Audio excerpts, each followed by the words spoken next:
photographs be treated the same as all evidence in this matter, and that it go up on the screen. I think that's understood. Thank you. In terms of things I wanted to talk about, I think the parties, unless they change their mind, I had been planning on everything that's been admitted as an exhibit being released to the public.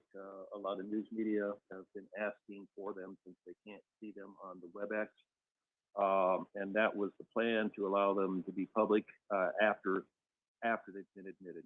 And I think the parties may want to make a record on that and try and change my mind. So if anybody wants to, now's the time.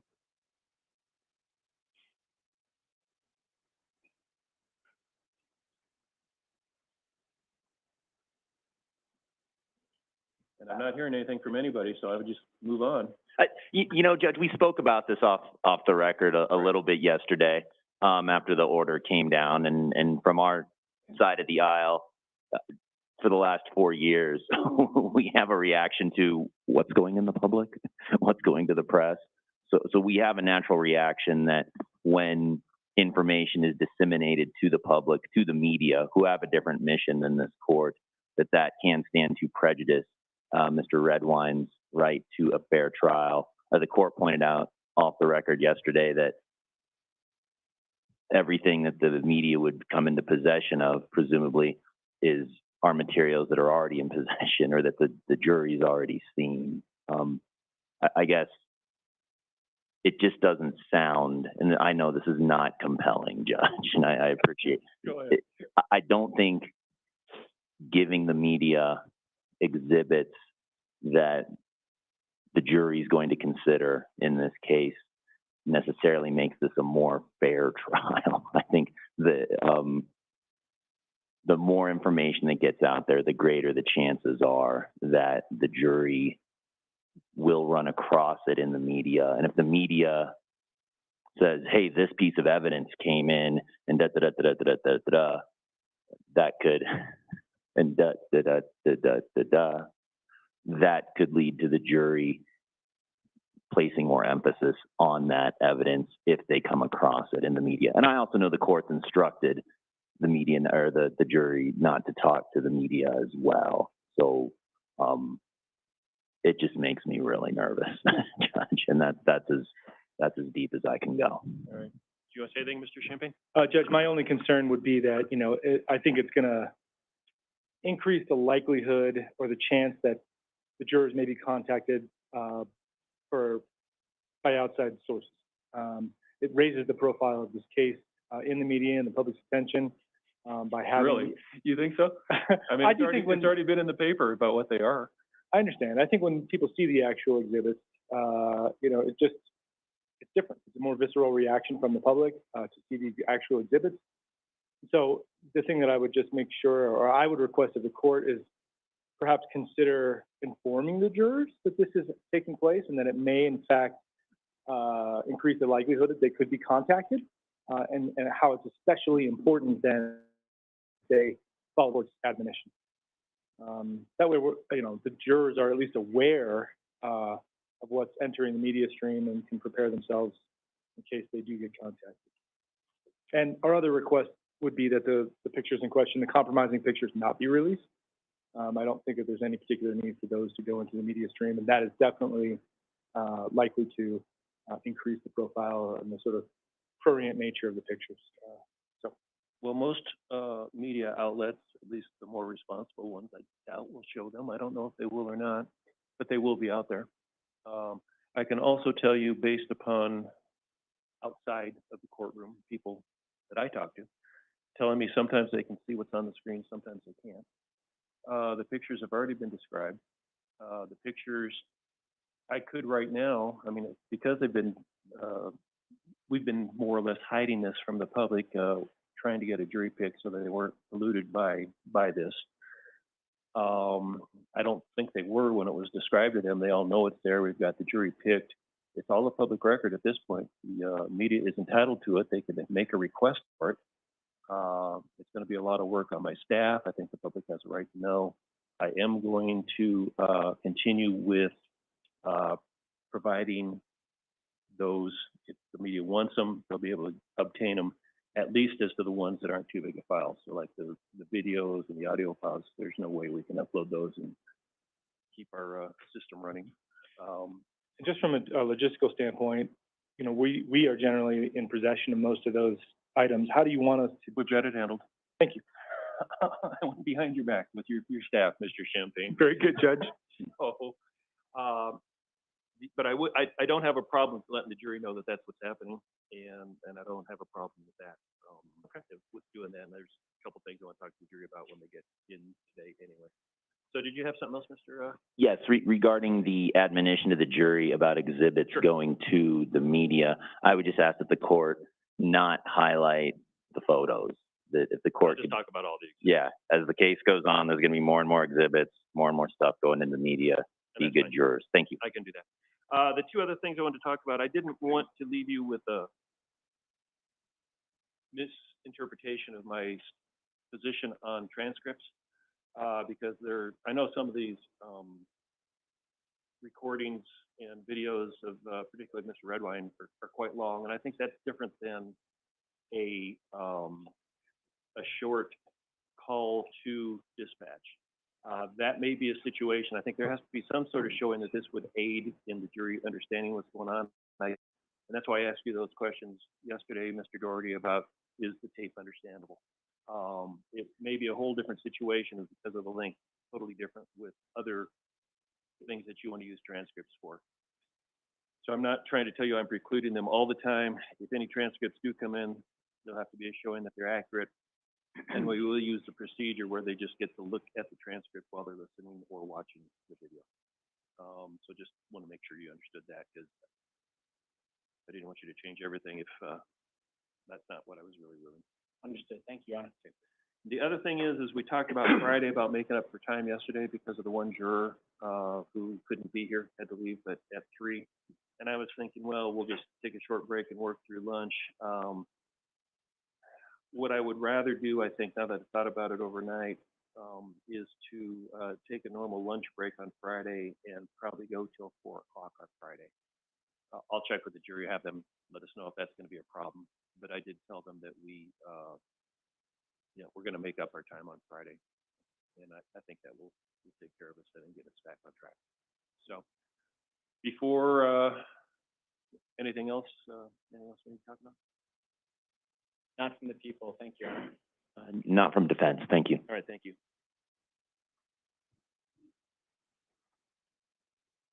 All right.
They're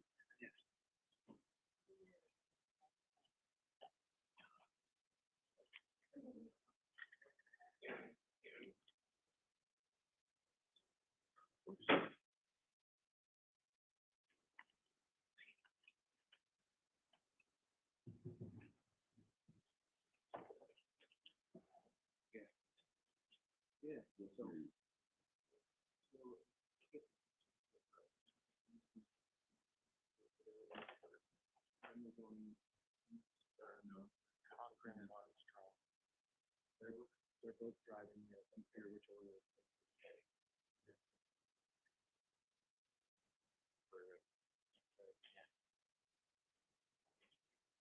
Yeah, we're not gonna get all those guys probably. They're not like the kids. Yeah, you're right.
Thank you. You can be seated.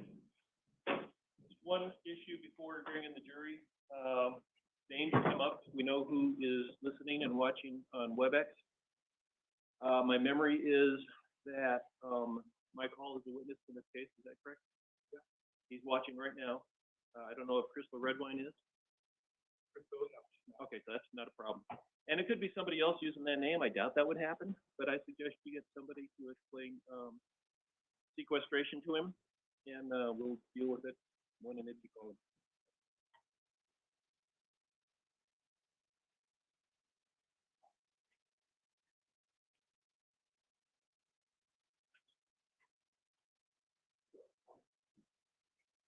Yeah. Oh, I did miss. I meant to.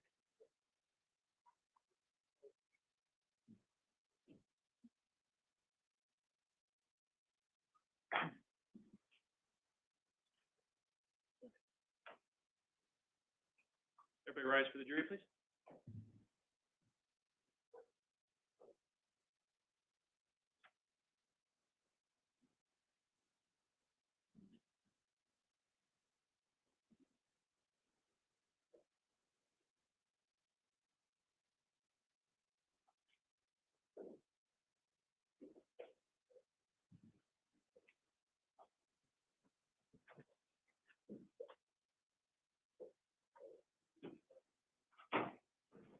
forgot about it.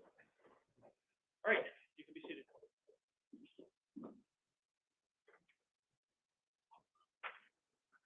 Okay, a couple things before we start. As you can see, you've got exhibit books. They will get progressively heavier as time goes by. You can only take them between here and the jury room. You can do what you want, but unless you need them, I'd rather they stay in the courtroom, just because we'll have to kind of track them down and make sure they're secure every night. So if you, when you're done, if you can put them under your seat or next to you, whatever works for you, you may end up with another big one. So that's number one. Number two, there has been a lot of media interest in this case, mostly people streaming over the internet, but I think some other news organizations are streaming this or broadcasting this.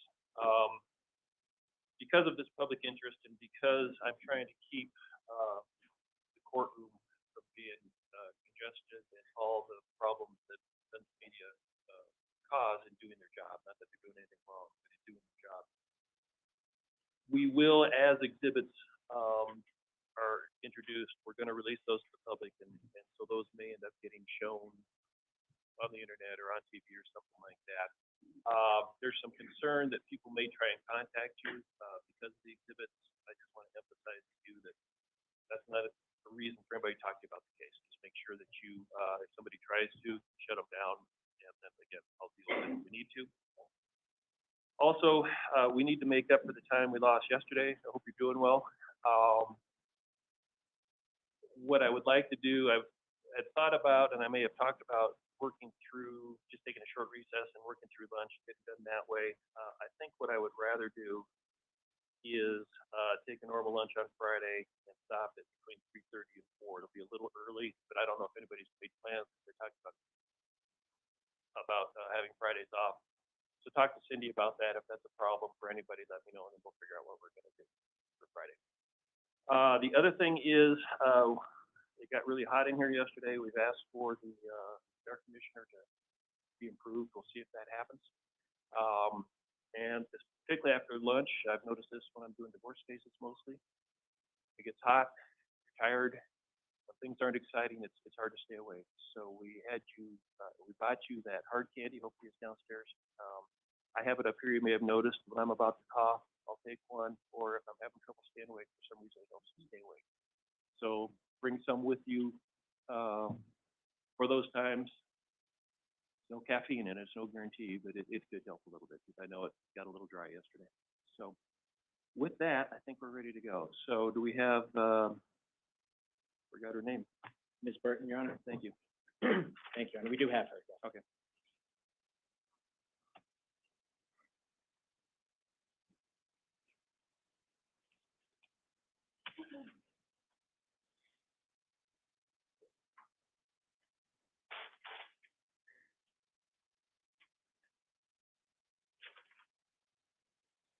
Okay, Ms. Burton, come on back up to the witness stand, please.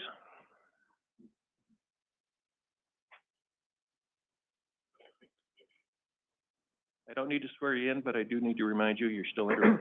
So take a seat.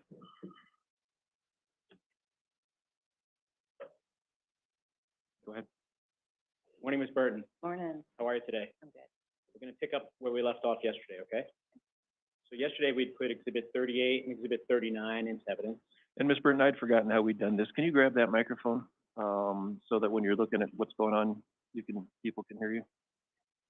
And what you have to do is hit the mute button, which seems counterintuitive, but then it just happens to be on. And if it's not, There we go. Is it? Okay. Both Exhibit 38 and 39 were put into evidence yesterday. Right. And we were watching Exhibit 39 along with the jury, which was the spotlighted compilation version that you described. Right. So with the court's permission, I'm going to put Exhibit 39 back on the screen and we're going to resume where we left off yesterday. Thank you. Let's do that.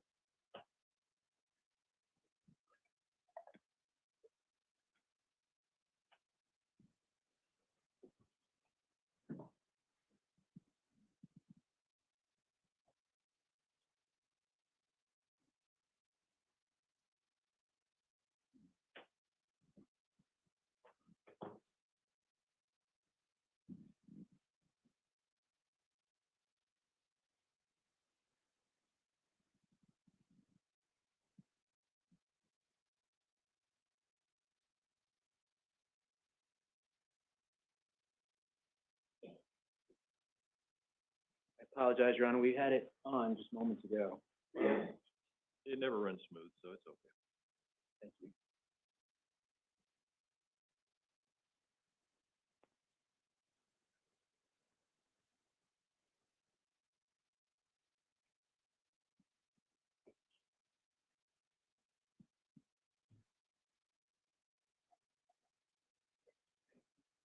Here we go. We left off yesterday with the video clock at 6:46, 28 p.m. on November 18th, 2012, and we'll resume from there.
What do we see at this point, Ms. Burton?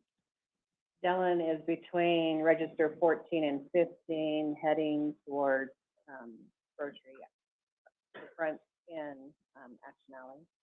What does he appear to be holding at this point? I don't know, it could be his phone, could be something he picked up. His phone or something? Or something he picked up,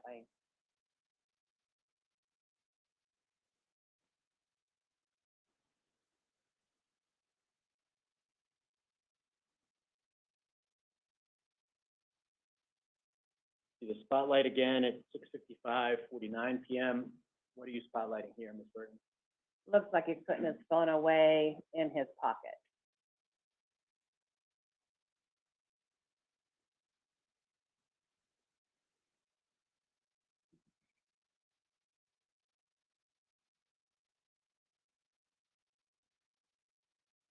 Six 56 p.m.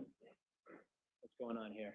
Dylan sitting back on the bench by the restrooms up front, by the register.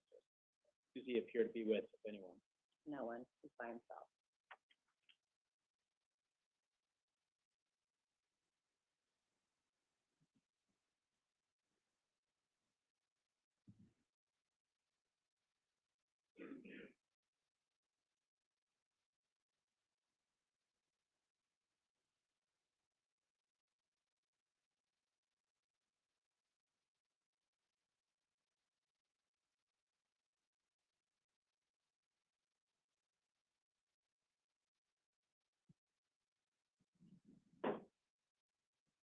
And as we continue to roll this clip, we see people entering and exiting the restrooms and Dylan continuing to sit there. Yes.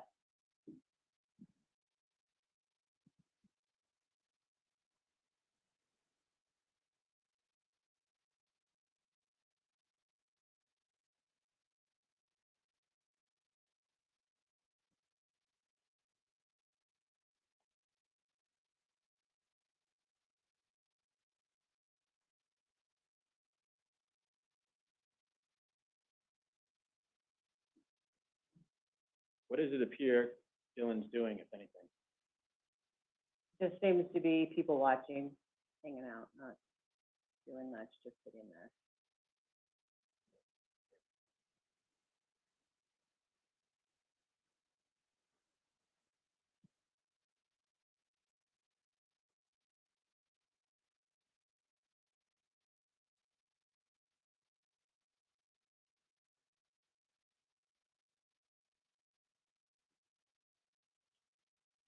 .57 p.m.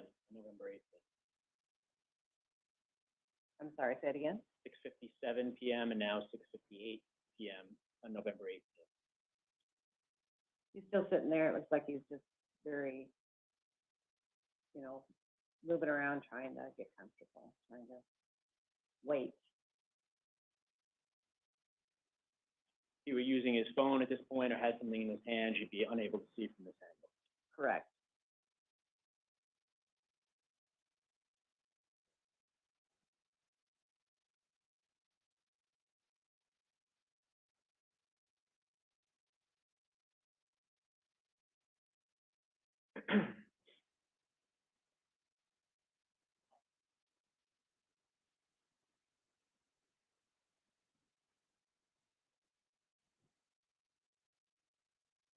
.7:02, 52 seconds. What are you spotlighting here, Ms. Burton? Dylan and his dad are at the register 14. His dad looks like he's paying. Dylan has walked off.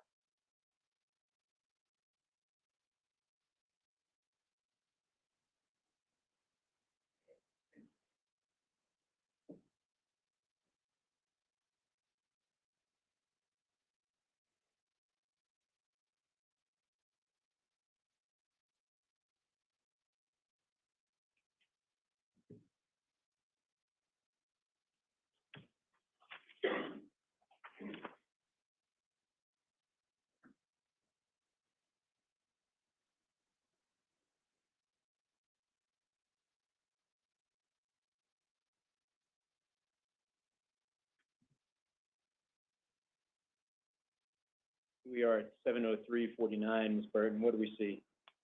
Dylan is at register 15, looks like he's got a snow brush for your car in his hand.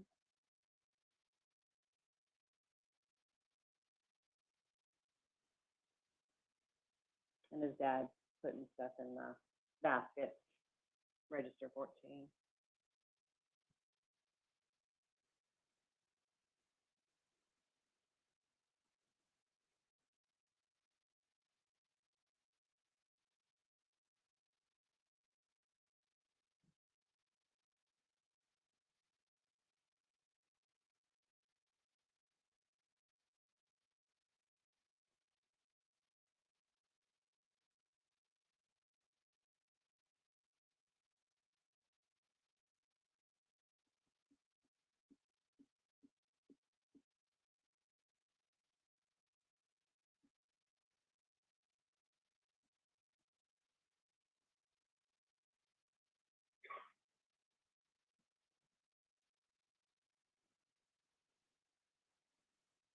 We switch angles here, 7:05:03, and tell the jury what we're watching at this point, please. It looks like when Dylan was going to the restroom and hanging out on the bench. Now he's back in that area. Right.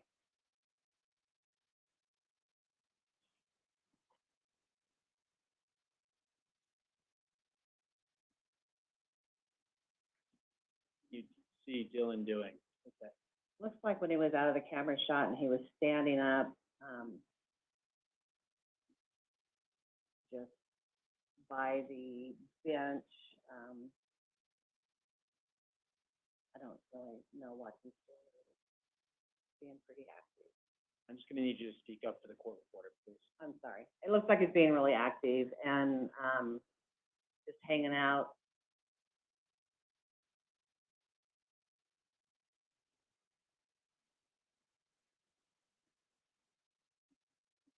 Here we have 7:06 p.m. on November 18th. What is it we're looking at here? Looks like they're walking towards the grocery side exit. Dylan and his dad together. Does it appear? Dylan has got his hands crossed still, and they're just talking. Looks like.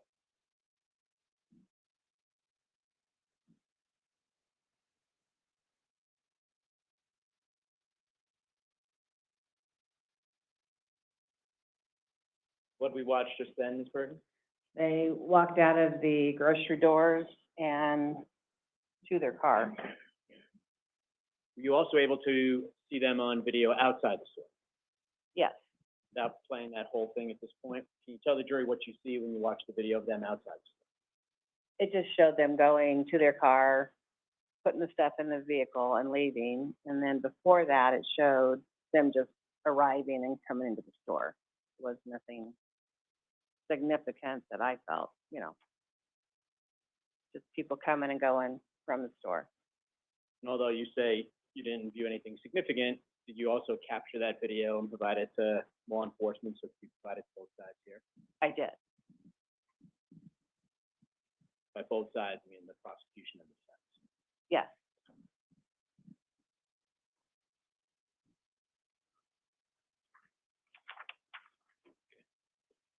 You don't need to hold the mic anymore since we have that other microphone. You can hold it if you want.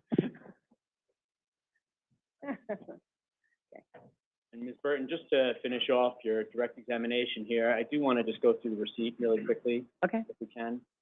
So I'm going to approach if the court will grant me permission. Yes.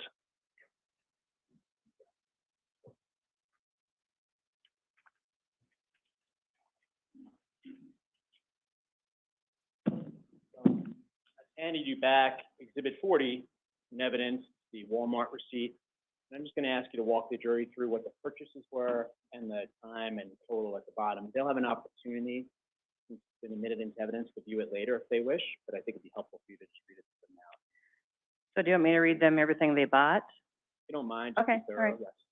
So, it shows our store number, which is 2270, and then the register 14. And then the transaction number tells you where it comes in the sequence of us pulling this up. And it also has the operator number as to who checks them out. So there's Ruffles, Munchies, two big candy bars, pistachio, cereal. I don't know what that is. Olroy maybe. Cornbread, Citrical, 8-pack Gatorade, butter, dip, ricotta cheese, milk, pizza, breadsticks, veggie tray, Italian dressing, cinnamon roll, snack dip, chicken dunks, Jimmy Dean sausages, eggs,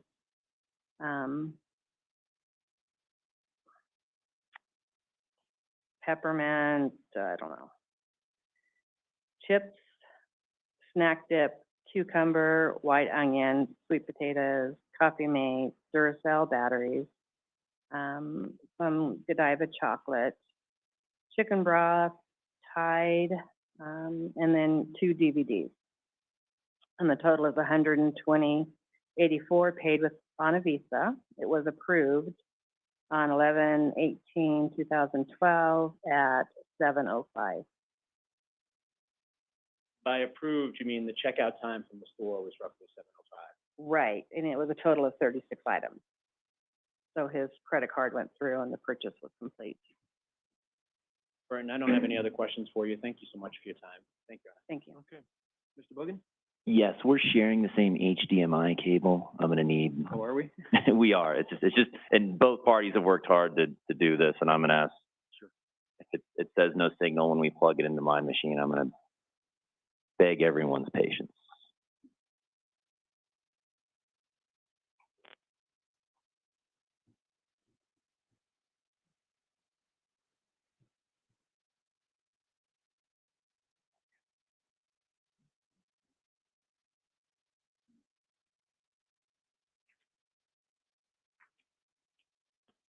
Ms. Burton, I just want to go through some of the clips you played, or some of the clips that you spoke about yesterday afternoon and this morning. Okay. Okay. First, drawing your attention to the first clip here. Do you recognize that? Yeah, that's Durango 2270, the vestibule, Okay, and describe for the jury what the vestibule is, please. where you walk from the outside to the inside to where not all the warm air doesn't flow out as doors open. It just maintains the heat of the store. And is that the entrance that you go through and you wind up right in the grocery section, or you wind up more to the, what I'm going to say, the left side of the store by pharmacy and other stuff? No, it's the grocery vestibule where you walk in and you start at the grocery area. Okay. And I'm going to hit play here, ask you to watch.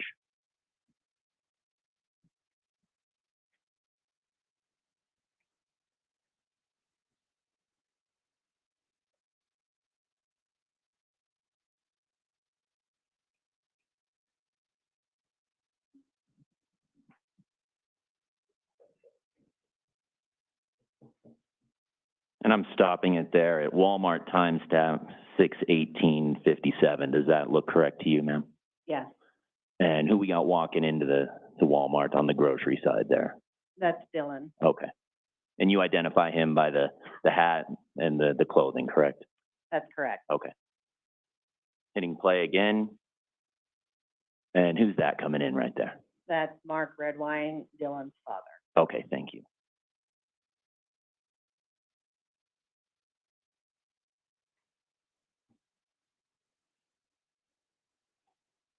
And another portion that you testified about, I believe, yesterday was a video clip of this area. And again, remind the jury what we're looking at here. Where in Walmart is this? So that's the entrance to Walmart where you normally see the greeters, and you pick up your own basket and start shopping, basically. It's your entrance. Okay, and I'm gonna hit play again.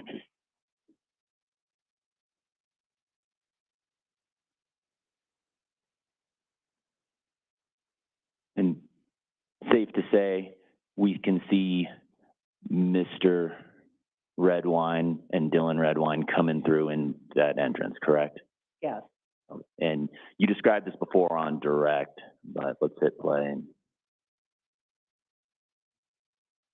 stopping at timestamp Walmart 6/19/04, looks like Mr. Redwine's going to get a shopping cart. That area there on the viewer's left is where you get a shopping cart, correct?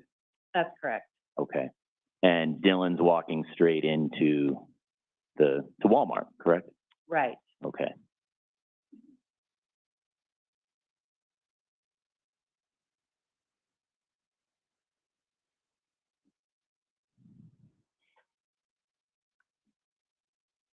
And at this point, obviously, it looks like Mr. Redwine has got the shopping cart and is going into the store proper, correct? That's right. And we know that because he's the person in the white hat and dark colored top, correct? Correct. And can you see what color the shirt is under the dark colored top? It kind of looks like green. Thank you.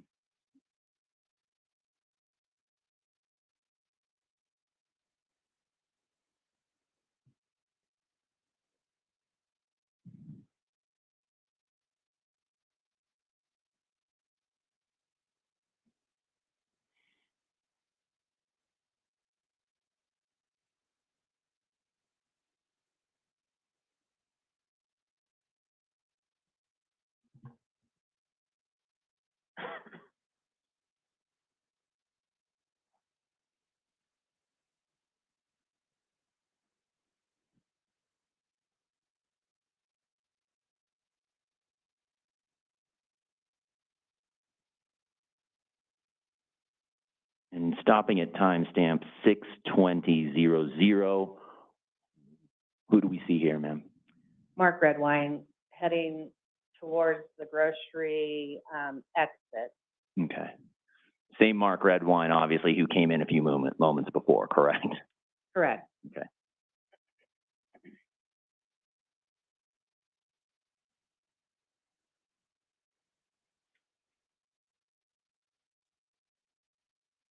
And safe to say, stopping again at Walmart timestamp 6/20/11, that's Mark Redwine leaving the store for whatever reason, correct?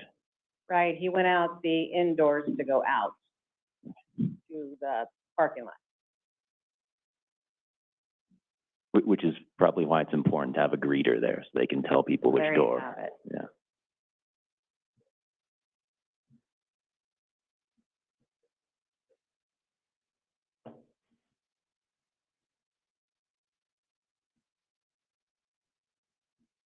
And I'm stopping here at timestamp 6/19/43, Walmart timestamp.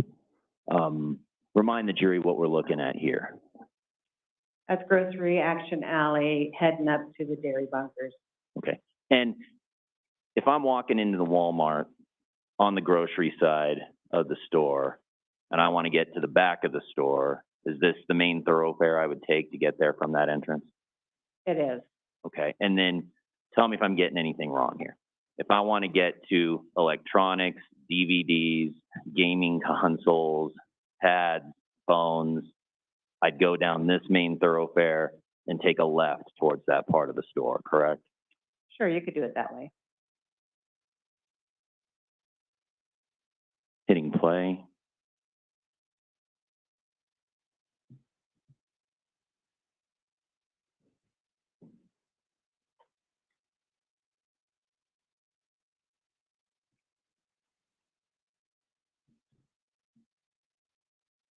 And if we look in the middle of that slide, when I stop the video at Walmart timestamp 6/19/58, can you see Dylan again? Yes, Dylan's right by the stack base that says 478, I think. Okay. And if I hit play, I bet I can create a little bit more space between him and some other customers.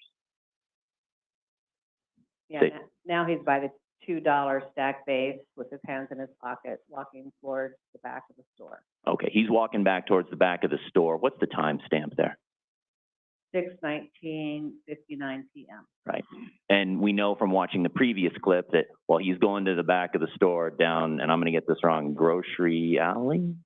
Action Alley, yeah. While he's heading to the back of the store down Action Alley, Mr. Redwine's left the store. Right.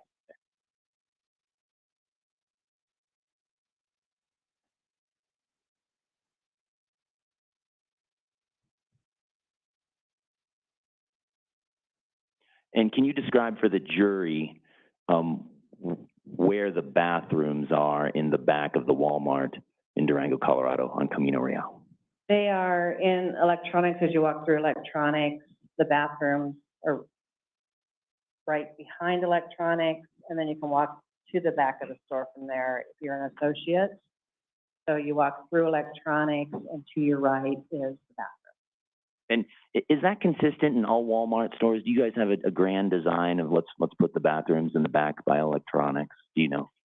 Yes, that's why we've got cameras and everything there. It tends to attract kids, and we need to be able to see what's going on. Right. And so anyone who's been to a Walmart before would expect the bathrooms to be by electronics. And the front of the store. And there's also the ones that we watch at the front of the store Right. as well. All right, okay.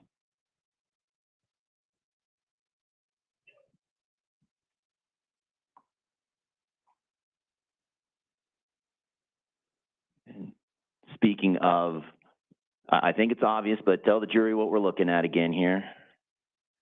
So this is the back of the store, going to the men's and women's restroom. The family restroom is off to your left. Okay. And this is timestamp 6/23/14, right? Correct.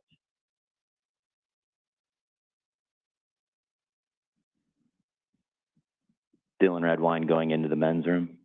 Yes.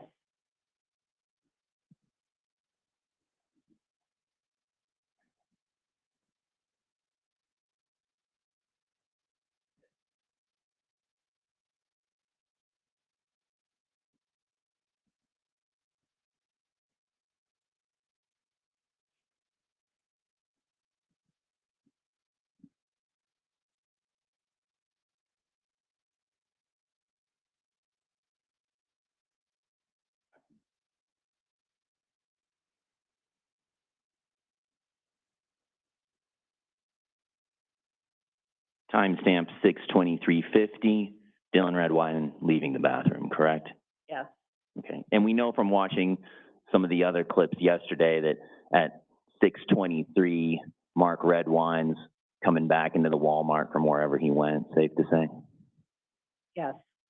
And then we know at roughly 6:23 from watching the other clips yesterday that Mark Redwine is in produce at this time.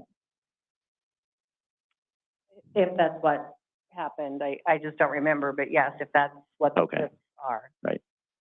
And you remember telling the jury yesterday that Mr. Redwine was in produce looking at potatoes and stuff like that, right? I do remember that, yes. I just don't, I mean, you know, it's been 9 years, and I just testified to it yesterday, and I had the prompting of the actual video.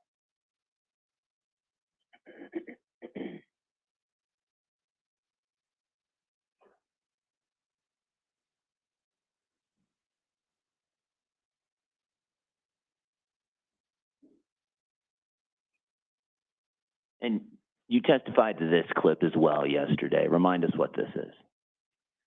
So that's electronics, that's the gaming area where the locked up games are that he's heading towards. Okay. And when you say he, are you referring to Dylan Redwine in aisle on the left there? I am Okay. referring to Dylan, yes. Okay, thank you.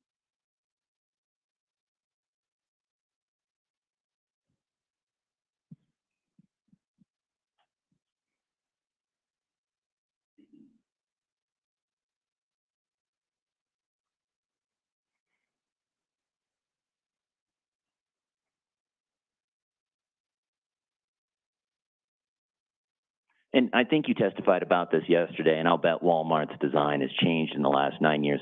Can you discern what he's looking at there?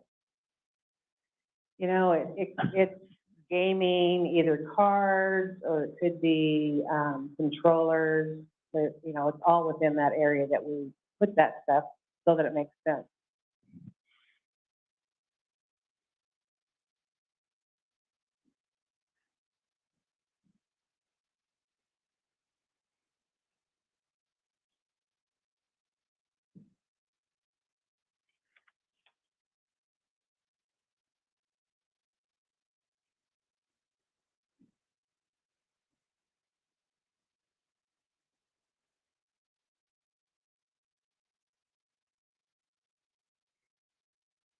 And one of the things you just mentioned in your many years' experiences working at Walmart is, one, you got bathrooms backed by electronics, correct? Right. And you got a lot of cameras back there in electronics, correct? Yes, Because the electronics coupled with the bathroom can equal sometimes people running off with expensive stuff. correct. Okay. But you also said it's not uncommon, and another reason you have heightened cameras back there is because you get a lot of kids back there. Absolutely. Not uncommon for kids to go to the electronics section at Walmart. Nope.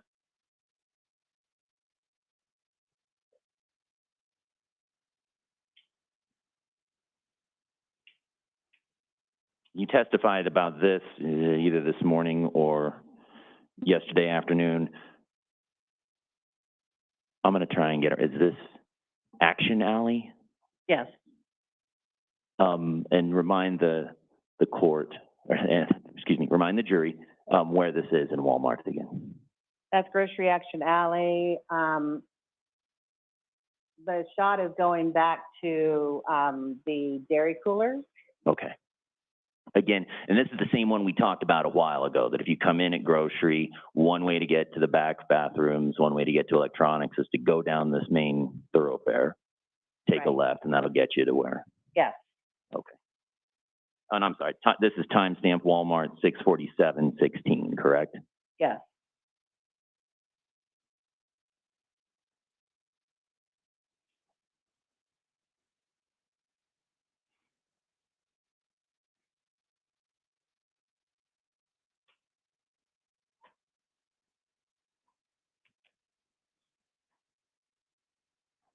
And I'm going to stop it at Walmart 64734. Can we start to see, I'm not playing the highlighted version, can we start to see Mr. Redwine and Dylan Redwine emerging in the top of the left aisle there? Yeah, they're walking towards us. They're buying menswear. It looks like it says $1 something, yeah, that back page. Okay. And we can, well, let's observe.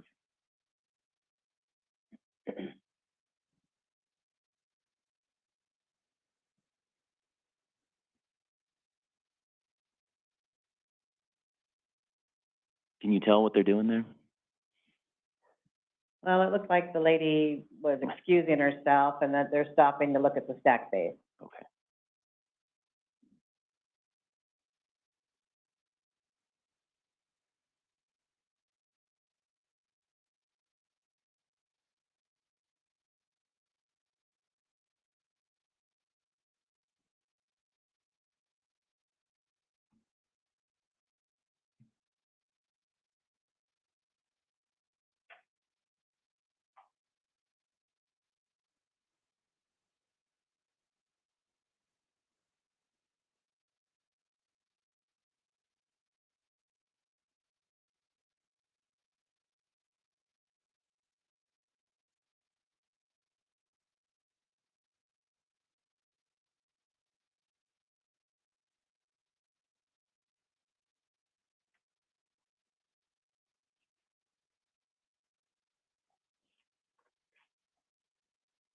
And then safe to say Mr. Redwine and Dylan Redwine walk out of the frame together, correct?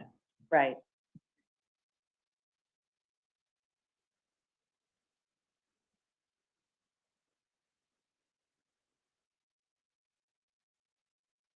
And what are we looking at here and from what angle? So this is from the grocery stores shooting down to the GM doors. So we can see when people exit with their merchandise or when they're going to the customer service desk or the bathroom. Bathrooms there on the left underneath that kind of orange sign, or am I getting that wrong? I That's am- wrong. I'm That's wrong. just for customers to sit. It's down further. It's beyond, customer service. There's a person standing there in a gray shirt. Okay. It's a little bit beyond that.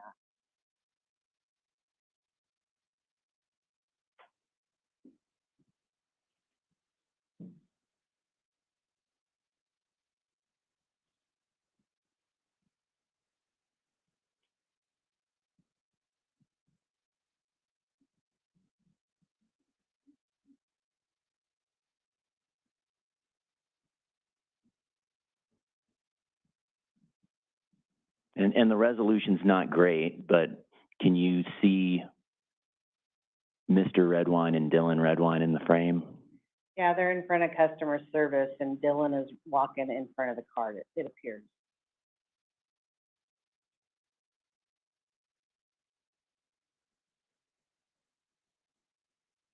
And how about now? Can you tell the jury where they are? They're in front of the bank. Dylan is to the right of Mark. Looks like he's chewing on his nails, and Mark is pushing the, cart.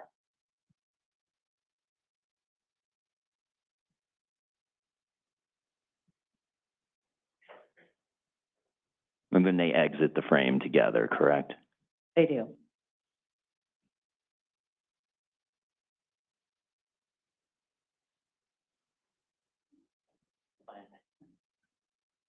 And just so the record's clear, Mr. Bogan, those are all excerpts from Exhibit 39 that you pulled out to show the jury. Yes, Judge. And you're not planning on introducing that as an exhibit. You identified what the timestamps were, so we should be okay. I believe so, unless counsel has an objection.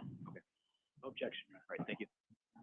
So safe to say, at the request of law enforcement, you were asked to track down all these video clips, correct? Correct. And you're told that law enforcement wanted video clips of Dylan Redwine and Mr. Redwine in Walmart if you had them, right?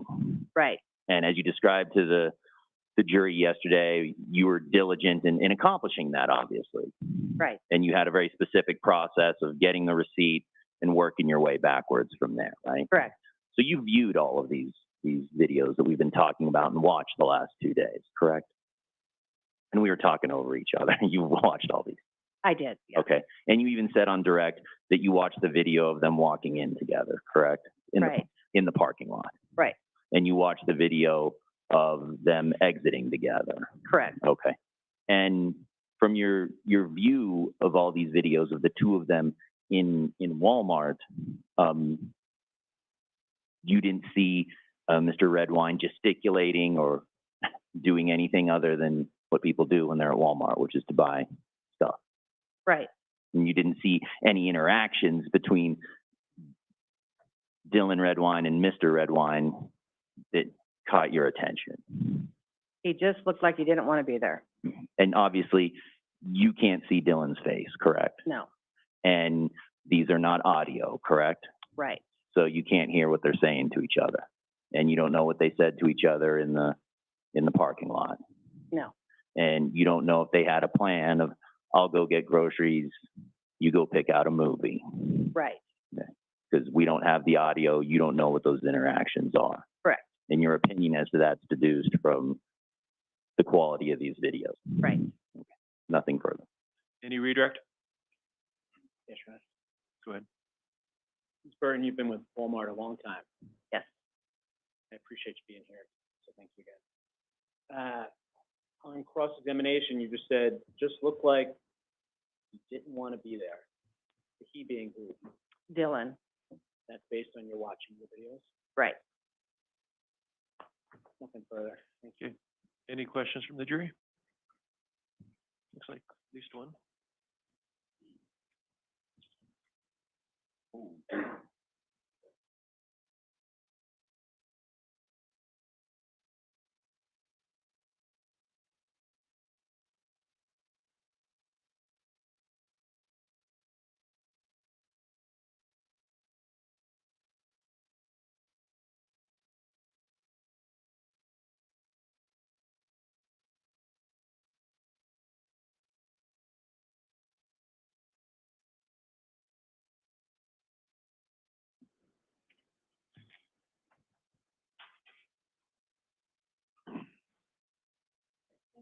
All right, Ms. Burton, a question from the jury is, and when you answer, talk to them, not Okay. me. Okay. Is the restroom bench Dylan Redwine was sitting at with inside of the registers where Mr. Redwine was paying for his purchases? It is, so, the cigarette point of service, which is the register, is 15, and then he was at 14. So, that goes directly into the bathroom, basically. If you walk through there, you'll walk to the bathroom where the bench is. Anything else based on that? Not from the people, Your Honor. Thank you. Mr. Morgan? Obviously, you testified about your observations of Dylan sitting on that bench, right? Right, Okay. And you testified about what your impressions are about that, correct? right. And it's not uncommon for kids to be bored at Walmart and not want to be there, correct? Correct. Nothing further.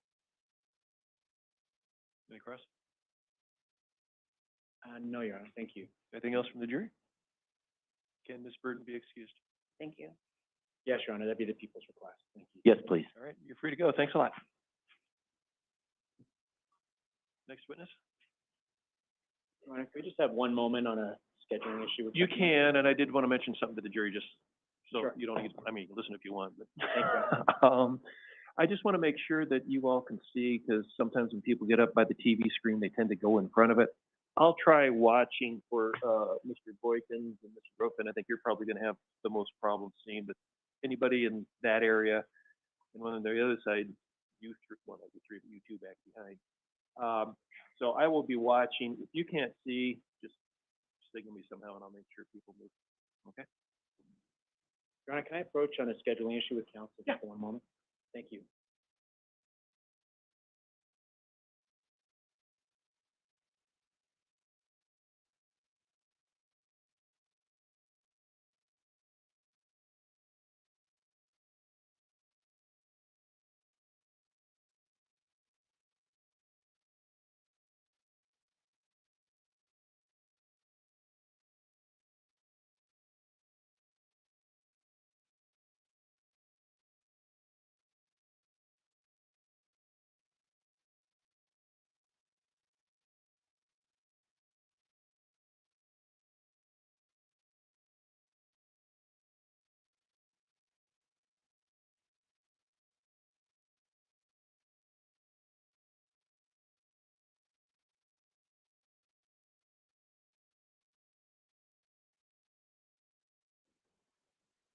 Okay, ladies and gentlemen, there's some slight scheduling issues here, but we should be able to start up again in hopefully 15 minutes. So we'll take our morning recess. We may take another one because that's going to be a long time for me, probably for you too. But we'll take a 15-minute recess. Looks like it's 9:07, so 9:22. Thank you.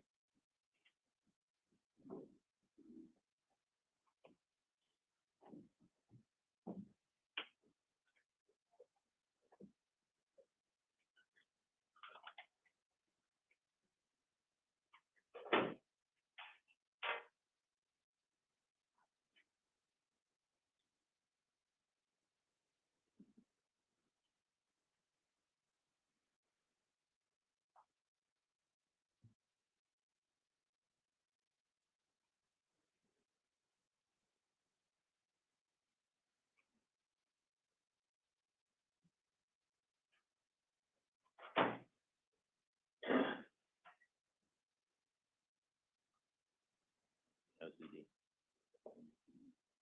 My OCD.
I assume if they hear something like a credible threat, they tell us.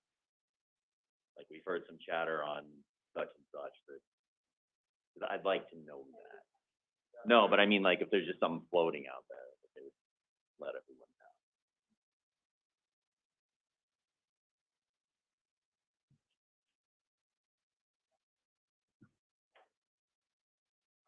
Thank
you.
You're fine, thank you.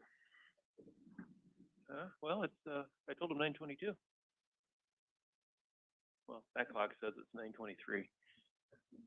I've got 9:21 also.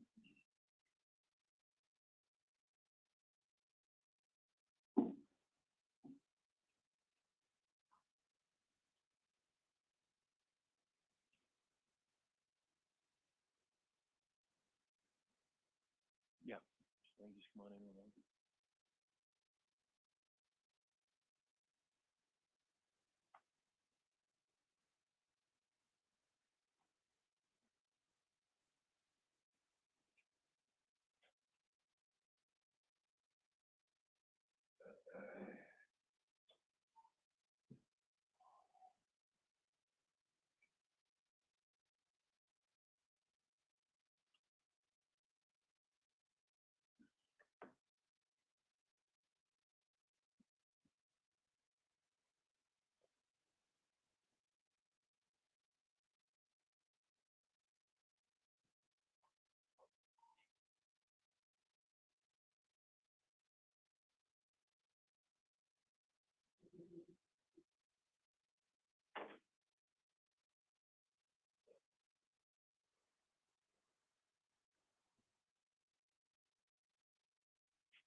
We're gonna start. You better get back in here.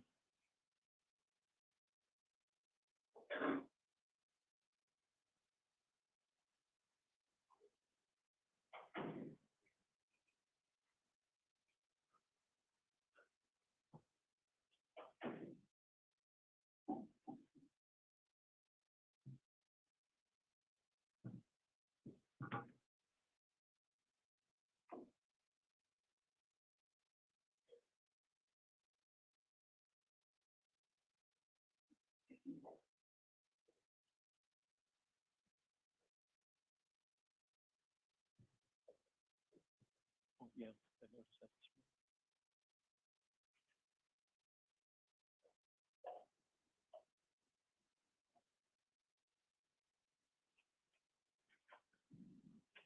All right, so the jury, please.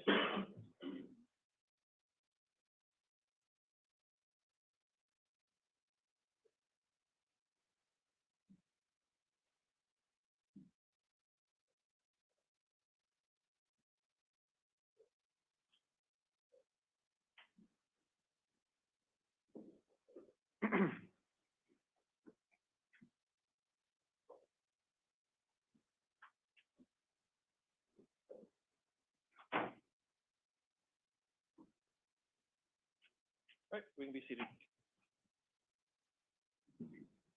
Your next witness? Your Honor, at this point, the people call Elaine Hall to the stand. Okay, Ms. Hall, come on up.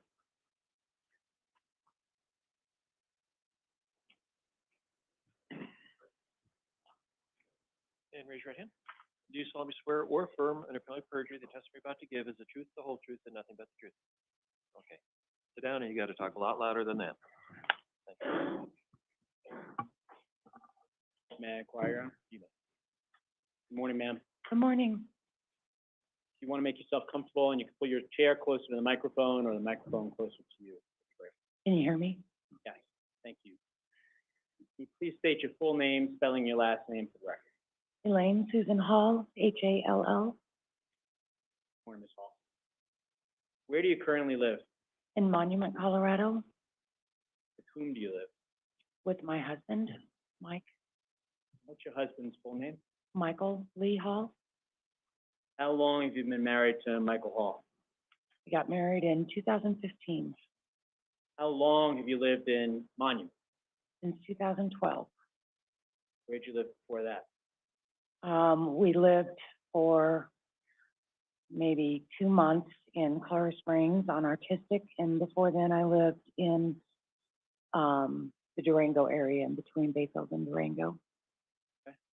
So when did you move from Durango up to Colorado Springs? August, I think it was August of 2012. You mentioned the artistic area. What are you referring to? That was a house that we rented, because we were remodeling our house on Monument. So we rented that house, which is where Dylan met Joe and Kristen and those friends, is in that area. You mentioned Dylan. Can you tell the jury who Dylan is in relation to? Dylan, was my youngest son. He was 13. How many kids have you had, Ms. Hall? I have 2 boys, What's your other boy's name? Corey. Was Corey born? Corey was born in November of 91, in February of 99. Where were they each born? Corey was born in Denver, Colorado, and Dylan was born in Denver, Colorado. Where were you living at the time of Dylan's birth? In Denver, Colorado. And how old was Dylan when he was murdered? He was 13. Spend a couple minutes telling the jury about Dylan, okay? You heard a lot yesterday from all of his friends, and it's all true. Dylan was sweet. He was funny. He was charismatic. He was, very empathetic. He really cared about people and their feelings. Very sweet, sweet boy. Ms. Hall. There's tissues to the left if you need them. You have water with you. And if at any point you need a break, of course, the court would allow us to take a break, okay? Where was Dylan raised? He was raised between Denver and Durango. He was, gosh, I think he was 4 or 5 when we moved from Denver to Durango. And in his, I wouldn't say early teen years, but I'll say from 11, 12, 13, what kind of things did Dylan like to do on a regular basis? He loved video games, of course. He loved sports, baseball, football, any kind of sport. He was very enthusiastic about anything he tried to do. When he played baseball, the coach had to tell me that Dylan had to play his spot because he played the entire field. So he was on it. Where was Dylan living in September, October, and November of 2012? We were transitioning from the artistic house into the monument house in Colorado Springs area. Say we, who you referring to? My husband, myself, my son, my husband has 2 kids, and Dylan. Your husband being Mr. Hall. Yes. And what school was Dylan going to in the fall of 2012? Monument Middle School. What grade was he in? He was in 8th. And how would you describe Dylan's hours of sleep, generally? He was a night owl, like me.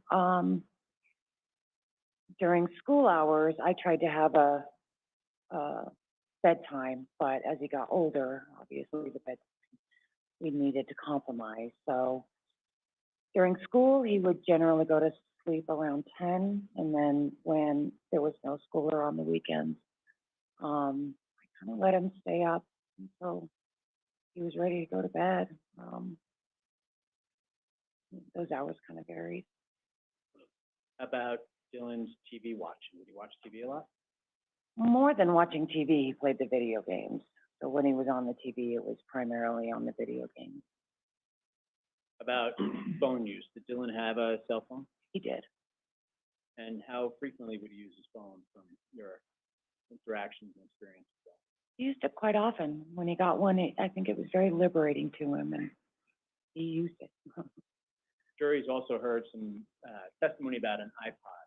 Tell the jury about that. Yes, we bought him an iPod for Christmas, and he used that quite often as well.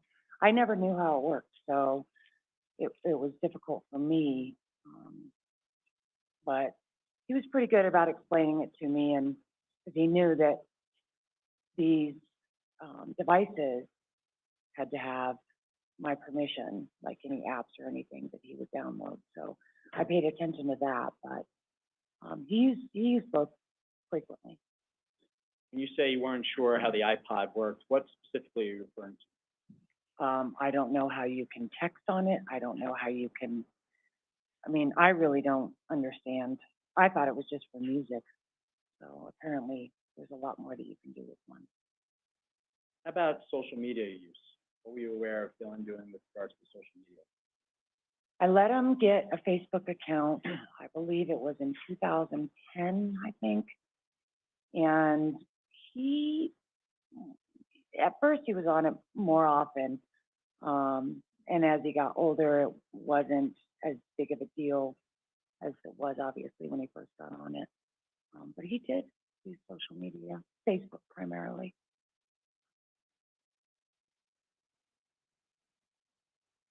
For his cell phone and iPod, did he also have charges for those devices? Yes.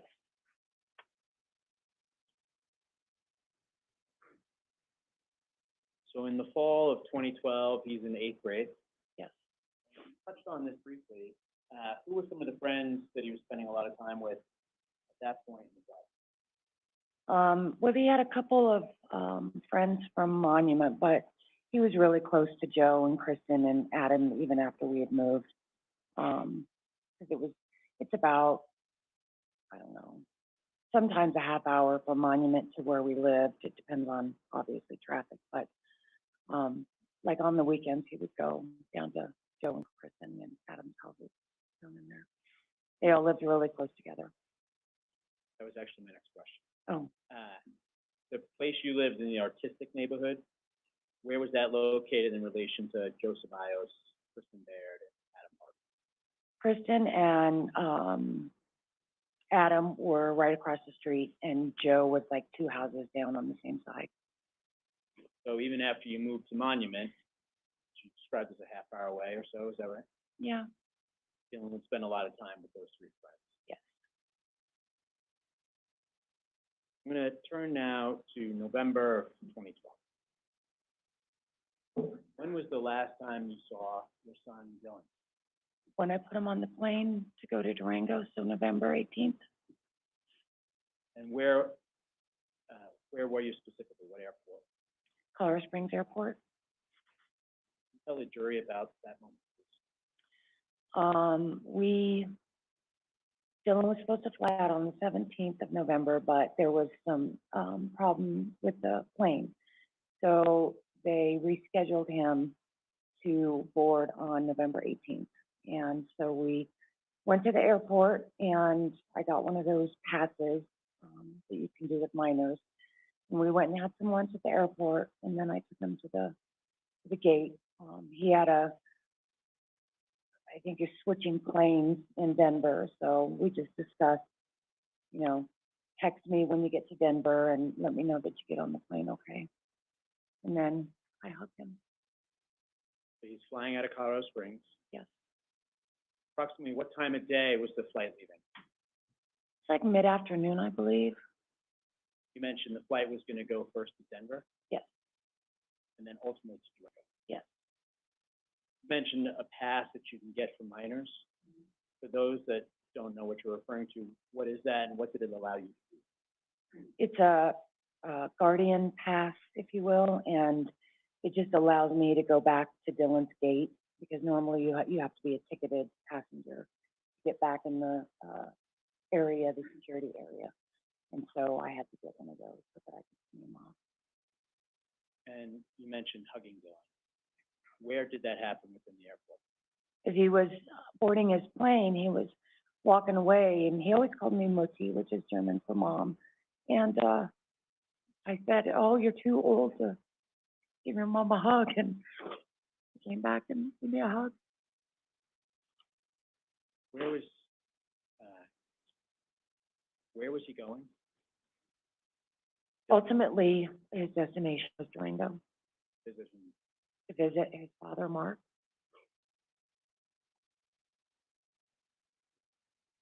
See Mark Redwine in the courtroom here today. Yes. Point to him identifying an article of clothing that he's wearing for the record. He's wearing a blue shirt and gray suit. Subject to cross-examination, identifying the defendant. Record can reflect the defendant's again been identified. Dylan wants to go. People ask me that question. It's a hard question to answer. He got bored up in Vicedo. He was often there alone, and he wanted to see his friends in Bayfield. I mean, that was really important to him. Was there a reason he had to go? It was a court order. I'm going to talk about that in a couple minutes, okay? How often had he visited there during the fall of 2012? I believe Mark and Dylan went on a trip in August. And then I think that was the year he also came down over Labor Day. I can't remember if it was that year or the year before. But that was it, those 2 times. And the trip that you mentioned in August, where was that trip to? To Boston. And they went somewhere else, but I can't remember where. But I know they went to Boston. And then perhaps Labor Day of 2012, Dylan, to your recollection, may have come down to the Durango area to visit the defendant. Yes.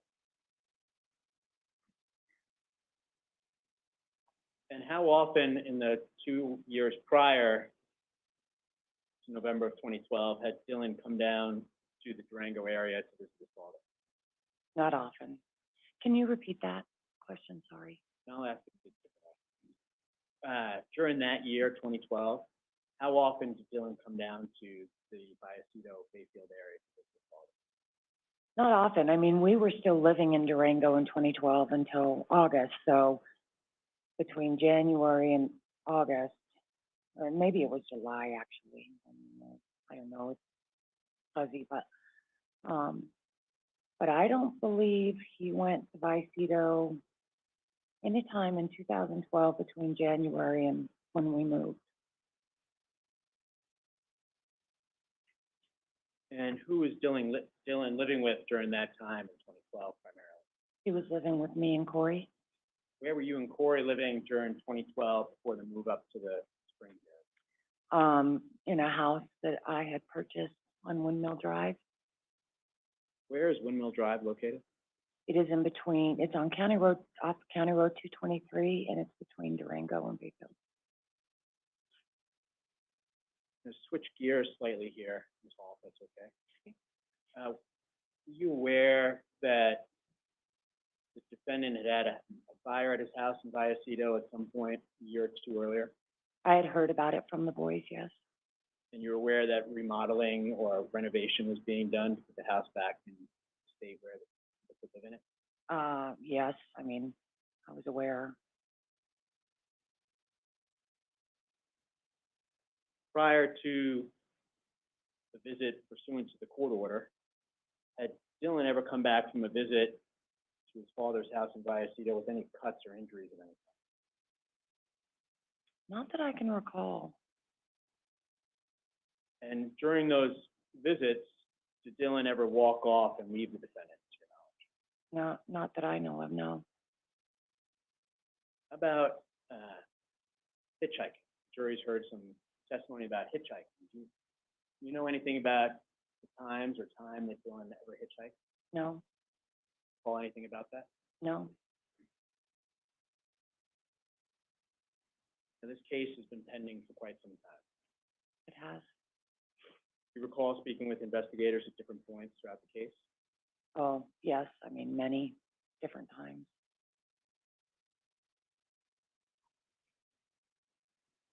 Just have one moment, Your Honor. You may.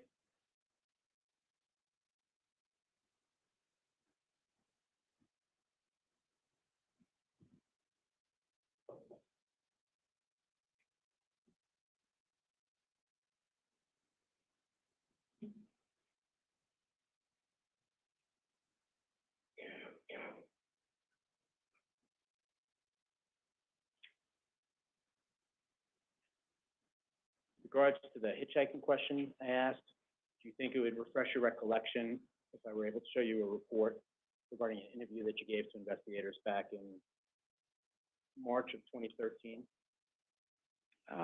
Yeah, I mean, sure. With court's permission, I'd like to approach and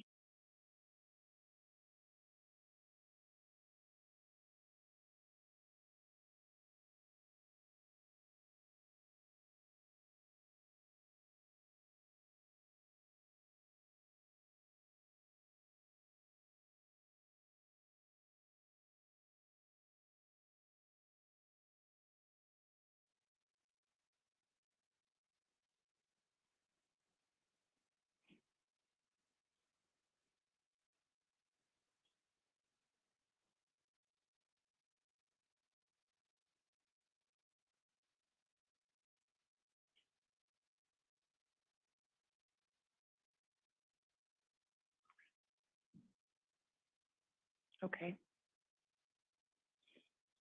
Mhm.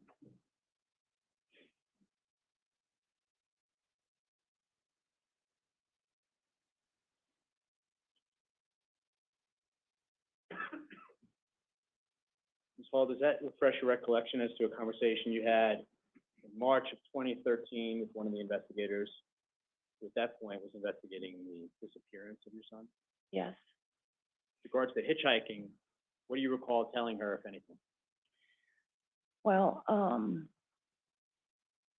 I remember speaking about the whole hitchhiking incident, and I've always had a fear of having a missing child because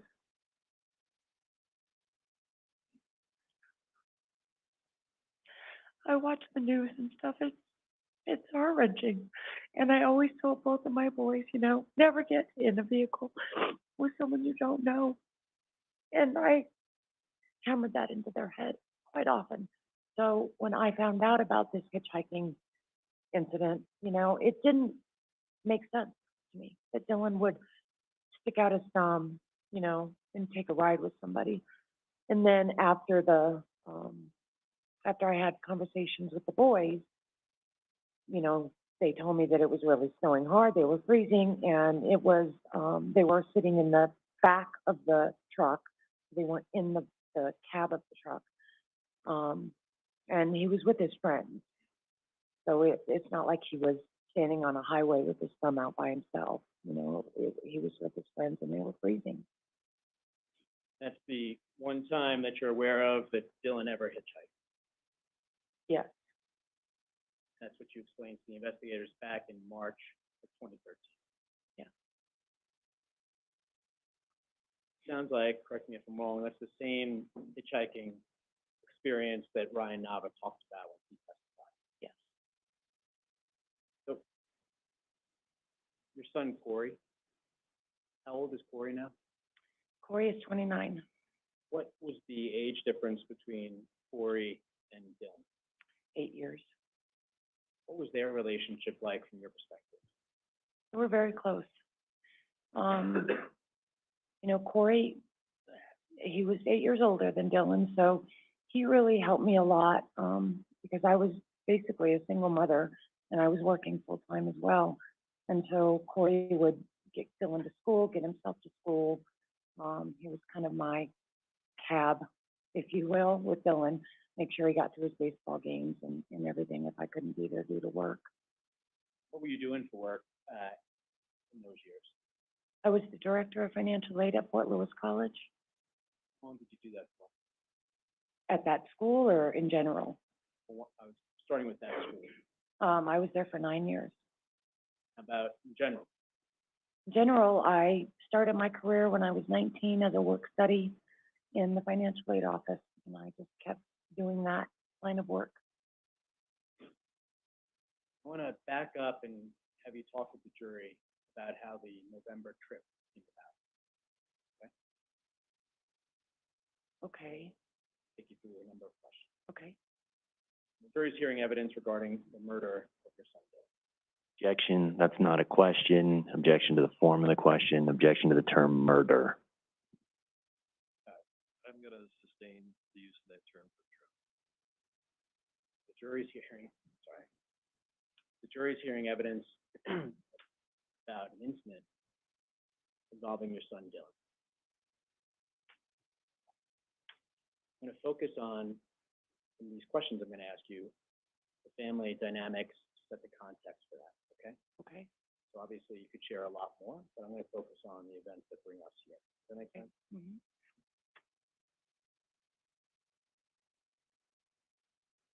How long were you married to the defendant for? We got married in 1991, and I believe our divorce was final in 2007. And after the divorce was finalized, how was child custody handled in those first few years? I can't remember specifically what the court order said, but Mark was over the road, so he was not in town very often. And I was okay with him having Dylan whenever he wanted to see Dylan. I let Corey make up his own mind because at that time Corey was 20 years old, and you know, his relationship with Mark could be what they wanted it to be. But if I'm not mistaken, I think Dylan was supposed to see him every weekend. I can't really remember what the custody rules were at that time. And then moving forward, when you're moving to Colorado Springs, did you go through proceedings with the court to determine who would have primary custody of Dylan? We did that after, because I had to vacate my house on Windmill, because at that time, Mark I let Mark have the house, because we were just going back and forth in the settlement dispute. So we had to move out of our house on Windmill that the boys had basically been raised in.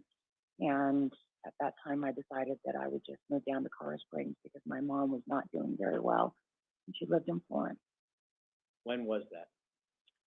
It was like in July or August of 2012. July or August of 2012, you're about to start making the move to the Colorado Springs area. Yes, And do you go back to the court we did. We went back in September. with regards to those September court proceedings? Was custody decided in September of 2012? Yes, Court here from Dylan as part of the proceedings leading to the court's order. yes. Based on the court's review, who was awarded primary custody of Dylan? I was. By primary custody, what did that mean in that case? That Dylan would reside with me and go to school in the area that I was living in, and then obviously have visitation with his father. To your knowledge, was Dylan living with you Dylan's preference as well? Yes, And that's what was ordered by the court. yes. The Thanksgiving holiday, how did that come about during those proceedings? That was a court order that he go to Durango for Thanksgiving. And so he did. Well, I put him on a plane. In the lead up to that trip, were you engaging in emails with the defendant about the arrangements for that trip? I was. I can't recall specifically what we were saying, but I know that there were emails from Mark letting me know the plane information and stuff like that.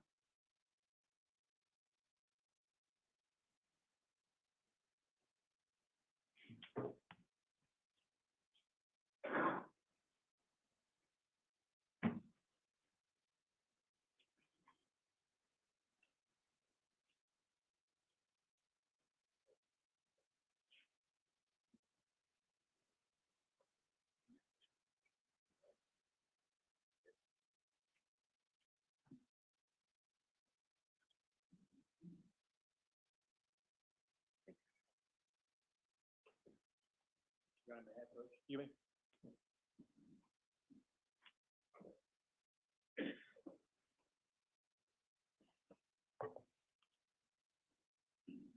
All I'm showing you, it's been previously marked as exhibit number 8 for identification and it's been shown to counsel.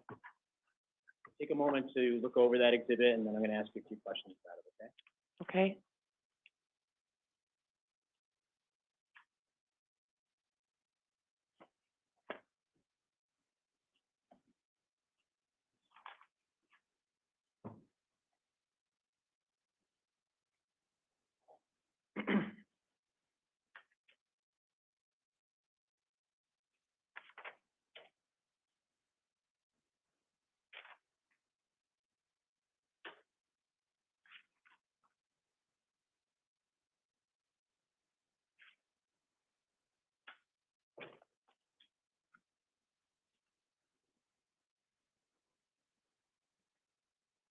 Do you Okay. recognize that? I do. And what is that?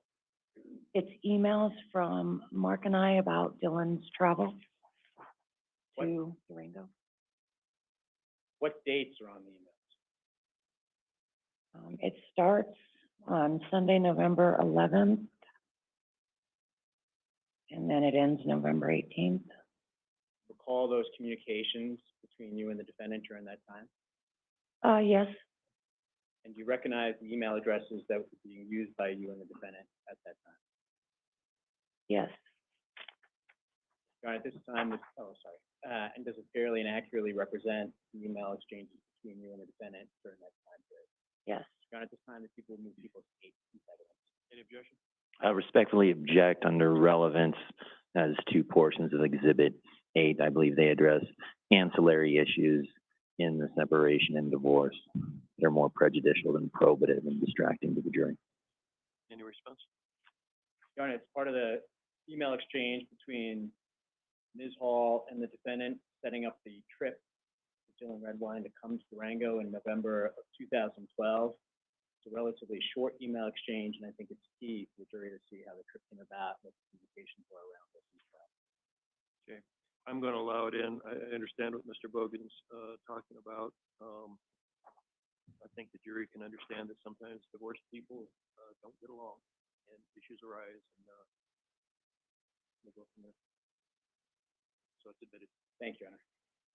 Ma'am, I'm going to put people's 8 up on the screen behind you.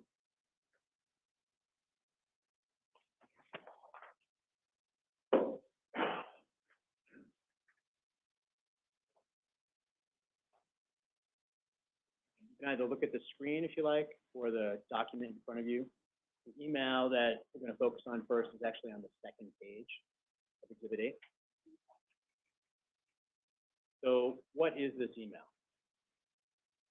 This is an email from Mark to me about Dylan's flight itinerary For what trip? for the Thanksgiving trip. 2012. Yes, And you see on the from line, whose name? from Mark Redwine. To line is you. Yes, Who's on the CC line? Dana at Durango Family Law. Familiar with who that is? No, The judge just mentioned sometimes divorced individuals have difficult relationships. Paraphrase. That's fine.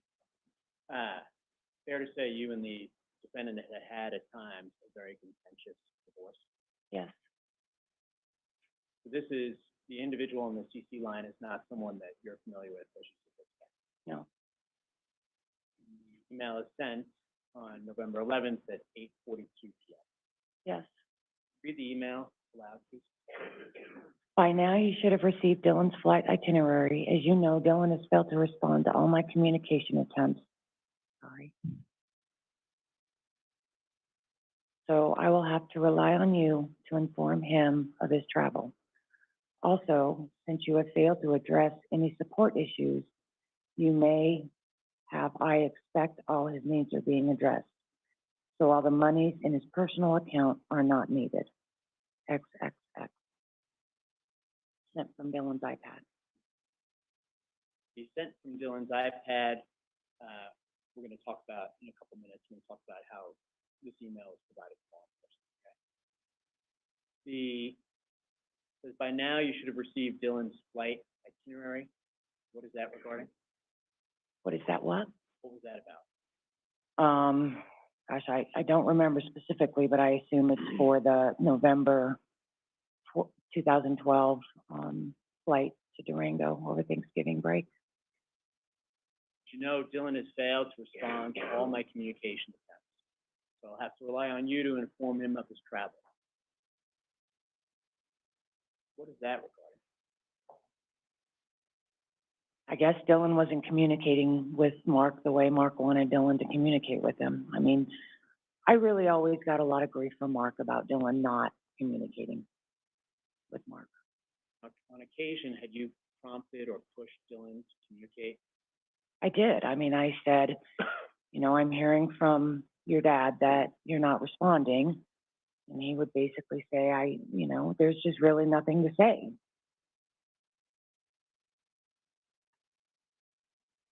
Also, since you failed to address any support issues you may have, I expect all his needs are being addressed. All the monies in his personal account are not needed. What was that about? Objection, relevance. You're going to have to explain the relevance, so come on up. I don't understand that either.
So ladies and gentlemen, I'm sorry, we'll wait till you get ready.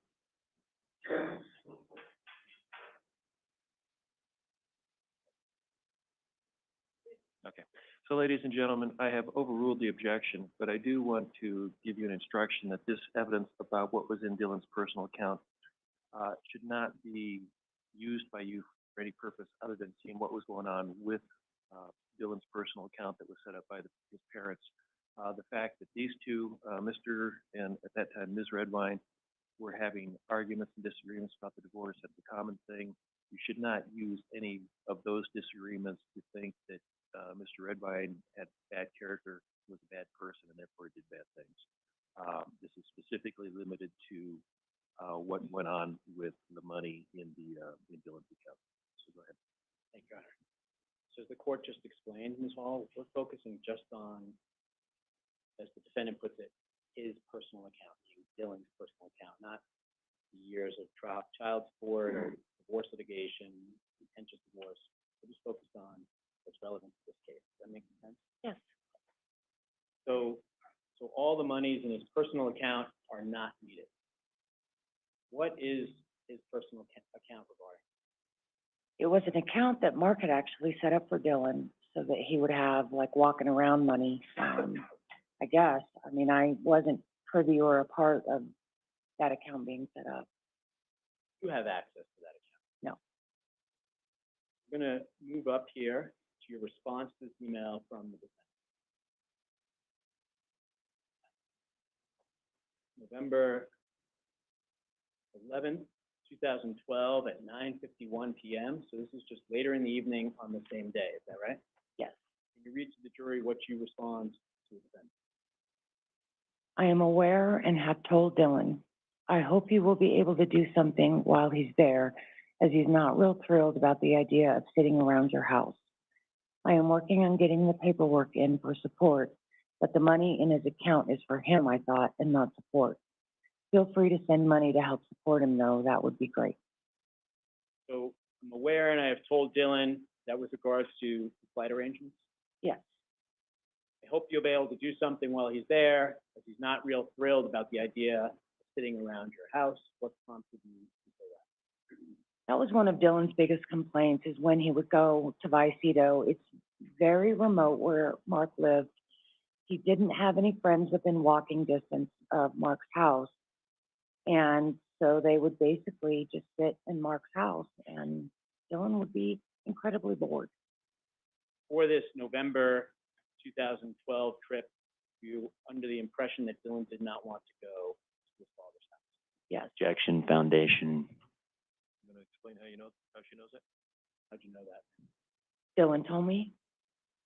And did you talk about it at length with Dylan? Yes. Based on those conversations with Dylan, what did you do to check to see if Dylan actually had to go on the trip? I contacted my attorney at the time and asked if there was anything we could do. And she basically said it was a court order and I would be in violation of the court and that we would have to work on this in the future. Who was your attorney at the time? Amber Harrison? Harrison told you that due to the court order, Dylan had to go visit with his father for Thanksgiving holiday. Yes. What prompted you to reach out to Ms. Harrison to check on that? Because Dylan was pretty adamant that he wanted to be with us at Thanksgiving, especially since his Oma, which is my mother, was diagnosed with cancer. And he wanted to spend that Thanksgiving with my side of the family and with her. What was the nature of your son Corey's relationship with the defendant around that same time? Relevance, objection. I can see that it's wrong. Go ahead. Go ahead, Ms. Hall. In November of 2012. Gosh, I don't believe they had a pretty tumultuous relationship. So it's hard for me to remember when they were talking and when they were not. But I don't think at that time they were on good terms. You're aware that Corey will be testifying in this trial as well? Yes. Then skipping ahead, well, The next sentence talks briefly about the child support, so I'll move past that. Then you say, but the money in his account is for him. What do you mean by that? Well, when Mark said, since I have failed to address support issues, and that the monies in his personal account are not needed, I didn't look at the money in his personal account as child support. I looked at it as an account for Dylan that Mark had set up so that Dylan could have some money. So I was baffled at that statement. And who, to your knowledge, had access to that personal account that you're referring to? I think Mark. I don't think Dylan was ever able to get into that account. What do you mean by that? He always got. And this objection, this calls for speculation. She preceded her answer with, I think, and now she's I think it may be a foundational objection. foundation as well. Be more likely to grant, so if you can lay a foundation for that, that's fine. Thank you, Alex. Were you aware of the circumstances around the personal account for Dylan being set up? In other words, were you aware Dylan had a personal account? Dylan had told me yes. And during that conversation with Dylan, did you learn how Dylan would have access? Dylan told me that his dad had set up an account, and Dylan had a card, but Dylan could never, either the PIN number was wrong or he could never access the funds in that account, and he was frustrated by it. By a card, what are you referring to? Like an ATM card. And frustrated about what? The fact that he could never access the funds in that account because he thought those funds were set up for him to use. Move ahead in Exhibit 8 here. That response you sent to the defendant was on November 11th, 2012. You then get a response from him on November 18th regarding different addresses to send a check, child support. We're going to move ahead here. November 18th, 2012. There's an email here where you talk about where best things should be sent. That was November 18th, 12:44. What do you say to the defendant in that email? Starting with the per your request or starting with the yes, Dylan is checked in. Dylan is checked This is on November 18th at 12:44. Dylan is checked in and will arrive in Durango at 5:13. Please let me know that you will be there. We are moving to Monument now, but send anything to Florence. Please do not send anything or contact my place of employment as it put my last job in jeopardy. Okay, I want you to stop there, okay? That's something that the jury should not consider at all. So that's part of what we talked about, where they had a divorce, they weren't getting along. That happens, but that can't be used in any manner to make Mr. Redwine look like a bad person. So go ahead. So my limiting instruction, I think I just talked about Ms. Hall's testimony, but it also applies to Exhibit 8. So go ahead. Thank you. And how does the defendant respond at 2:14 p.m. on Sunday, November 8th? Yes, of course, I will be there. I am very much looking forward to seeing the little guy.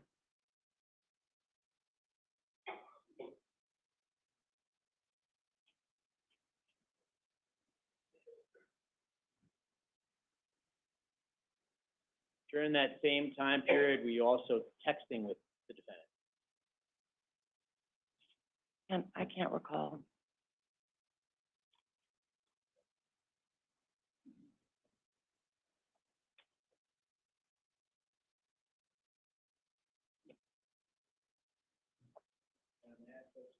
You may.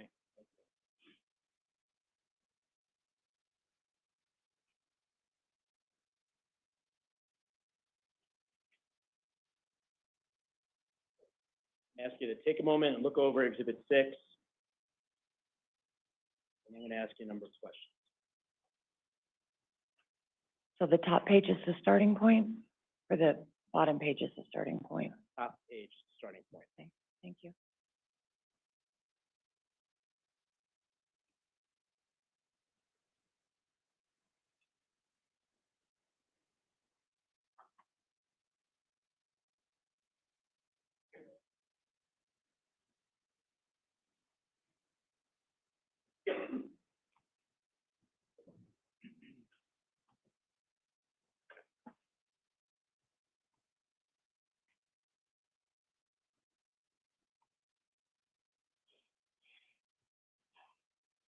Hall, I just need you to look at, the date and the phone numbers, and then I think I can ask you some questions and go from there.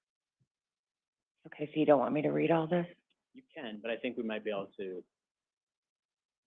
Oh, okay, Who's this text exchange between?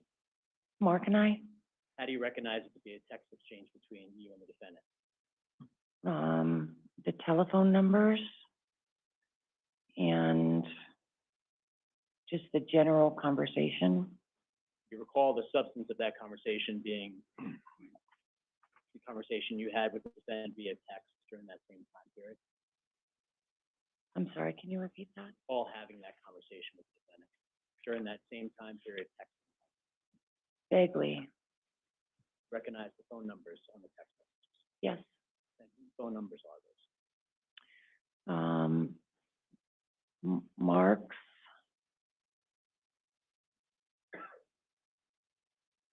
On all these texts, there, it just shows his number. And you're the one responding to those text messages from him? Yes. At this time, people move people 6 into evidence. Any objection? Your Honor, I object to portions of page 6, or excuse me, of Exhibit 6. Specifically, I have grave concerns about the third comment on page 3. I have grave concerns about the first green comment on page 4 and the second to last green comment on page 4. I believe that these are comments by the witness regarding her theories, her ideas of what's going on, her opinions of what's going on, and obviously the jurors are the ultimate arbiter of what transpired as the fact finders. And I think this is far more prejudicial than probative. Mr. Doherty? Yes, Your Honor. These were provided to counsel previously, of course. This is a back and forth exchange that's taking place between Ms. Hall and the defendant, and specifically regards to counsel's concerns regarding the disappearance of their son.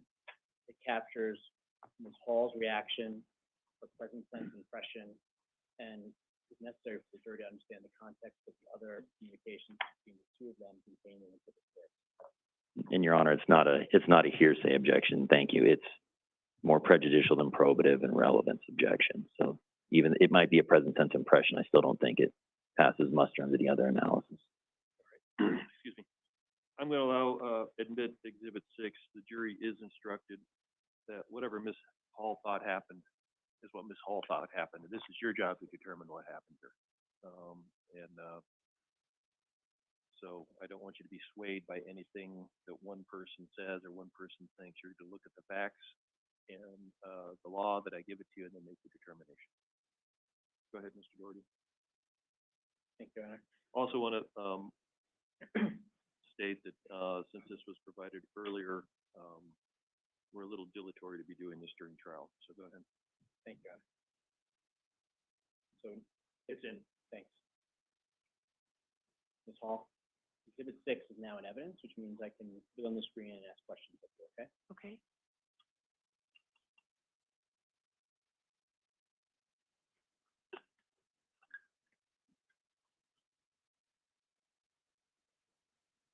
So we have here on the right a text that appears in a green bubble. Who's the person sending this text? That is me. And throughout the Exhibit 6, you're the one in the green bubbles? Yes, that appears to be correct. And who's responding in the blue text box? That would be Mark. So we're going to go through this together. Are you more comfortable reading it from the document in front of you or looking at the screen? The document in front of me? So can you read to the jury the first text message? Dylan's flight got canceled today from Springs to Denver. There's a flight tomorrow leaving Springs at 1:44, getting to Durango at 5:13, so I'll book that one. Dylan tried calling, but you didn't answer. What's the date and time on that text message you sent to the defendant?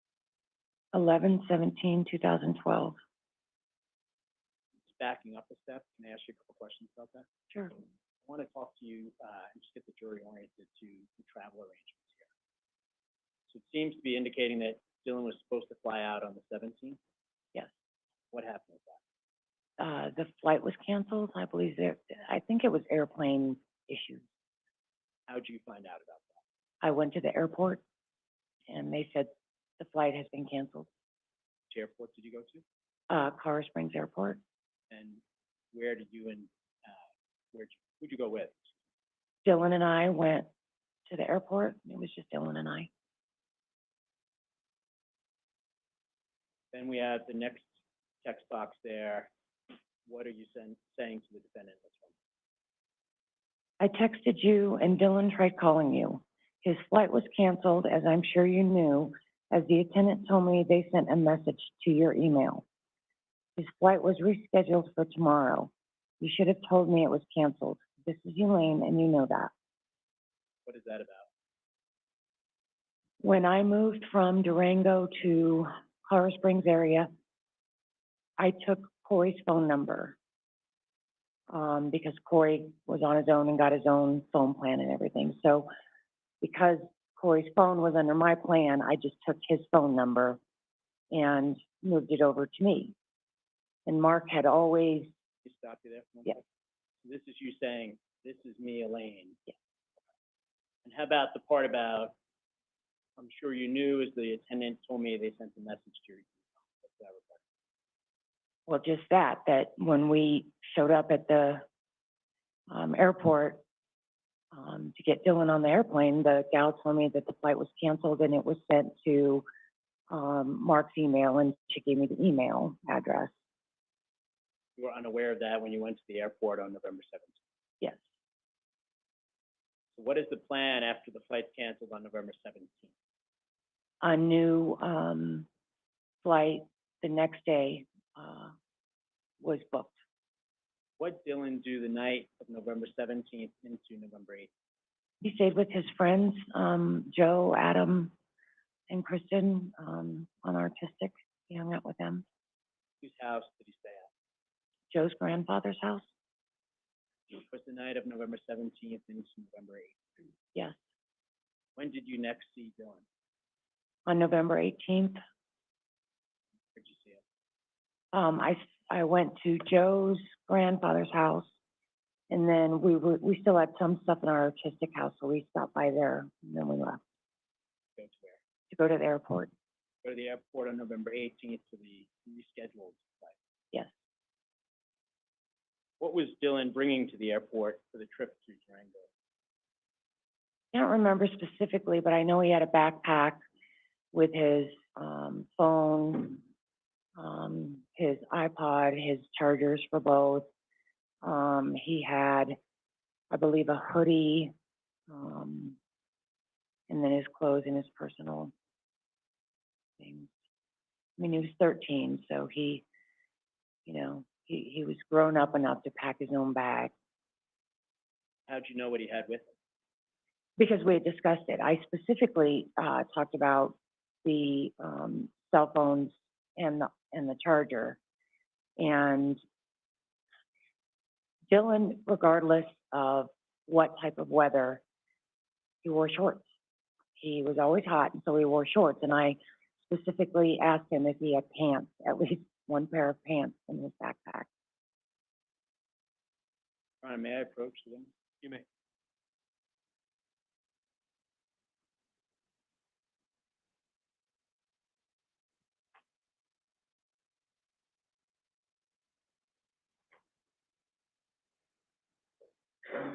Ms. Hall, I'm showing you what's been previously admitted into evidence of people's 1, 2, and 3. Can you take a look at those, please? I've seen those a million times. What are those?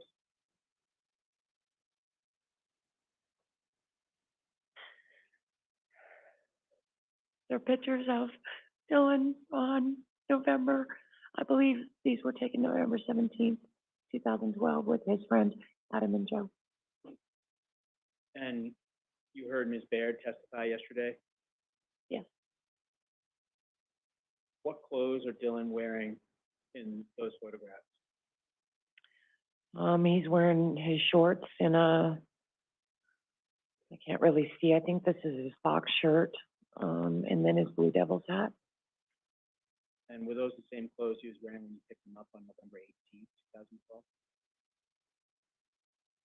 I cannot recall. When you look at those photographs, you see any injuries, sores, or cuts to his face or lips? No, And when you picked him up on November 18th, 2012, to go to the airport, you see any injuries, cuts, or sores on his face at all? no,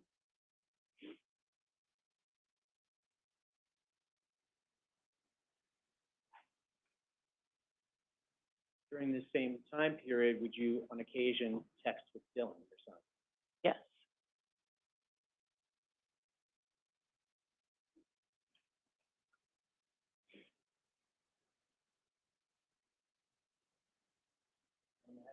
Yes.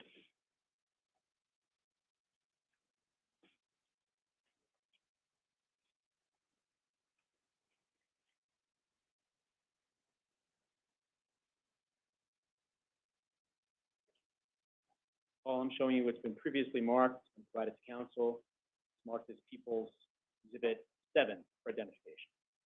okay. You recognize who these text messages Myself and Dylan, recognize the phone numbers on those text messages? yes, And do those text messages accurately reflect the text communications between you and Dylan during that time? yes, And at this time, people move People 7 into evidence. Mr. Logan? No objection. 7's admitted. Court's permission, Ms. Hall, I'm going to put this on the screen.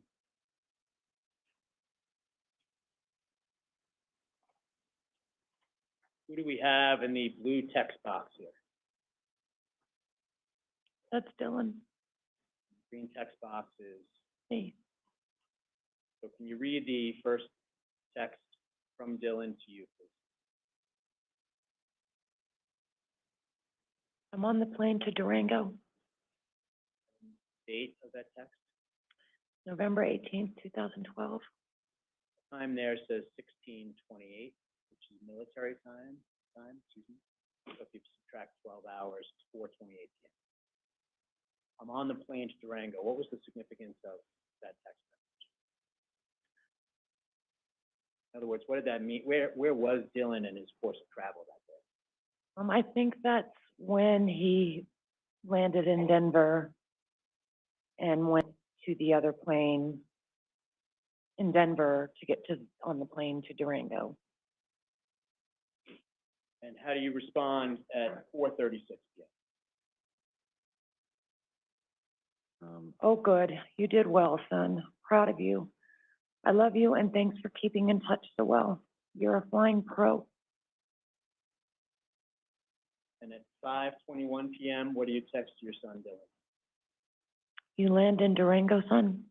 So the abbreviation DGO is for Durango. Yes.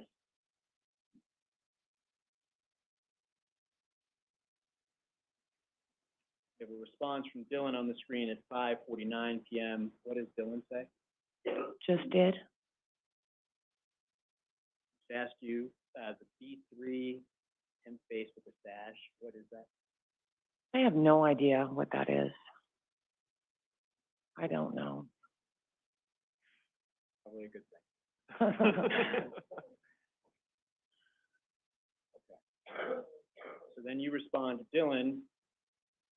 He sends you the text at 5:49. You respond at 5:51. And what do you say? Oh, good. I was worried. You're very late, but glad you're safe. Make your dad wait, LOL. Well, that I was glad he was in Durango, and you know, I was hoping that Mark was actually at the airplane rather than Dylan having to wait on Mark. Mark could wait on Dylan.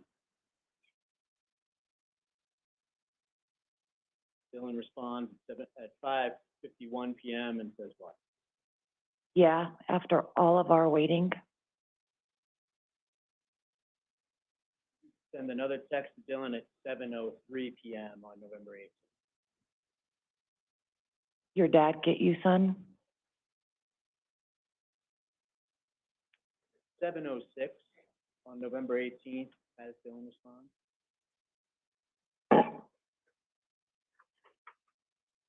Yes, with the frowny face.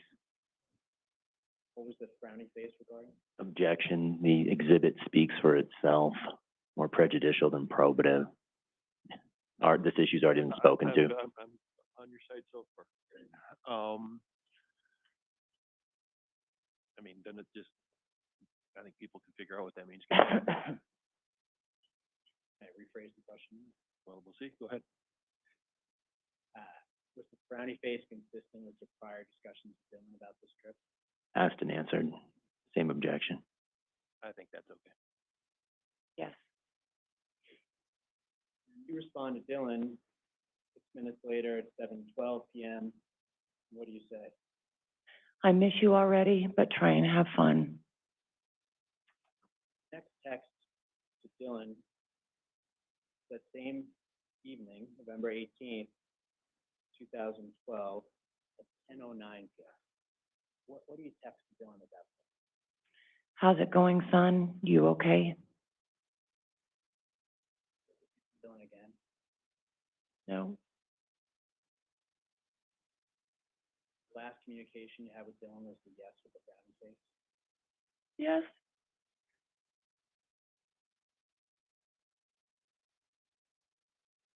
Send another text. 12:07 p.m. So it's 7 minutes after noon on November 19th. And what do you say? How's it going, son? You okay? All right, Ms. Hall, I know this is, I can only imagine how hard this is. I'm really sorry. Thank you. Time, would you need I'm okay. the 10:09 text from the night before? You say, how's it going, son? You okay? Do you hear back from Dylan that night? No. Hear back from Dylan ever again? No. Go to that next text message the next day, 12:07 p.m. It's November 19th. Do you see that text message on that exhibit? Yes. Mr. Doherty, I'm gonna make you stand in front of the lectern, please. Sure. So we can pick you up on the microphone. Yes, Your Honor, thank you. Or speak up, would work good. Thank you, Your Honor, sorry. What do you say in that text message on November 19th at 12:07 p.m.? How you doing, son? I miss you.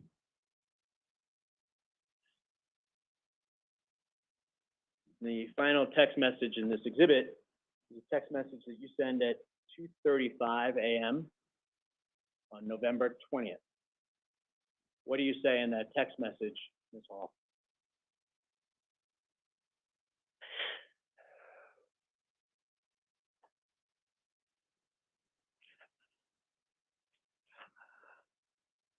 Sorry.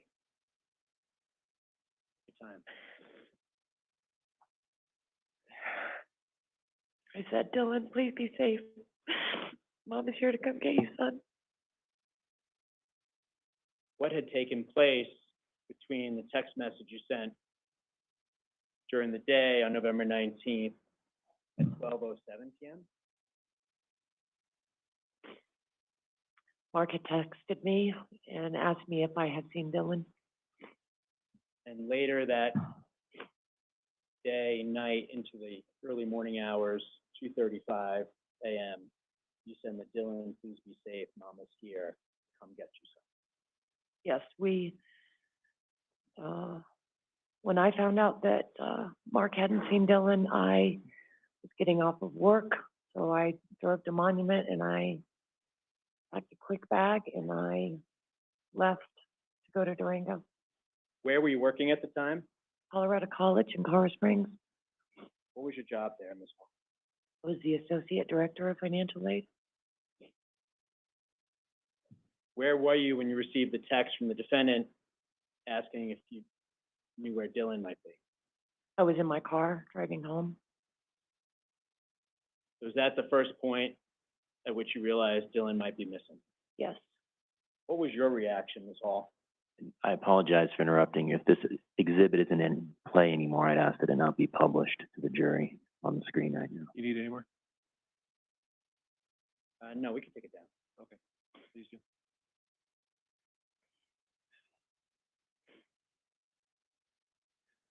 What was your reaction? I was frantic. It was nerve-wracking. I was 6 hours away, and he's asking me if I've seen Dylan. What'd you do at that point? Drove home, and I called my son Corey on my way home, and I said, Mark can't find Dylan. And then when I got home, I told my husband, Mark can't find Dylan, and I packed a bag and I got in my car. And I don't think my husband thought it was a serious matter because he, at first he was just like, oh, you're just being dramatic. Judge, I believe this is hearsay and a little bit of narrative, so I'm objecting to this portion of the question or answer. I'm gonna sustain that unless you have reason to let it in. Fine, Your Honor, thank you. Did you pack some bags and get ready to head to Durango? I packed a bag, yes. And who were you gonna go to Durango with? I was going to go by myself, but then my husband and Corey came with me. Around what time did you leave from the Colorado Springs area to head to Durango? I can't recall the exact time, but it must have been probably around 5:30 p.m. Can you go back, course permission, and put number 6 back on the screen?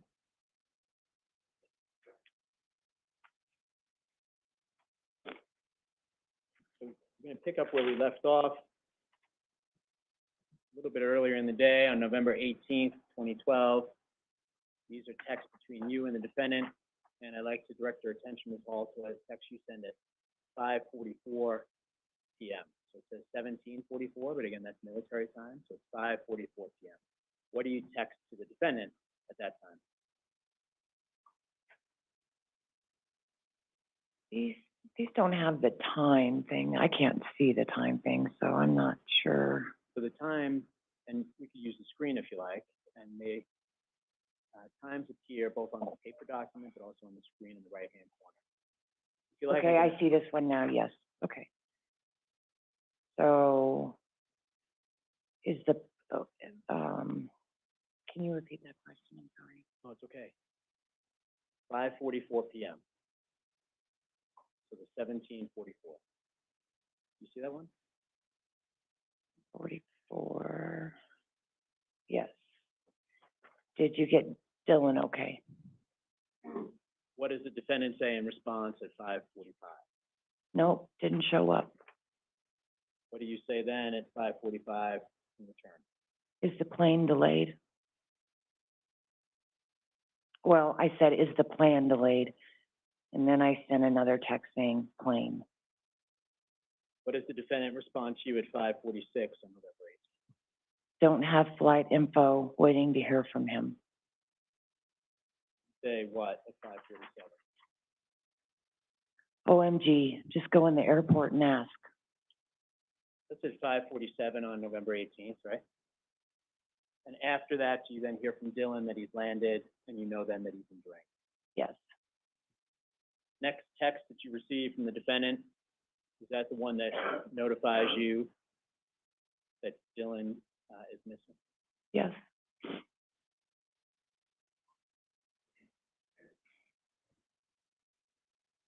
Text is November 19th at 4:32 p.m. You see it there? It says November 19th, 16:32 or 4:32 p.m. Yes, but I will say, on this sheet, those are blocked out, so it's hard for me to see the times, but yes. Yes. Other stars or whatever there. Gotcha. When you do, of course, permission is asked you to step down. Okay. That's fine. Please use the microphone so we get your sound picked up. And again, it's the mute button on there that turns it on if it's off. Can I approach again, Your Honor? It's on. Yes. Okay. It's on. I heard you.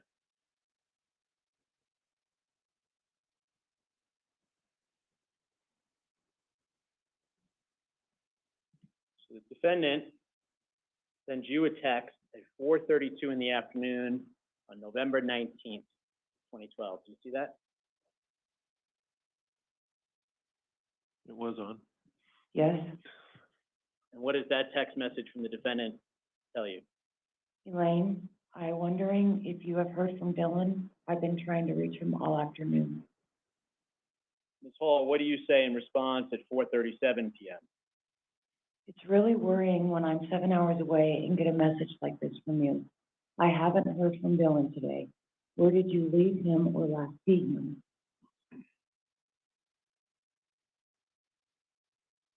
The defendant responds at 4:39 p.m. and says what, Ms. Hall? I went to town for errands and he was fine. I am just concerned and thought you may have heard from him. How do you respond to that text at 4:42 p.m.? Was he at the Viacito house? I'm concerned as well, as will. Please let me know when you find him. How does the defendant respond at 4:44 p.m.? Yes, at the lake, and I will. What do you say at 4:47 in that text message to the defendant? It's weird that he would just up and leave. Does he have his phone? The defendant responds at 4:50 p.m. And what does he say to you at that point? I agree, which is why I'm asking if you have heard from him. I assume he does, and why I have sent him texts and calls. What I don't know is if he has a charger or if it's charged. And that message is sent at 4:50 p.m. Yes, And you were aware that Dylan had his chargers with him. yes. Now, you send a message at 4:51 p.m. on November 19th, and what do you say? I am terribly freaked out that he's roaming around in the dark. I think we should call the police. How does the defendant respond at 4:55? I didn't want to freak you out, as I'm sure he's fine, but don't think I am not concerned. I just left the Bayfront Marshal's office and headed back to the house. And at 4:55, you send a text message to the defendant? Yes.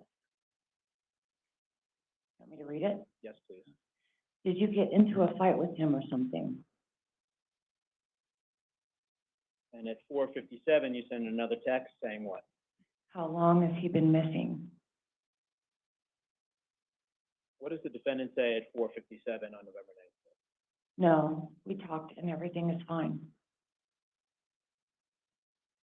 And at 4:58, Several hours, and that looks like it's in response to how long has he been missing? yes. What do you say at 4:58 p.m.? Well, it's not fine, he's missing. And at 5:40 p.m., so this is about 42 minutes later, you text the defendant, and what do you say? Have you heard anything from Dylan? You said you called the marshal's office. They have no record of you calling them. I called them. What do you mean by that? Just that when I called the marshal's office, they didn't have a report or anything on Dylan being missing, or they really didn't know anything, What prompted you to call law enforcement?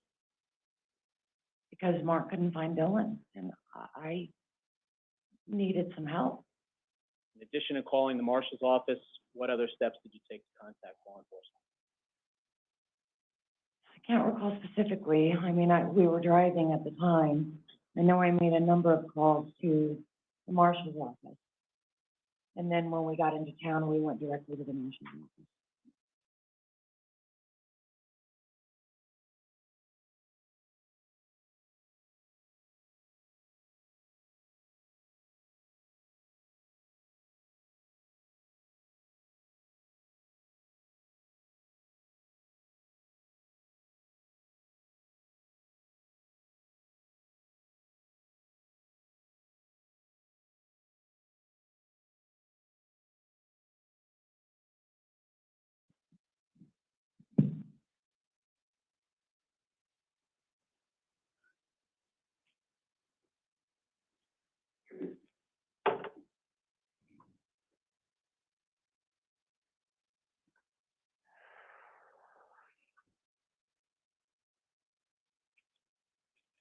You mentioned that you yourself called the police, called the marshal's office.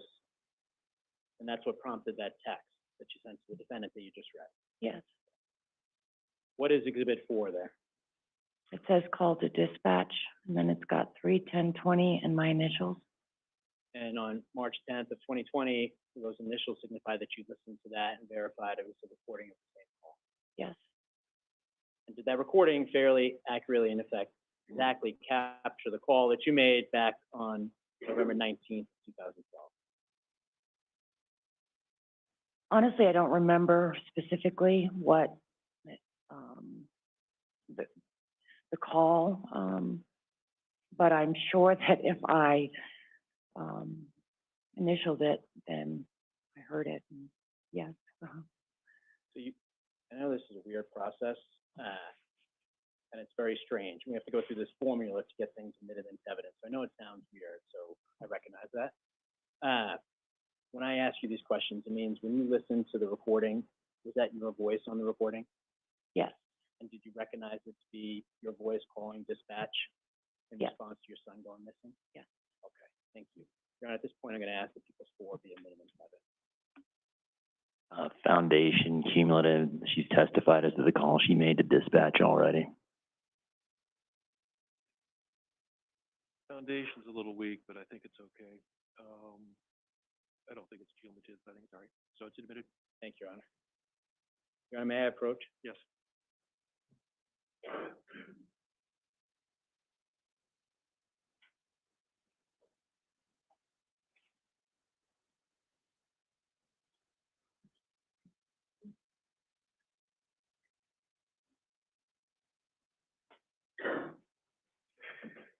Sorry, guys, I got you again. Hi, my name is Elaine Redwine, and my son Dylan Redwine was visiting his dad up in Durango. I live in Colorado Springs, and his dad texted me a little while ago and said he could not find Dylan. Okay, so 14 years old. Okay, do you know the address of the dad? 2343 County Road 500, it's up in Vicedo. Okay. So 2343 County Road 500 in Vicedo. Yes, and his dad said he called the marshal's office. I don't know if that's true or not. Let me see here. Let me see if this has been taken yet. He didn't. Okay. We don't have a record of it. What is your name? I'm sorry. What's your last name? Redwine. Redwine. And your first name again? Elaine. Elaine. And your phone number? 970-903-6843. 903-6843? Yeah. Okay. And his name is Dylan Redwine? My son's name is Dylan Redwine, yeah. Okay. And his father's name is Mark Redwine. And how do you spell his first name? D-Y-L-A-N. What's his middle name? Nicholas, Nicholas. Okay. And what's his birthday? 0206-1999. 0206-99? Yes. Okay. Does he have any idea where he may have gone? Not according to him, no. Dylan doesn't have friends with him by Vicedo. He's got friends in Bayfield. Okay. We're calling when I get home. And when was the last time he saw him? He texted me, he said a couple hours ago, so. Where were you when you made the call to dispatch? In my car, Where were you driving? to Durango. I should say to Bayfield. I mean, I put Durango and Bayfield together all the time, but I was driving to Bayfield. We're going to go back to Exhibit 6 on the screen.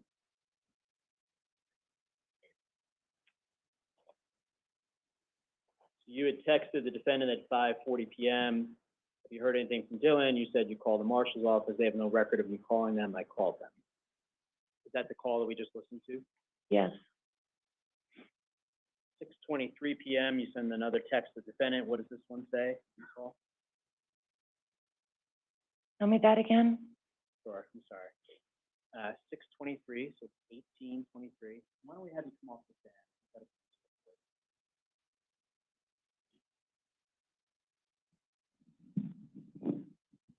Okay. So on the bottom right of the screen there, it says 1823, November 19th. You sent a text to the defendant. What does that text say? Have you heard from him? 29, the defendant responds. What does the defendant say? No, and I am extremely concerned at this point. I just left Tristan's house, and he has not seen him. Waiting for the sheriff to call back. I am doing all, We'll scroll down in a minute, but who, to your knowledge, was Tristan? Tristan was a classmate of Dylan's that lived up in Bicito. So this text message indicates from the defendant, I just left Tristan's house and he is not. Yes.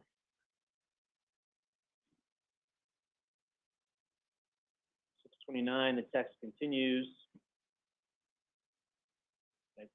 And he says, I can and will let you know the moment I hear from him. What do you say in response, 6:35, ma'am? He wouldn't just leave, he would have called me. I am so suspect of you right now. How could he just disappear?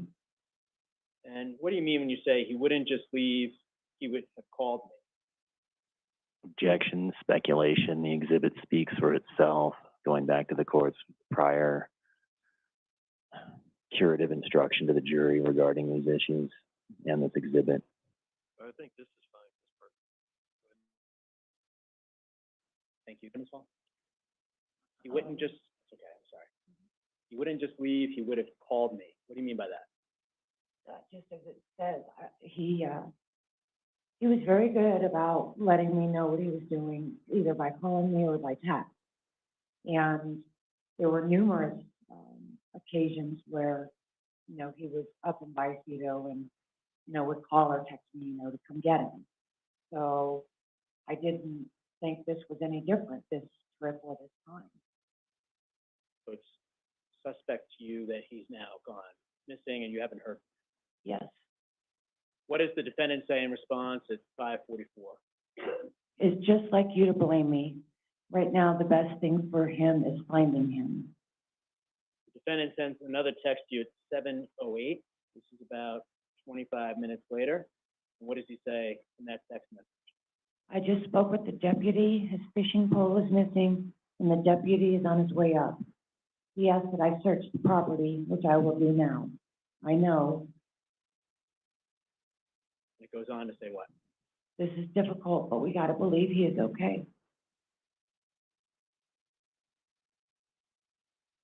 And then you send a text at 8:44 that evening. And at this point, you still haven't heard from, and no one has seen Dylan, right? Correct. So what do you say at 8:44 p.m.? Obviously, I had some typos, but I said, when was the last time you talked to him? What does the defendant say in response at 8:46 p.m.? This morning?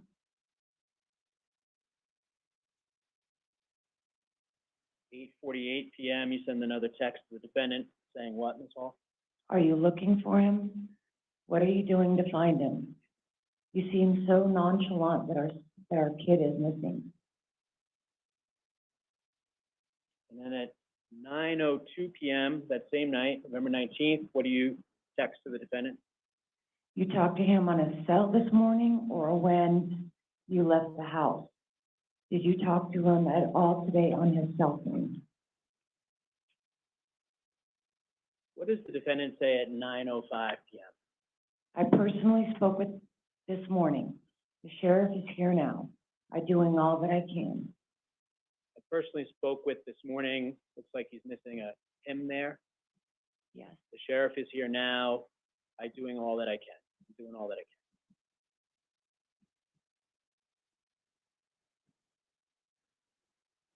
At 9, Is there a question there? Or is counsel just going to read the exhibit? If so, I object to that process. I agree with you, so please ask questions. so 9:05 p.m., he sends the text saying what? They're here and have advised me you are on your way. There are canine units on the way. And following up on a friend I am not familiar with. And that's at 9:43 p.m., sorry. Yes. 10:51 p.m., you send a response to the defendant. What do you say in that text message, Ms. Hall? Any news? What's this friend's name? You can have a seat, ma'am.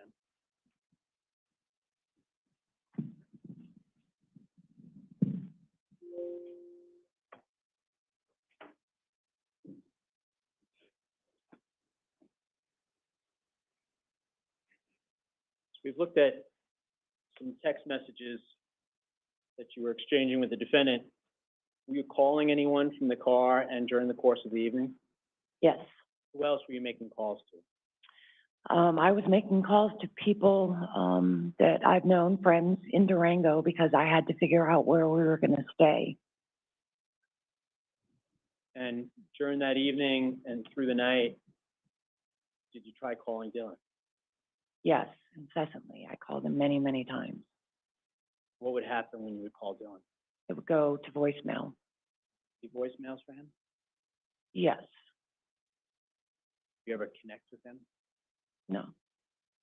How about individuals from the sheriff's office? Did you continue to call them throughout the night too? I believe so. You know, that was kind of a chaotic night. It's, looking back, it's so surreal, but I believe I did call the sheriff's office while we were driving.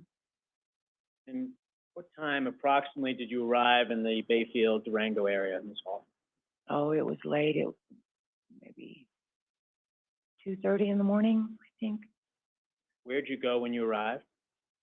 Straight to the marshal's office in Bayfield. What was the Mr. Doherty, would this be a good place? I want to take another break because I don't want to go too long with the jury but if you've got a good place in a few minutes, that'd be fine too. I think this works perfect, Your Honor. Okay. Thank you. Let's take another break since we took one so early. We'll start up again at 10 after. Everybody rise for the jury, please.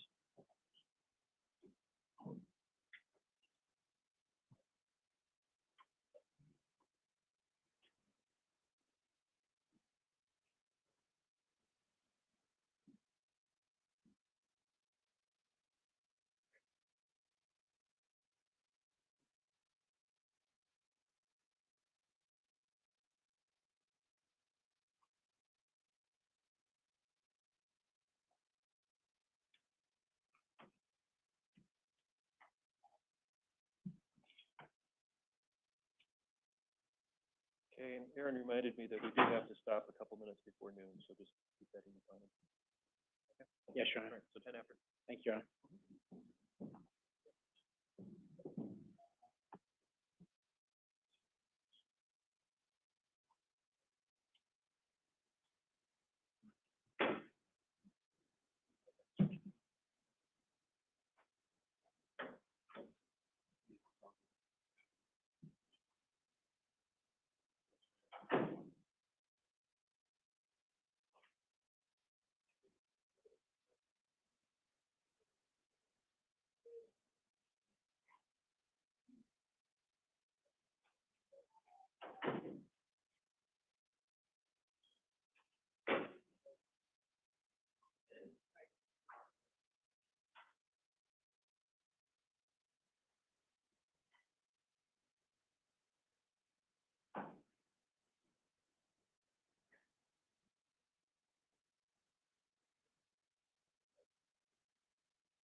Watch out.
So, Mr. Azell, who do I remind you of right now?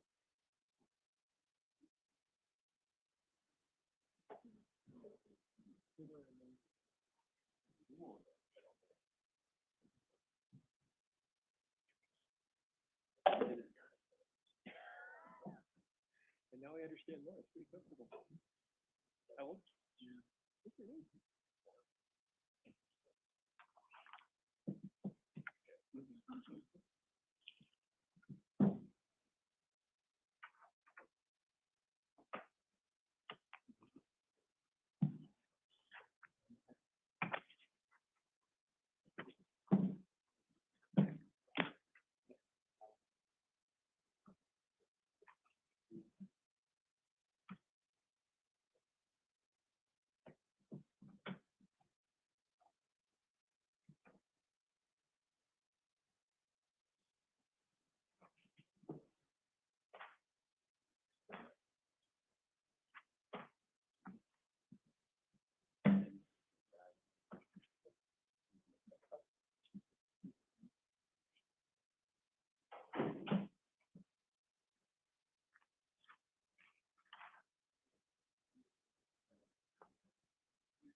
Everybody rise for the jury, please.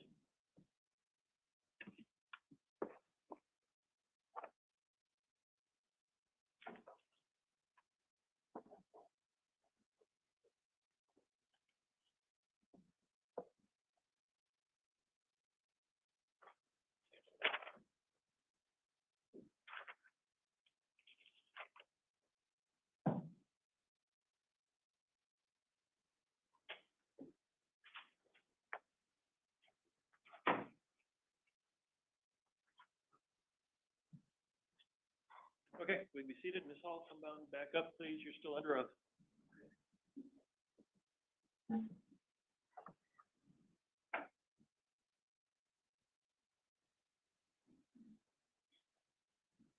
Whenever you're ready. Thank you, Your Honor. I'm gonna pick up with a couple follow-up questions for you, okay? Okay. That text message you sent to the defendant saying, any news, what's this friend's name, at 10:52, November 19th, what response did you receive from the defendant to that text message? I didn't. And then we had talked about whether you recall making telephone calls to any member of law enforcement during the course of the night. And with the court's permission, I'd like to approach you and ask you to take a look at something and see if it refreshes your recollection, okay? Okay. Go ahead. And Your Honor, I'm going to object to this process. The document he's going to show the witness is a prosecution-generated summary outline of referring to several different extraction reports, I believe, contained in DA Master Media Disc 24. It's Okay. Well, I'm going to overrule your objection, but I'm going to instruct you, Ms. Hall, because anything can be used to refresh memory. It really doesn't matter. However, it doesn't mean you can read this and because you've read it, that's what happens. It has to refresh your memory. And if it doesn't refresh your memory, then we're done with the issue. If it does, great. Okay? Okay. Go ahead, Thank you, Your Honor. May I approach? please.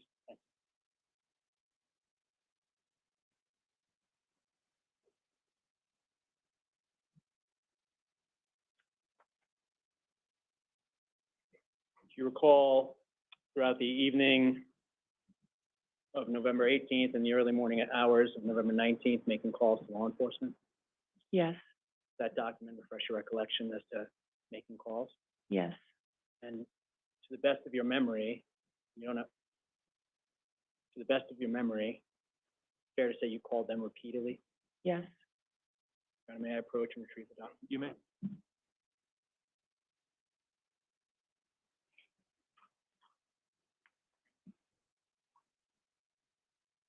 So you arrive in the Bayfield Durango area around 2:30 in the morning and you go to the marshal's office. Yes. What happens there? We meet with, deputy, I believe, and I can't even remember his name, and basically just inform them, you know, of what I know, which is very little at this point. And we hang around there for a little while, and then we go to my friend's house, who is where we are staying while we're here. What friend was that? Amber Harrison? And Ms. Harrison also served as your attorney in the divorce proceeding at some point, right? Yes. And did you stay overnight with Ms. Harrison? We stayed with her the whole time. We were here in Durango looking for Dylan. Approximately how long did you sleep that night after you arrived in the Bayfield Durango area?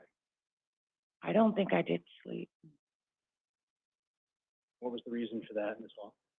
I was Relevance. I think it's okay. Go ahead. I was stressed out because I didn't know where my son was. And in the days and weeks ahead, what types of efforts did you, as Dylan's mother, engage in to try to find Dylan?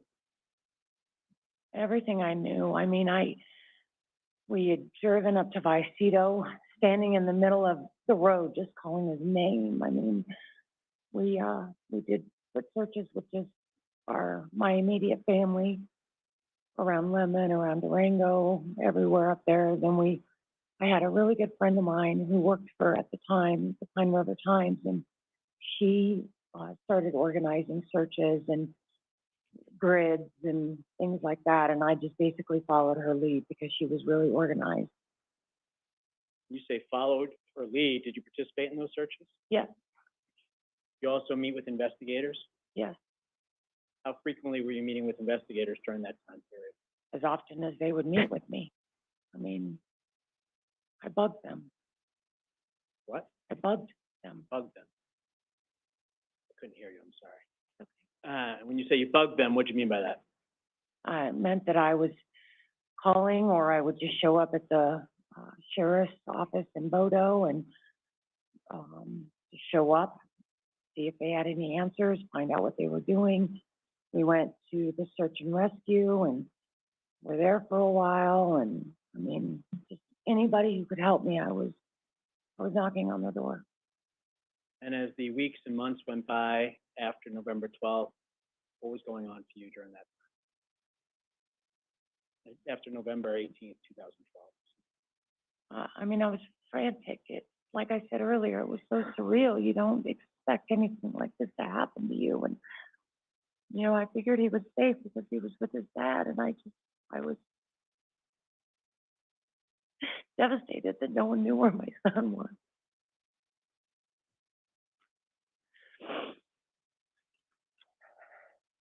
And were you aware from your conversations with law enforcement during this time that different tips and leads were coming in, they were investigating those? Yes, I knew there were different tips and leads. They didn't necessarily tell me what they were, but yes, I knew that things were coming in. And when you were out and about, is it fair to say you were just hoping to see Dylan or find Dylan wherever you were? Yes.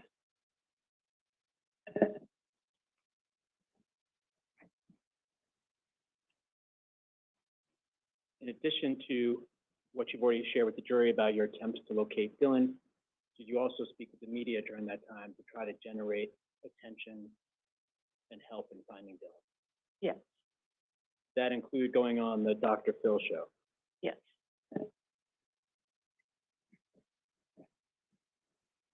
I'm going to direct your attention now to June 2013. There was a search that took place up on Middle Mountain. Do you recall that? Yeah. What do you recall about that? I remember, the search was organized. We had a bunch of, people from even out of state coming up to do a grid search is what they called it. And, they were focusing primarily on Middle Mountain because Middle Mountain had been reopened. And I didn't go up, on the mountain. I was staying at a place at the lake, Lake? Bicito Lake. And what was the reason you were staying in Vallecito at that time? I really was trying to stay away from media at this point because I was trying to gather my thoughts. Of course, we didn't know anything at this time when they were searching. But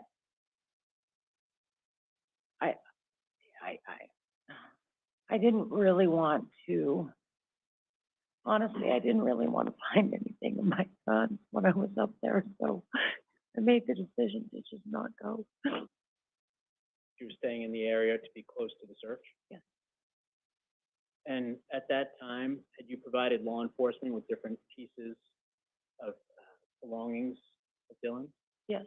What was the reason you provided them to law enforcement? Because according to Mark, he didn't have anything with Dylan's scent on it, and the sheriff's office said they needed something with Dylan's scent on it for the dog. So you were aware that the law enforcement investigators were seeking belongings of Dylan? Yes. They had not received any from the defendant? Yes. What did you provide to law enforcement to aid them in the investigation? A bag of clothes, pillow, blanket. I can't recall specifically, but those articles. Where'd you take those from? My house and monument. And actually, it wasn't me that gathered those.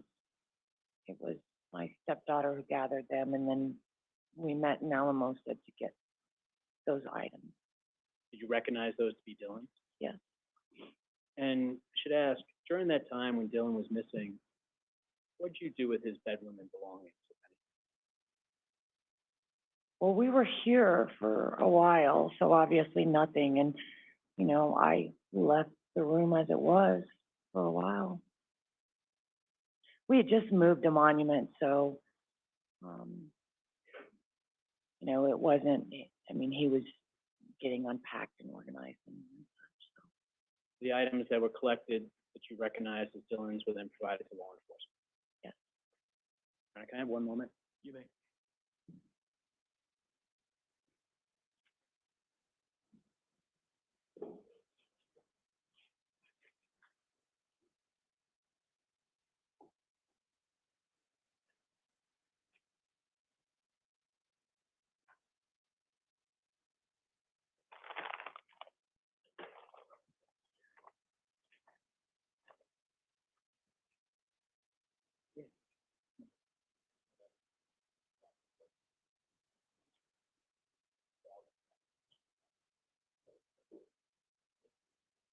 Your Honor, may I approach?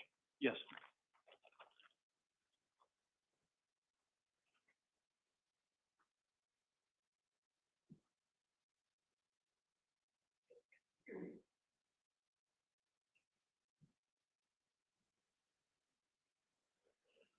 Can you take a look at what's been marked as People's 10 for identification, please?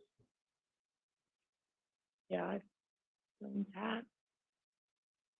How do you recognize it to be Dylan's hat? Because he wore it, and, That's a hat that was provided to law enforcement to assist them with the investigation, including the work with the dogs. yes, That hat appear to be in the same or similar condition as to when it was provided to law enforcement. At this time, people move people 10 into evidence. Any objection? No objection. Anticipating chain of custody to be tied up later on. Well, I understand that. Good. recognizes it as Dylan's hat. I don't see Right. there being a chain issue. Rod, correct. Okay, so it's admitted. Your Honor, may I approach what's been marked as People's 11 for identification? Yes.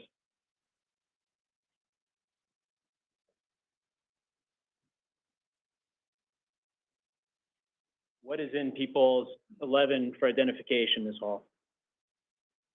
Chapstick? Is that a chapstick that belonged to Dylan? Yes. Provide that to law enforcement as well to aid them in their investigation? Yes. That chapstick appear to be in the same or similar condition as to when you provided it to law enforcement? Yes. Your Honor, at this time, people move People's 11 into evidence. No objection. It's admitted.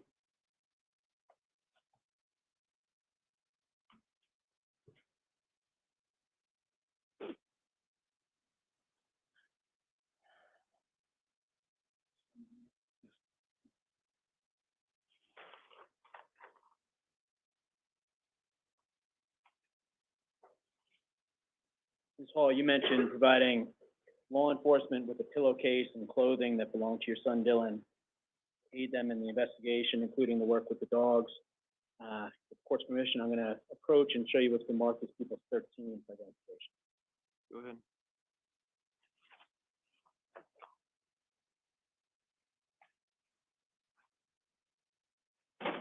Your Honor, with the court's permission, I open the bag and. Is it all on one exhibit? Is Yes, that, okay, you can, we just need to make sure it gets sealed back up. And make sure you speak up so people can hear you, or take the microphone.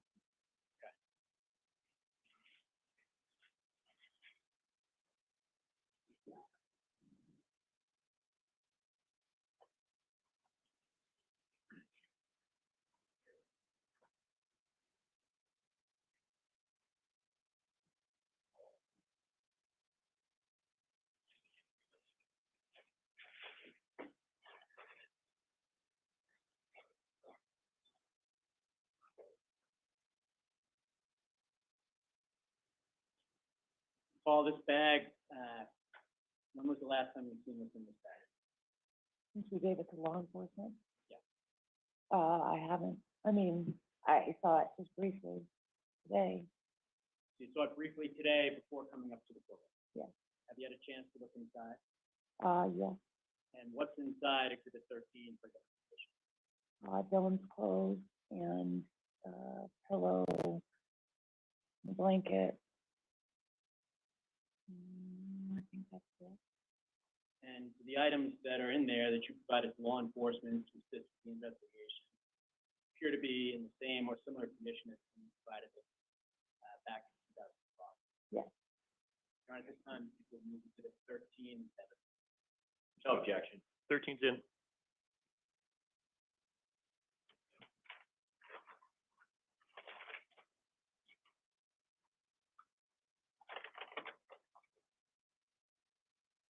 Paul, I have one item within Exhibit 13 in my hands. What is this?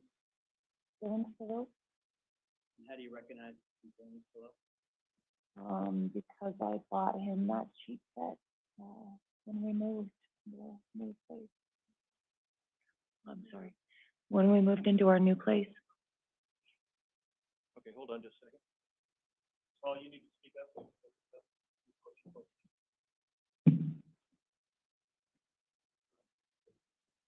Thank you, Your Honor. And this was one of the items you provided to law enforcement to assist with the investigation, Yes, that they could locate. yes.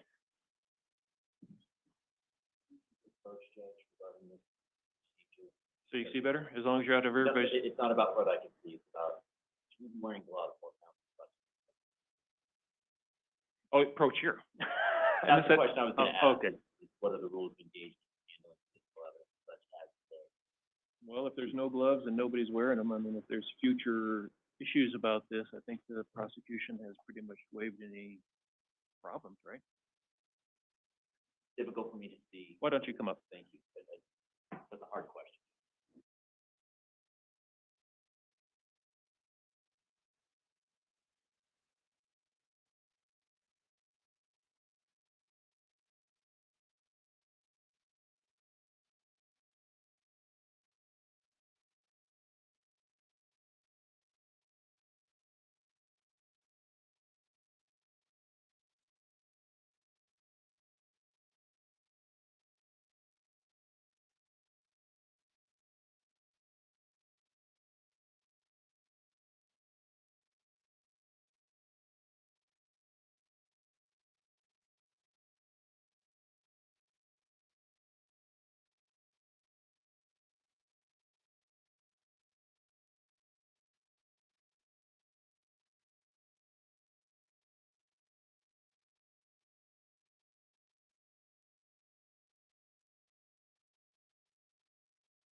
just gonna take out one other item here, Ms. Hall. What am I holding in my hands here? It's blue and orange.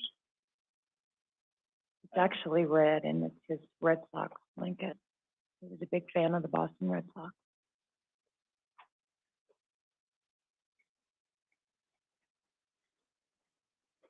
Oh, that's the Bronco one, sorry. Right. Sorry, yeah, you're right, okay. Bronco fans everywhere from the here. Bronco blanket. It is. And there are other items of clothing that belong still in Redwine into the search, right? Yes. I'm not gonna pull each and every one out, but these are all the items that provided to law enforcement aid in the investigation, particularly with regard. Yes.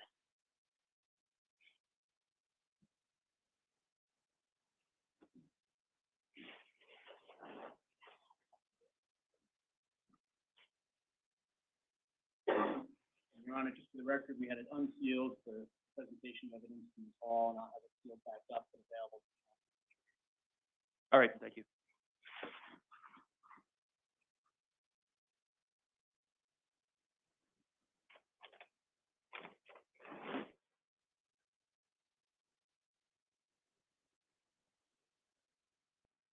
Ms. Hall, did you also provide an item to aid law enforcement with DNA testing in the event remains were found? I can ask that a different way, I'm sorry. Did you also provide other items to law enforcement to aid them if DNA testing was conducted? I'm sure I did, I can't remember specifically what it was. I mean, I know we gave DNA, I gave DNA, And what was the reason you gave DNA? in case remains were found so they could identify the match. I'm not sure how well that works, but they asked for it and I gave it. And with regards to that search on Middle Mountain, at some point were you made aware that items that your son's remains were recovered? Yes, How and when did you receive that information? I can't remember the specific day, I think it was the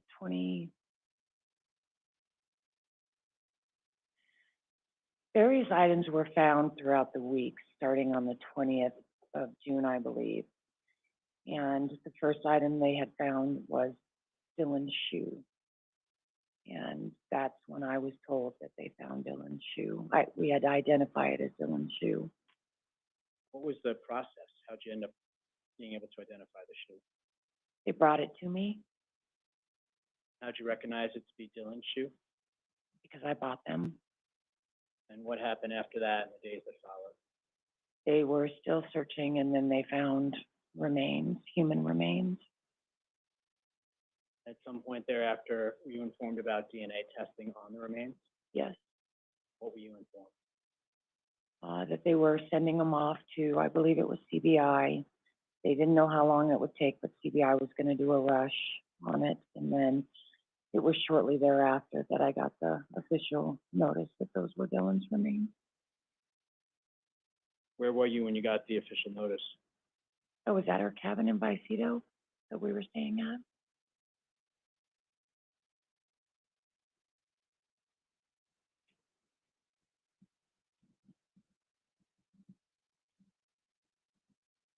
Your Honor, I have nothing further from this hall. Thank you, ma'am. Okay, Cross? Yes, please.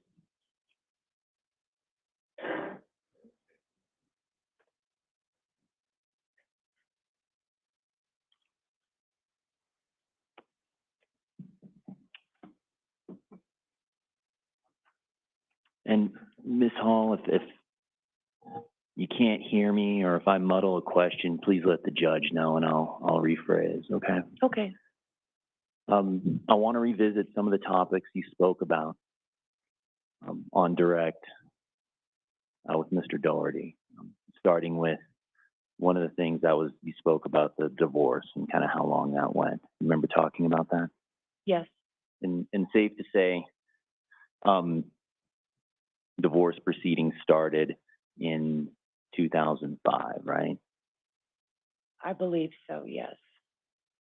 And I think you agreed with Mr. Doherty's description of the divorce as less than amiable. And actually, that's mine. Would you agree with that statement? Yes, And the divorce proceedings actually went on for years, correct? it was a long time. And without getting into the specifics, there were several issues that were litigated from 2005 through the summer of 2012. Would you agree with that statement? Yes, And you even mentioned one of those issues on direct about one of the issues that got litigated was the house on Windmill, right? correct. And who was going to wind up with the house and some other assets, correct? Yes, And that litigation went on for literally years, correct?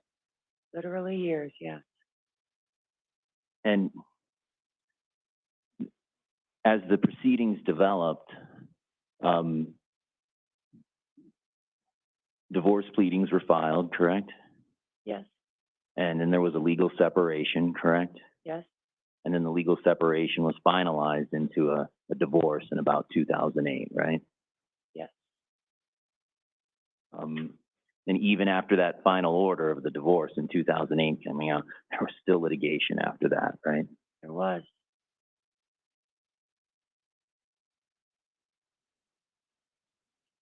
And after all that litigation of these other issues, there were the orders regarding where Dylan would reside and parenting time that came down in 2012, correct? Yes, And you told the jury that for the vast majority of these proceedings, you were actually living in the Bayfield area, correct? I was living in the Windmill house, yes. Right. And is that in Bayfield or around there? The physical address was Durango, but it was in Bayfield School District, so, Okay. And then you moved to essentially Colorado Springs in July, August of 2012, right? yes, And it was shortly thereafter that you filed a motion with the court for Dylan to move with you to Colorado Springs, correct? yes, And that request was filed with the court here in Durango shortly before Mr. Redwine and Dylan went on their trip to the east to see baseball, correct? I can't recall specifically when it was, entered or requested, but yeah, I mean, it was done around the July, August Like- 2012 timeframe. Okay. And safe to say, you recall that Mark Redwine and his attorney objected to that, correct? Yes, And you asked to move Dylan to Colorado Springs. Mr. Redwine and his attorney objected, and then I think you guys responded to that objection, and there was eventually a court hearing, correct? yes, And while that was going on, you also filed an emergency motion to enroll Dylan in schools in Colorado Springs while this issue was pending, correct? yes, So in September of 2012, there were a number of issues continuing to be litigated in this divorce, correct? yes, And by and large, those issues were concerning where Dylan would live, correct? yes, Where he would go to school, right, and whom he would live with. yes, You or Mr. Redwine. yes, And ultimately, as you testified on direct, the court ruled that Dylan would live with you in Colorado Springs, correct? yes, And the court also ruled that Dylan would attend school in the district where you were residing or thereabouts. Is that right? yes, Okay. And then the court also made findings about what kind of visitation, what kind of parenting rights Mr. Redwine would have as well, correct? Yes.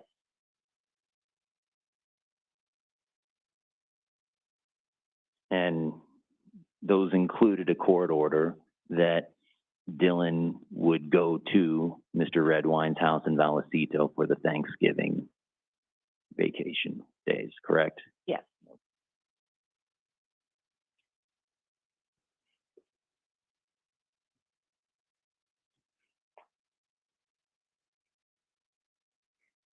And that day that the order came down saying where Dylan would live, where he would go to school, that you would have to visit Mr. Redwine on Thanksgiving, that same day, you know that Mark bought him a ticket to come to Durango on an airplane, correct?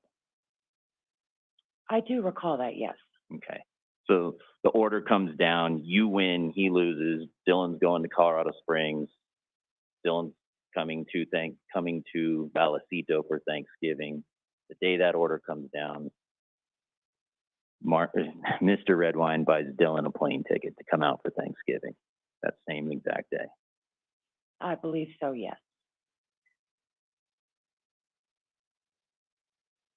And safe to say, that proceeding in September regarding where Dylan would live and attend school, that was what we call a contested hearing, correct? Yes. That was not agreed to by you and Mr. Redwine. Correct. And that was litigated by you and Mr. Redwine. Yes. And Mr. Redwine and his legal team litigated that issue very vociferously, very hard, correct? They did.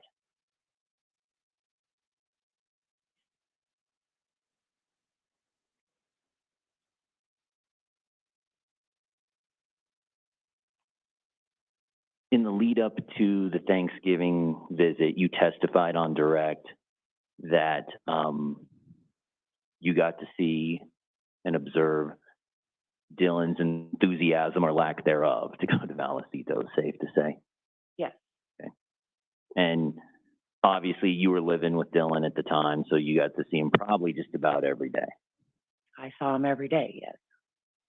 And based upon those observations and conversations that you had with Dylan regarding the visit in Thanksgiving, you were left with some impressions and some concerns, quite frankly, about Dylan coming to Vallecito to visit Mr. Redwine, correct? Yes. And from your interactions with Dylan, you knew at least one thing, and that was that Dylan was excited to come to Bayfield, Durango, at a bare minimum to see his friends, correct? Yes. However, he wasn't excited to stay at his father's house, correct? Correct. And your understanding from your conversations with Dylan is the reason he was not excited to, one of the reasons he was not excited to stay at his father's house is it was in Vallecito, kind of out in the sticks. That's one of the reasons, yes. One of the reasons. And you even said on direct, I believe, that because the house is so isolated, right? Correct. Isolated, out in the sticks. And also, from your understanding and living in the area, you know that the house in Vallecito on County Road 500 was far away from his friends in the city of Bayfield, correct? Far away from his friends and everything else, yes. Right. Because it's literally the house in Vallecito, Mr. Redwine's house, is literally at the end of the road before the campground up there, right? Yes. And in fact, you've even characterized that the location of that house as being in the middle of nowhere. Yes.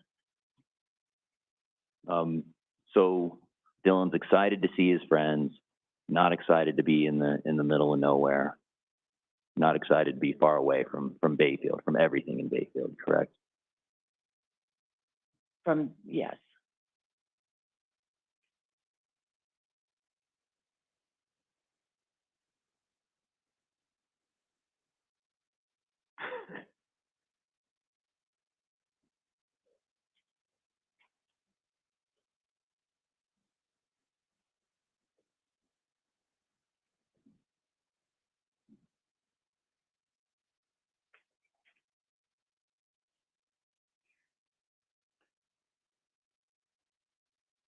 Now, you testified on direct that, and I need to look at some of the exhibits, permission to approach. Yes.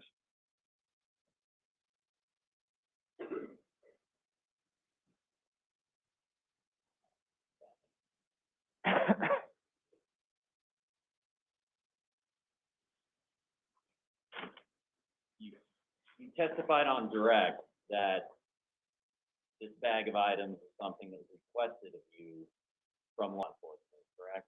Yes.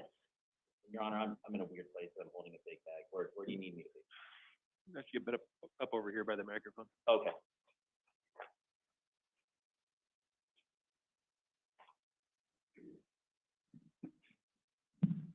And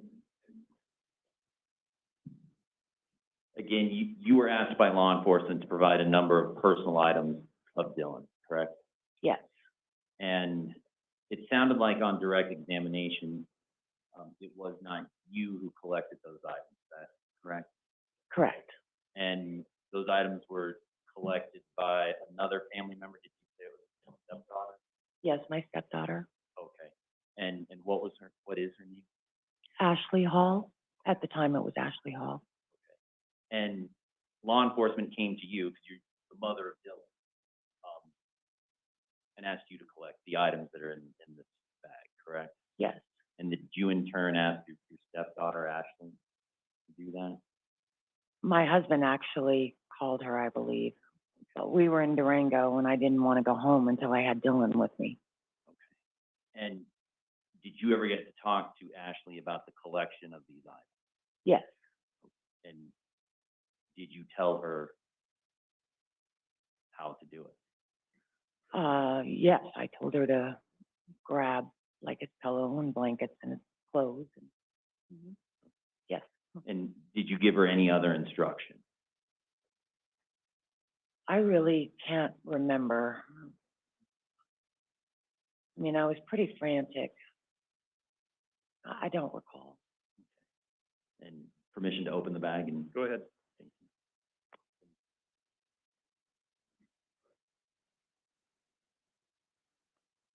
and those items included the pillow, correct? Yes.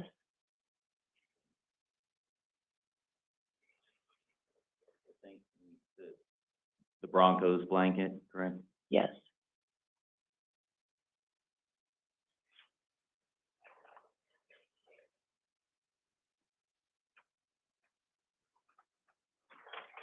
It looks like that there's several other items in here as well, correct?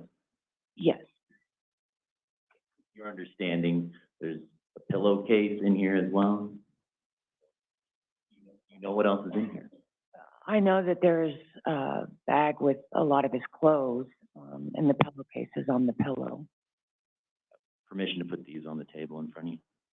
Go ahead.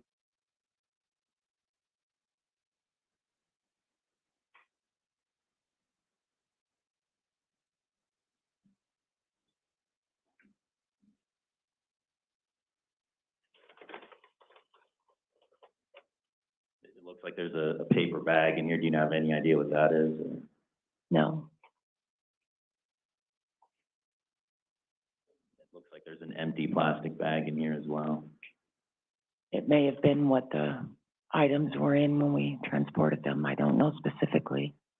Your Honor, just for the record, that's the same plastic bag that I just took the Broncos blanket out of. Okay, thank you. I'll stipulate to that. But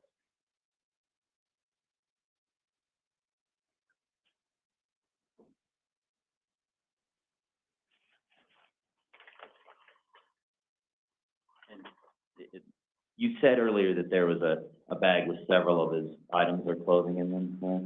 Yes. Okay, and it looks like there's an open paper bag here, correct? Yes. And looks like we towel that looked to be Dylan's. Yes. How do you know that's Dylan? I mean, it's our house towel, and I know it came from our house, and it was in Dylan's room. How do you know it was in his room? From Ashley. It looks as though there's a hoodie or a zipper Liddy as well, correct? Yes. Go ahead.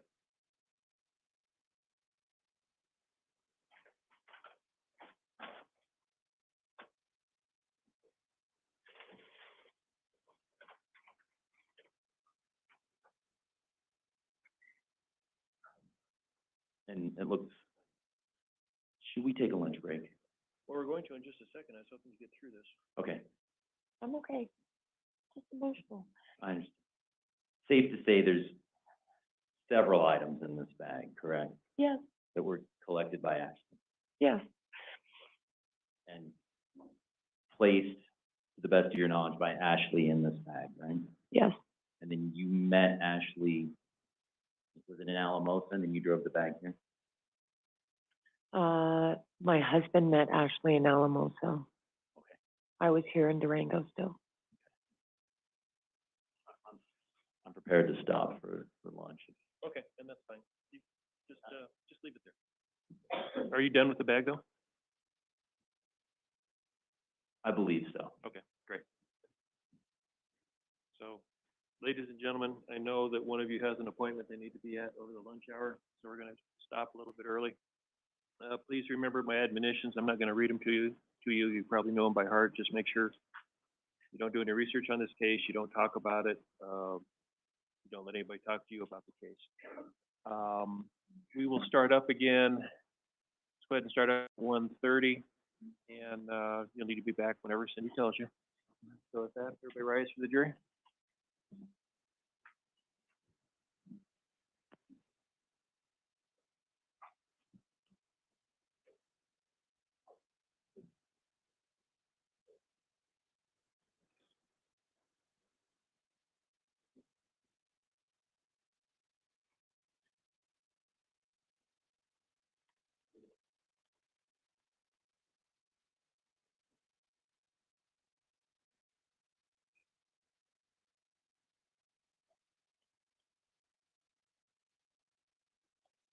Okay, if either Mr. Heidel or Mr. Azell can put all that stuff that came out of that plastic bag back, so it's not everywhere, that would be great over the lunch hour.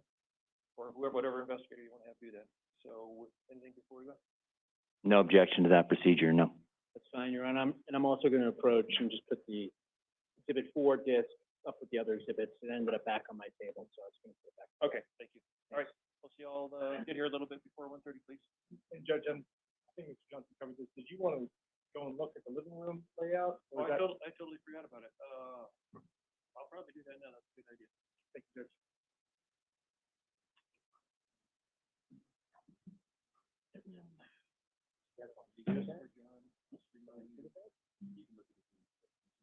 Right. We might send Les to go with you guys now. Yeah.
Need more batteries?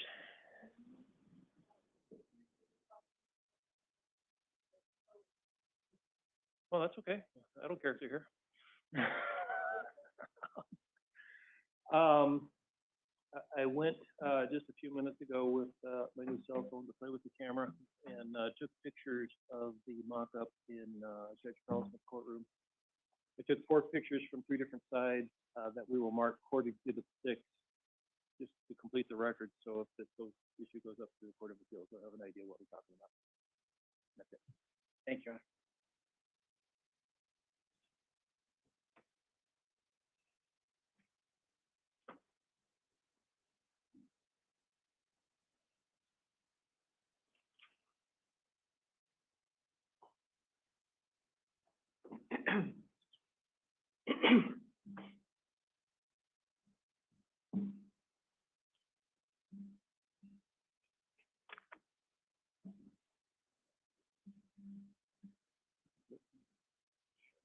Oh, did they? Okay. So they probably have to go downstairs yet. All right.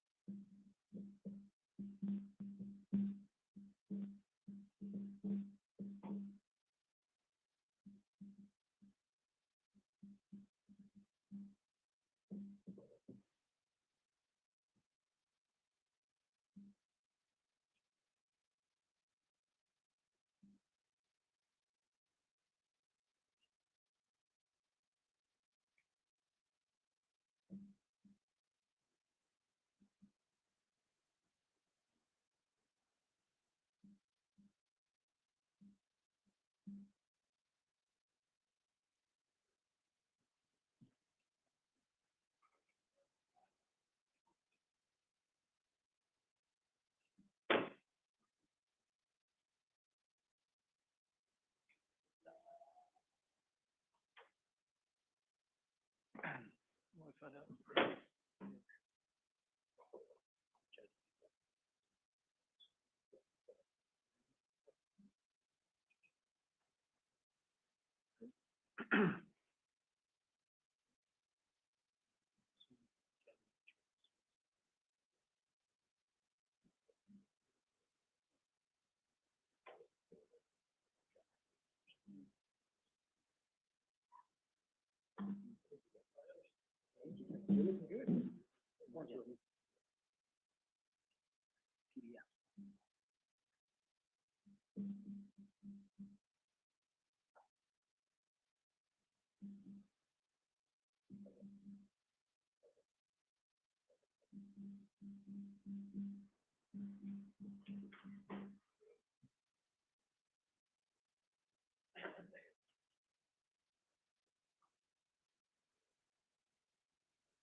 Okay, yeah, they had just gotten in the building. That's where Robbie was saying, so they probably put upstairs. That's fine.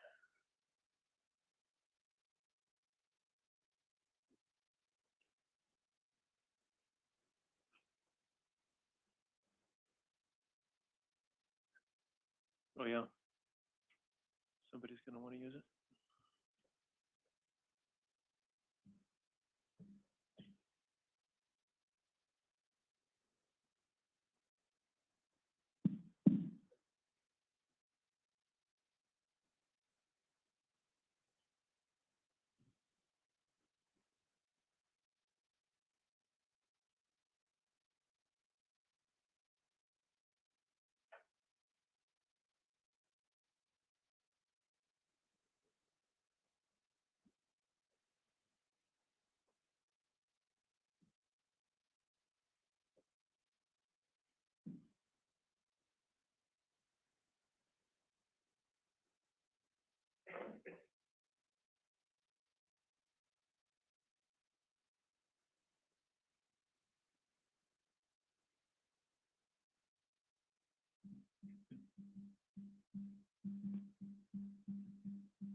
Everybody rise for the jury, please.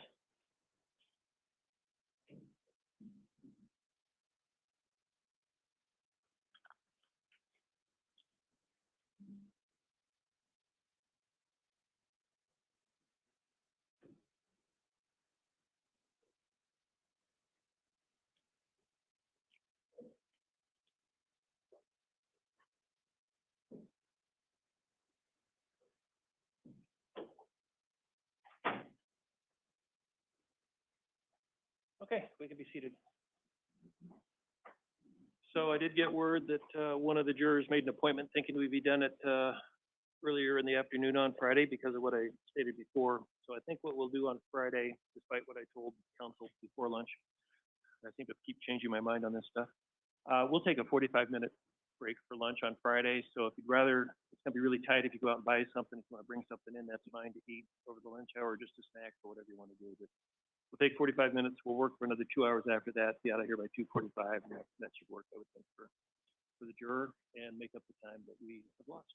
So with that, come on back up, Ms. Hall.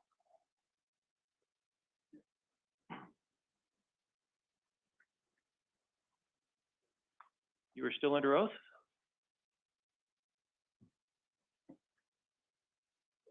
Mr. Bogan. Thank you. Ms. Hall, I'd respectfully turn your attention to already admitted exhibit People's number 8, it's the email. And I think it's on the table in front of you. You want to get it for her? Yeah, by all means. I didn't.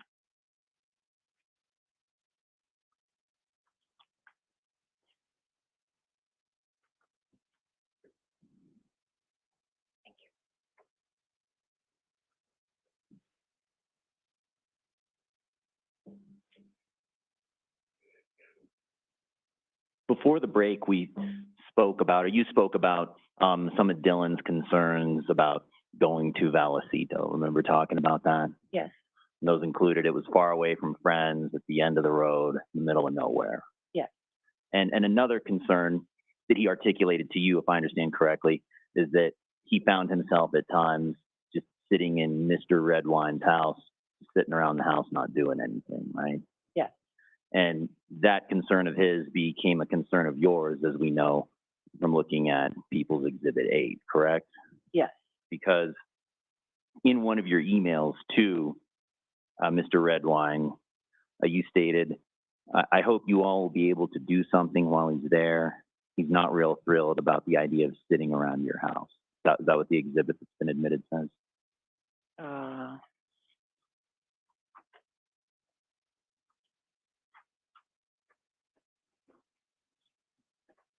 It's on page 2, I believe, of the exhibit at the top. Yes. Okay.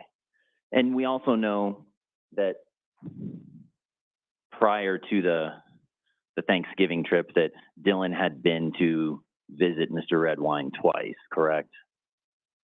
That Yes. summer/early fall.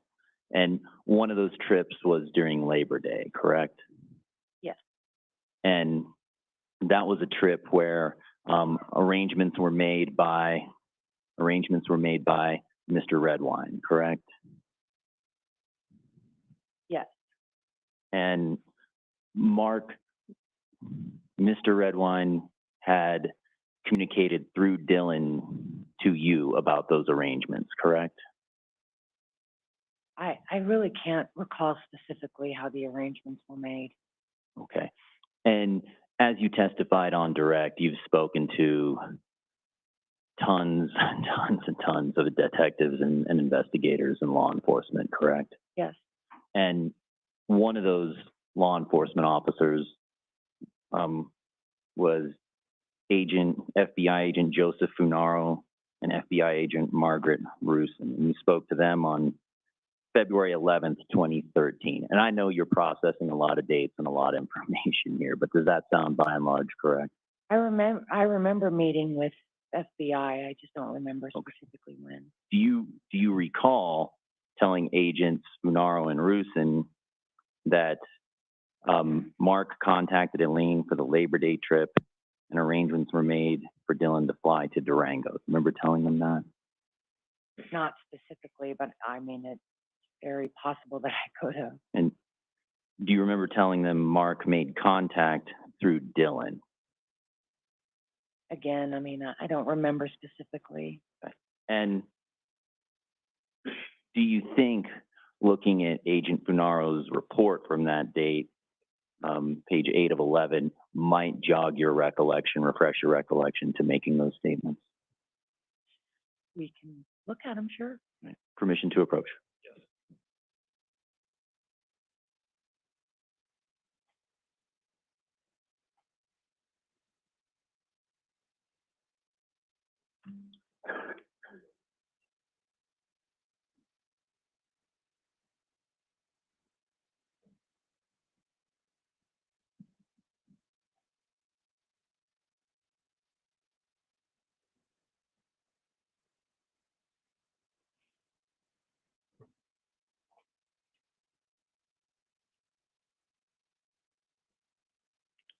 Okay. Having reviewed the report from Agent Funaro, does that refresh your recollection to making the statements that arrangements were made and that Mr. Redwine communicated through Dylan? Yes. Okay. Permission to approach and collect. Yes.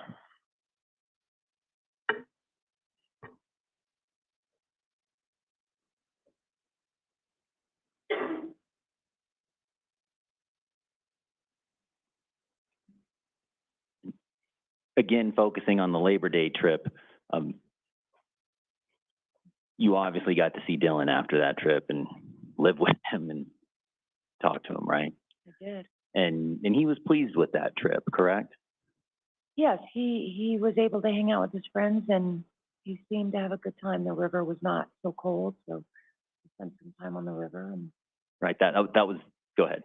he seemed okay. Right. And those are the two things that you remember.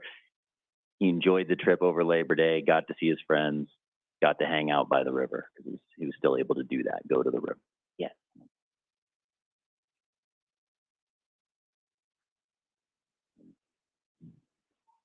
And I'm going to hand you People's Exhibit 6, if I may approach. You may.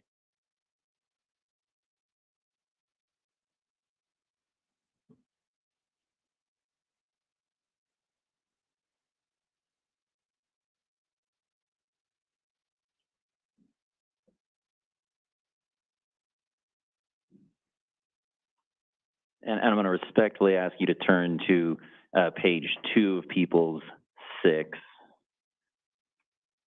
And again, People's 6 is the bubble chat, the text messages between yourself and Mr. Redwine on certain dates, correct? Yes. And one of the messages you received from Mr. Redwine that you testified to on direct, the first blue box down on the left. I'll ask you to read that if that's okay. The first blue box? On the left, yes, ma'am. First Elaine. blue box from the top. Elaine, I'm wondering if you have heard from Dylan. I've been trying to reach him all afternoon. Okay. And you got that text, and you remember getting that text, probably like no other text you've ever gotten. I do. And that text came in at about 16:32 military time. Can you make that out on the People's Exhibit? It didn't print very well, but I mean, it sounds about right. Right. You remember going back and forth with Mr. Doherty, and you said, Yeah. we got a bad printer. Okay. And what we know also is that 16:32 for folks not in the military is 4:32 p.m., correct? Yes. Okay. And after you got that message, as you testified, you made a number of phone calls after that, correct? Yes. And some of those phone calls, as you testified to, were the sheriff's department, correct? Yes. And you even tried to call Dylan's phone as well, correct? Yes. And at 5:02 on the same day, you tried to call your attorney, Amber Harrison, correct? Yes. Okay. So Mr. Redwine calls at 4:32. You called your divorce attorney, Amber Harrison, at 2 minutes after 5. I don't know the time specifically, but we needed a place to stay, and she was where we Right.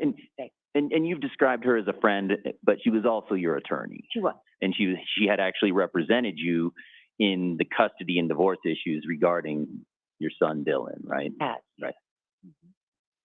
And she was at that time as well. And that's a poorly asked question. She represented you on that matter in August and September of that year. Yes, she did.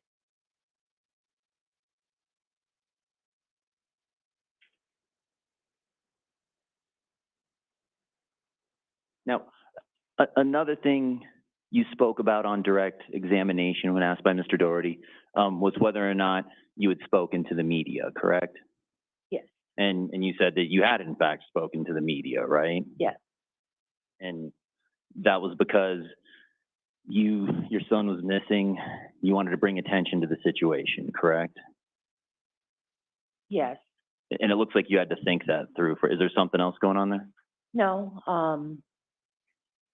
it's just that everybody kind of arranged this for me, so I was just kind of following protocol as to what others around me thought would be good.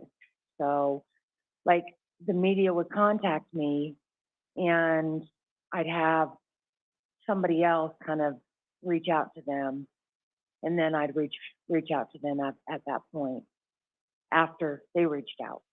So, like, I had a friend of mine, Denise. Denise Hess? Yes. And She was kind of the middle person with the media. okay. Certainly not for all the media, I take it. For most of it. Okay. So, and describe for the jury who Denise Hess is, how you know her, just what your personal relationship is. Denise was a friend of mine. Her son and my older son went to middle school and high school together, and she worked for the Pine River Times. So when I knew that we had to do more, that we weren't within the first couple of days, we couldn't locate Dylan. I contacted her to see what she could do to help me get attention for Dylan, bring him home.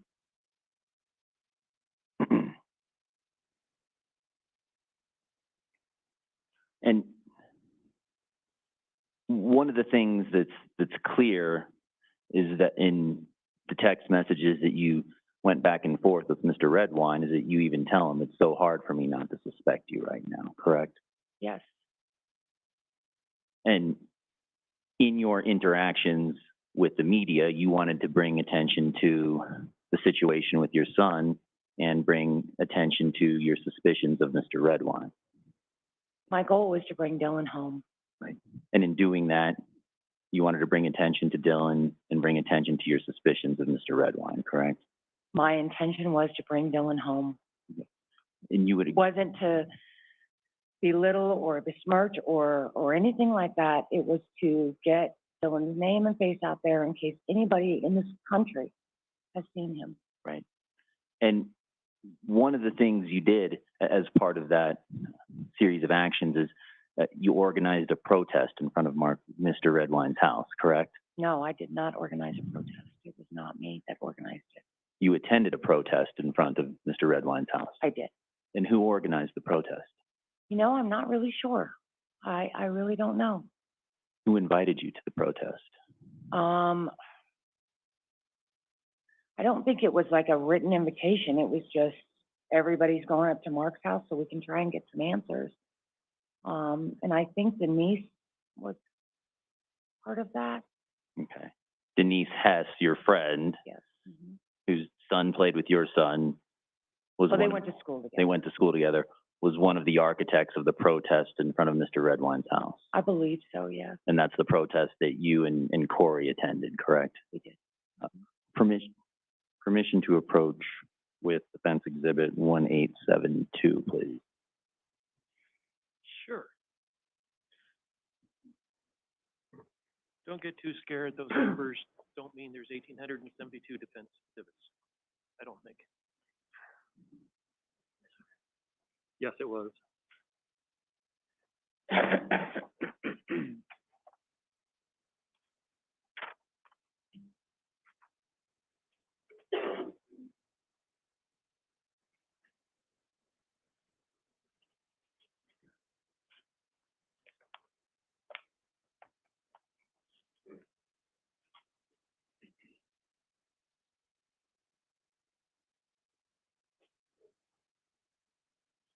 Have you had a chance to look at that?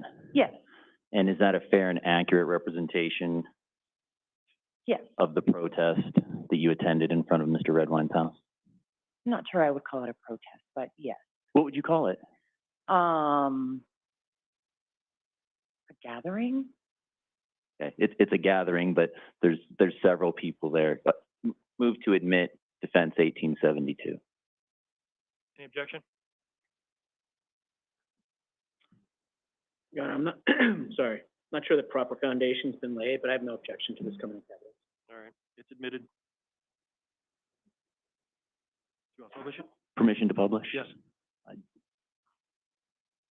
Don't know if the TV's on. TV needs to be turned on probably.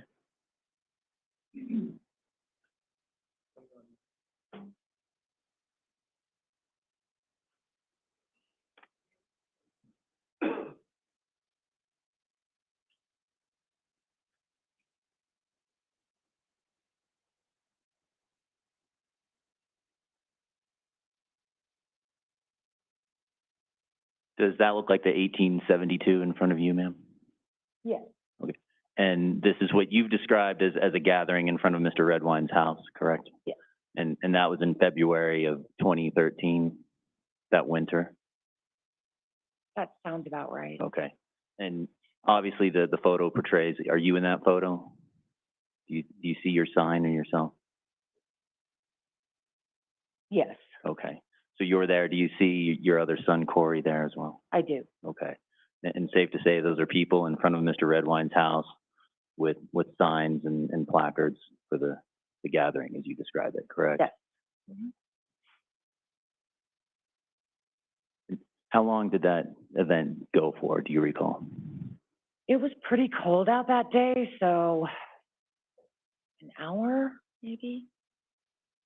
And again, it's your recollection that Denise Hess, your friend who's the journalist at the Times, is that the Pine River Times? Yes, That she was one of the architects of this. I believe so, yes. It was kind of hazy, but yeah, I think she was part of that, yeah. I'm gonna take that down. We're gonna go one.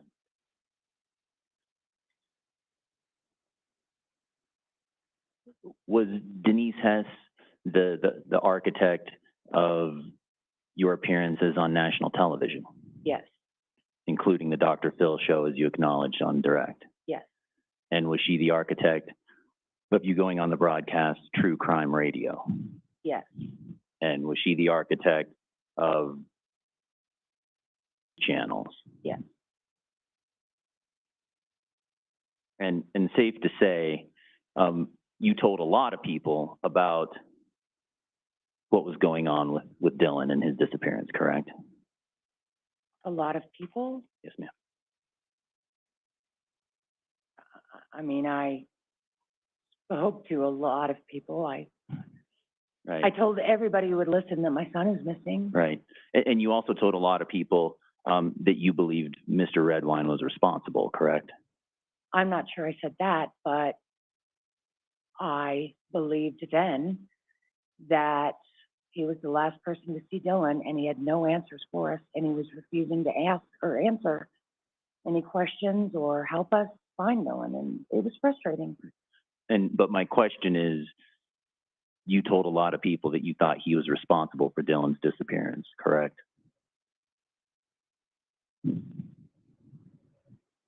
I'm not sure I would say it like that, no. Okay. Can I see both counsel just for a second?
Yeah, I'm going to make a record first and instruct the jury, but then I will.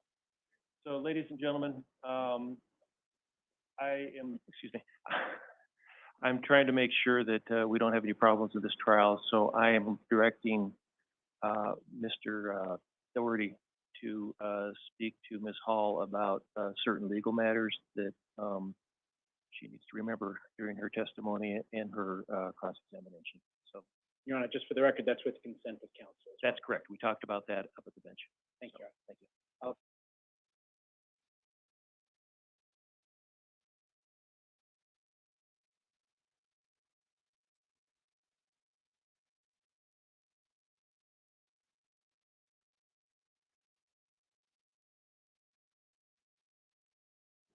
Your Honor, we're all set. Thank you. Thank you.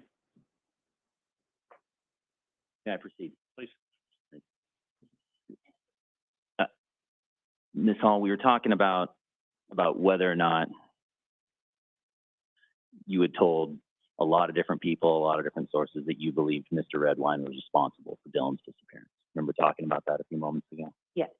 And the fact of the matter is that you had told a lot of people that you believed Mr. Redwine was responsible, correct? A lot of people is pretty general, but okay.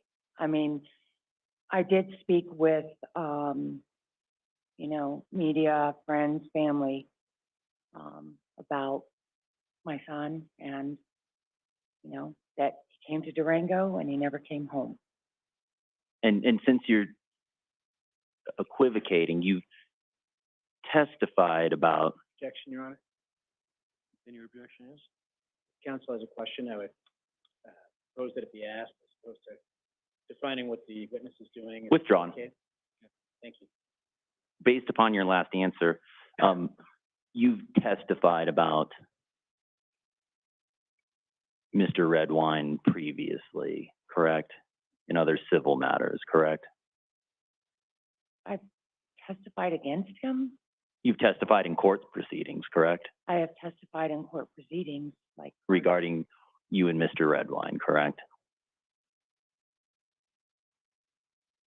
Yes, I find your answer or your questions to be very generic, so I'm Okay. trying to. I know. You've testified about this before on June 11th, 2014, correct?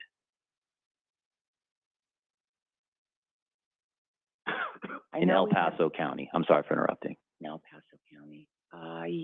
Yes. Okay. If that was the date, I don't recall the date specifically, but Okay. And again, you've told the jury that that's not how you would put it, that you told a lot of people that you believe Mr. Redwine is responsible, correct? I've always said that I believe that he had a hand in Dylan's disappearance, yes. Okay. And you've told that to a lot of people. Okay, sure. I mean, You don't have to go anymore. They know your answer. thank you. You don't need to ask it anymore. And you've gone on national television and iterated that opinion, correct? Yes. And you've iterated that opinion to law enforcement, correct? Yes. And you've iterated that opinion to Facebook platforms, correct? Yes. And was Denise Hess the architect of your communications on Facebook as well? Sometimes I really tried to stay away from Facebook because it was very emotional, and I didn't want to get into the social media tit for tat. So my involvement in Facebook was pretty minimal. Okay. But you did just acknowledge that you had told people on a Facebook platform you thought Mr. Redwine was responsible, correct? Yes. And do you recall what platforms those were where you iterated your opinion that Mr. Redwine was responsible for Dylan's disappearance? Not specifically, because I never really went out to like a page or anything and said, you know, he's responsible. I made comments on a post or something, but. So do you recall if you made those comments on the Facebook page, Warriors for Dylan? No, I don't recall. Do you recall if you made those comments on a Facebook page, Journey to Justice? No, I don't recall. I don't. Did you make those comments to the Facebook page, Collective and Objective Voice for Dylan? Honestly, it was so long ago, I don't remember. Do you recall making any comments on the Facebook page, Arrest Mark Redwine? No. you recall making any comments on arrest in prison, Mark Redwine Facebook page? No.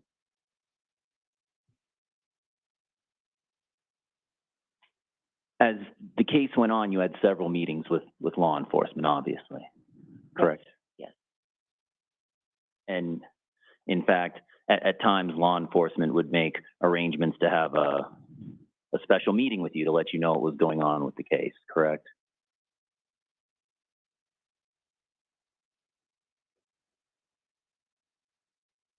Yes. And at those times, they would inform you what they could about what was going on with the investigation, correct? Never to my satisfaction, but yes. Right, and you actually grew frustrated with that process, right? I did. Because you wanted to know. Wanted to know where my son was, yes. And as this case progressed, you got to know some of the investigators pretty well, correct? I don't know what you mean by pretty well, but yes, I mean, You became close with some of the investigators yes.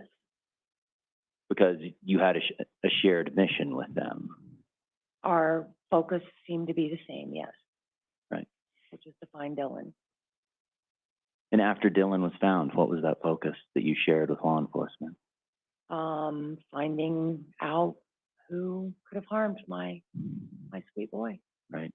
And your opinion that Mr. Redwine was responsible didn't change during this process, did it? No.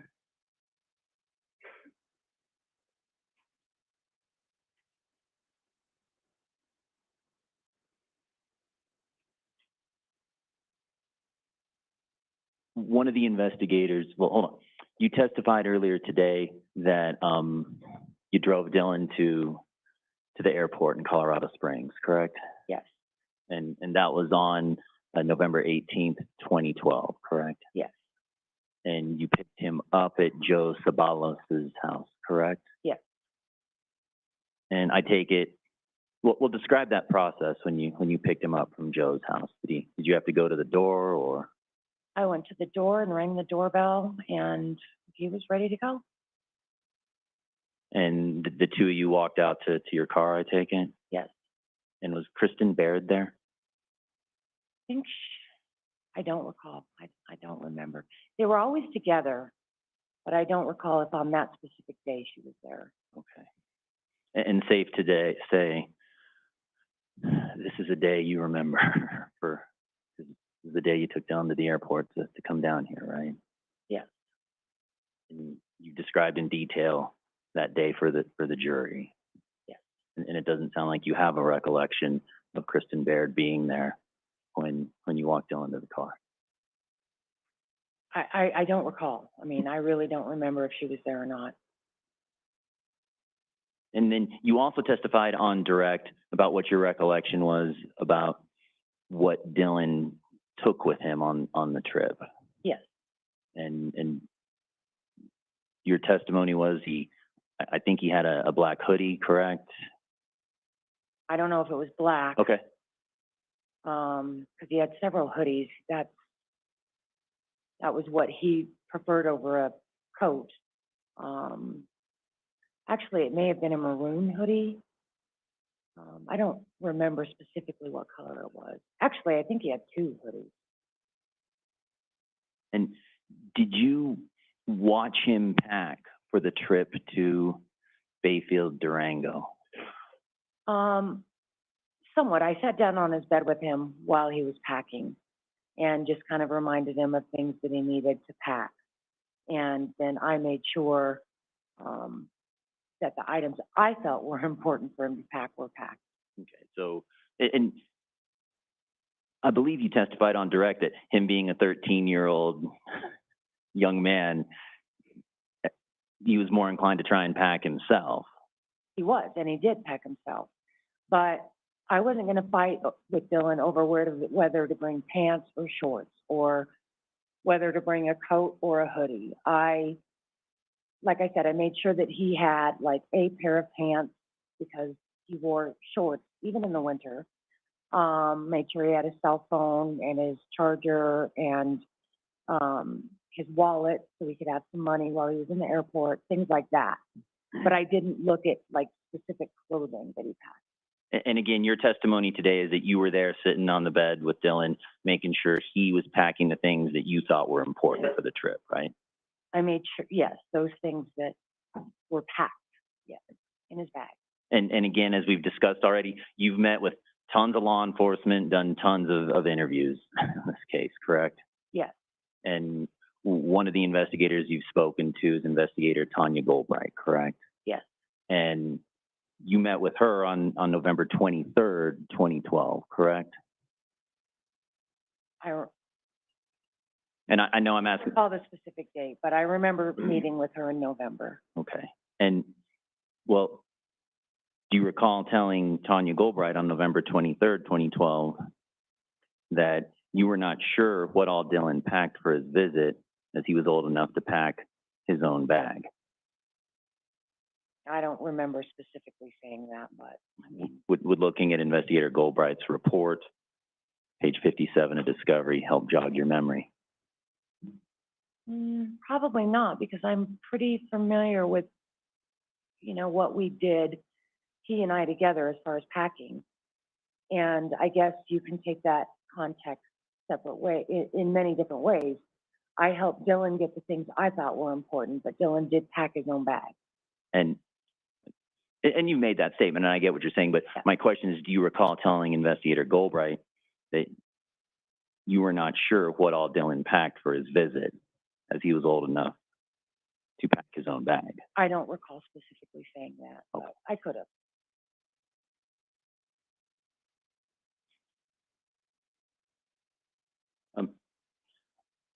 As the case went on, you also informed law enforcement that you had friends in Vallecito who were watching Mr. Redwine, correct?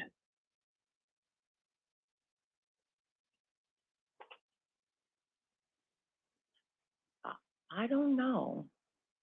I mean, I really never met a lot of these people until Dylan went missing. I really didn't have any friends in Vallecito. Did you identify Miss Carrie Cochran to law enforcement? Yes, Carrie, I did forget about Carrie. Carrie was a neighbor of Mark's that, Mark and I and the boys had all gone over to her house and had dinner and such, so. And I did call Carrie, yeah. right. And do you recall informing investigator Goldbright that Carrie Cochran, whom you knew, was watching Mr. Redwine closely? I don't recall saying that. Would looking at investigator Goldbright's report from the 23rd, 2012, help you recall if you told her that? I mean, I guess, I don't know how to respond to that, because I may have said that. I know, you know, that was right around the time Dylan went missing, and I was desperate, and I was reaching for anyone that could help me, you know, give me some information about Dylan. And as part of that process, you informed law enforcement that Carrie Cochran was watching Mr. Redwine very closely. I don't remember saying that she was watching him very closely. I could have said that. I truly just don't remember. Do you know who Kathy Berry is? Yes. Can you describe for the jury how you know her? I met her through Dylan's disappearance. She came down from her home in Evergreen, I think, to participate in the search for Dylan. And was she someone who you knew prior to your son going missing? No. Okay. And did you foster any kind of personal relationship or friendship with her? Yes, we have become close over the years. Okay.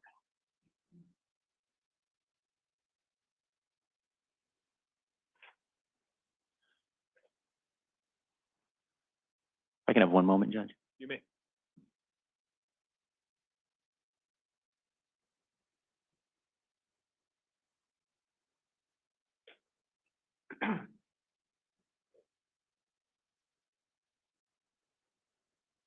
Permission to approach and turn her attention to Exhibit 7. Yes. People 7? Yes. Thank you.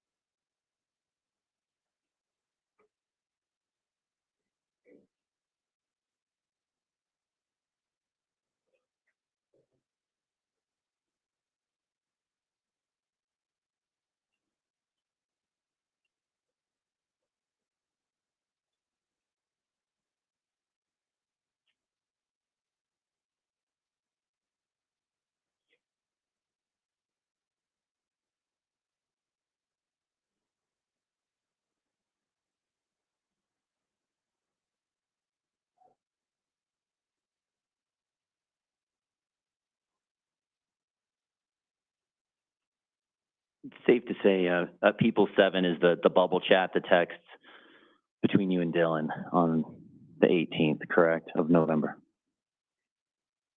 Yes. And you can take it out of the plastic folder there. I think that may help to see what it is. And one of the comments you make to Dylan in the second green box from the bottom was, make your dad wait, laugh out loud, right? Yes. And that's just kind of, what's going on with that comment? Well, I was obviously worried about Dylan getting there and Mark not being there. So I wanted to make sure, I didn't want Dylan waiting on Mark. I wanted Mark waiting on Dylan for pickup. I didn't want Dylan standing outside an airport and Mark not be there. And obviously, as is your right, you watched the proceedings in this case, correct? You watched the trial so far? Yes. Including the video of Mr. Redwine picking up Dylan there in the airport and meeting him. Okay. And you're aware of the compromising photos as well, correct? I am. And those have been shown to you by Corey and other sources, correct? Yes. And as you sit here today, you have no personal knowledge, you've never observed, you've never heard of Dylan confronting Mr. Redwine with those photos.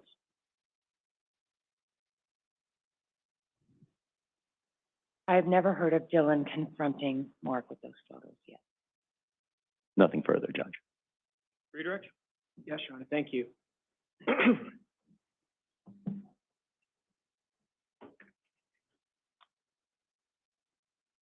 I'm going to take you through a couple topics that defense counsel covered in cross-examination, okay?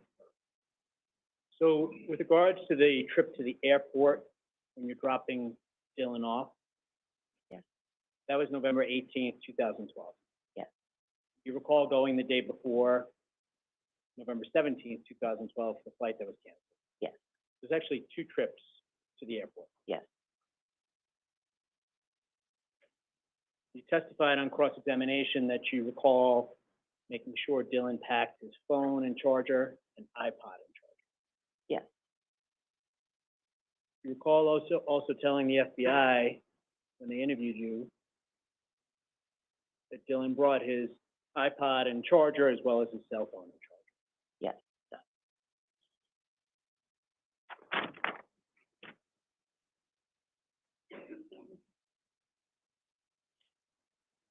Counsel had asked you about the Labor Day trip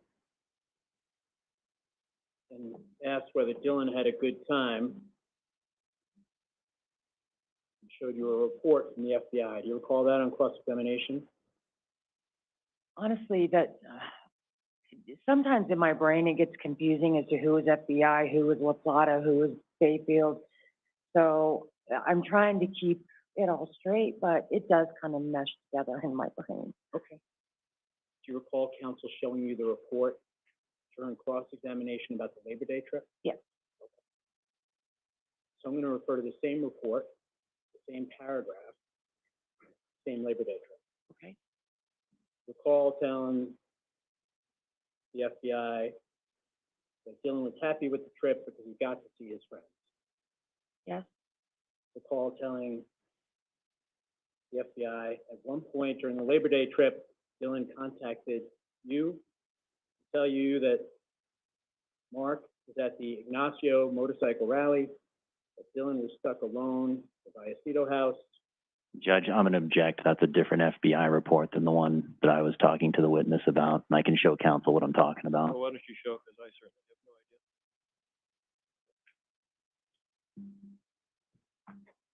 Well, I could rephrase the question, Ron, and perhaps save us the. Well, you can try, Mr. as long as Mr. Bogan's listening. Do you recall telling the FBI that during the Labor Day trip, Dylan contacted you, to tell you that defendant was at the Ignacio motorcycle rally, that Dylan was stuck alone at the Vallecito house? do I remember telling the FBI that? Or do you remember that? I remember that, yes. Do you recall Dylan contacting you during that same Labor Day trip and asking you to have a friend of yours pick him up from that house? Yes. And it wasn't his house, it wasn't the Vallecito house, it was actually in Bayfield. He was stuck in Bayfield, He being, Dylan. was stuck where in Bayfield? I'm not sure exactly where, which worried me. So I called a couple of my friends to see if one of them could pick him up, and then I would come up to Durango and get him.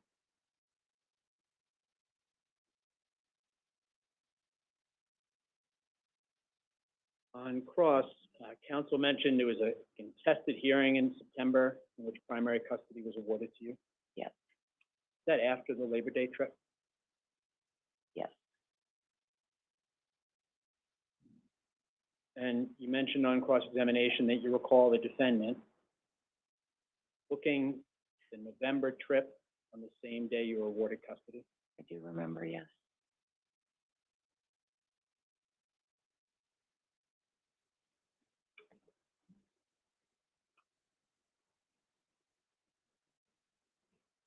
Switching gears here, okay?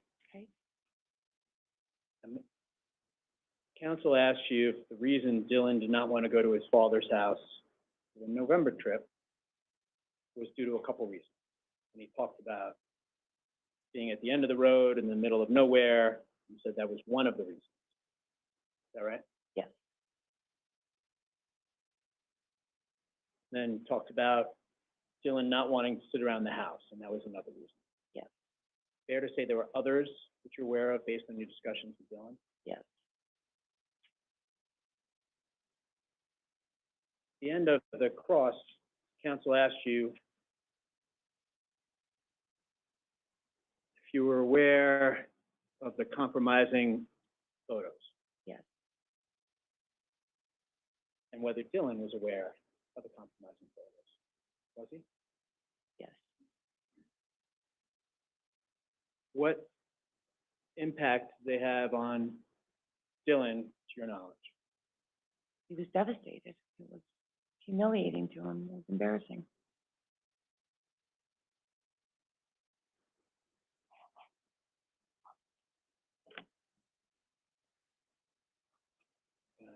You were shown an exhibit, now admitted into evidence 1872. This was in, I believe it was February of 2013. Okay. Dylan goes missing, and you don't hear from him again, November 18th, 2012. Okay. Roll through Thanksgiving, December, January. And then this picture, if I recall correctly, was taken in February. Yes. What was the purpose of this visit to the defendant's house? Trying to get answers, trying to get movement, trying to get something that would help us find Dylan. Answers from Mark. We weren't getting. During that time, you're also trying to get or you're seeking answers about where your son's going? Yes.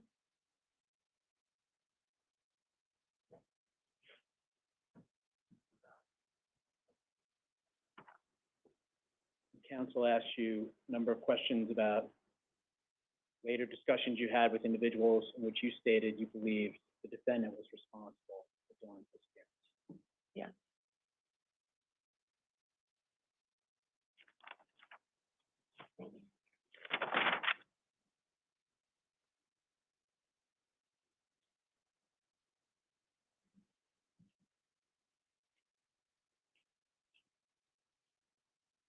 And then I'm going to switch gears one last time on you, okay? And just more for clarification than anything, the bag, which is introduced, or excuse me, admitted into evidence as People's 13, contains articles of clothing and the pillow and pillowcase that belong to them. Yes. And counsel had asked you some questions before the lunch break about that, and I just want to make sure I clarify. Okay. Those were items that you provided to law enforcement as scent articles or things that may contain Dylan's smell. Objection, foundation. I don't know if she knows the purpose. She was asked by law enforcement to get that sort of thing, is what the testimony was this morning, so I think the foundation. Go ahead. Dylan's smell for the purpose of canine searches. Yes. Then I should have clarified this earlier, but I realized during cross that I should clarify it. And then you also provided other items for possible DNA analysis. Yes. You had mentioned earlier the CBI, the Colorado Bureau of Investigation. Yes. And is the ballistics that's been introduced into evidence one such item? Yes. Did you also provide a baby tooth of Dylan's for that purpose? Yes. Thank you. I have nothing further, Your Honor. Any questions from the jury?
Okay.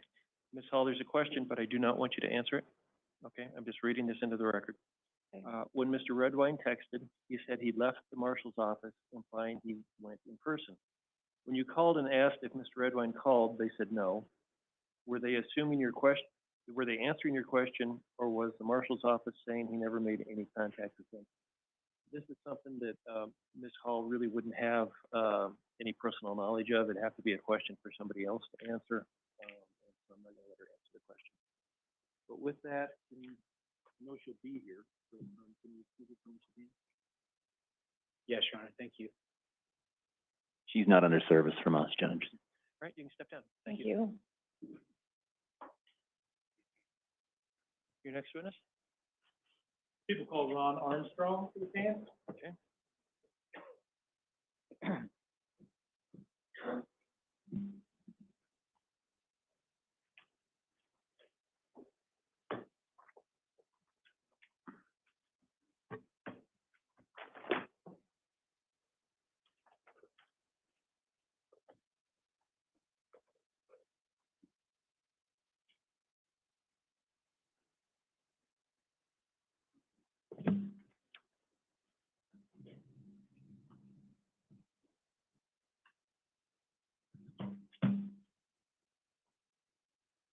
Thank you.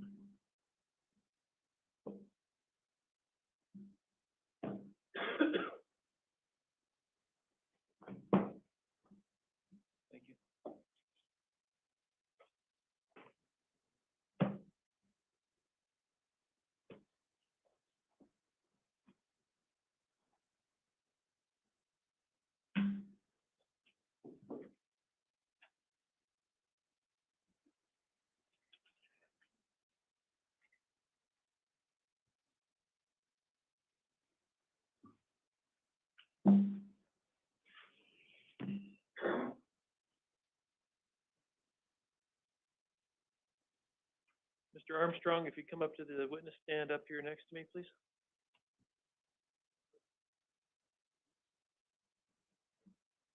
Yeah.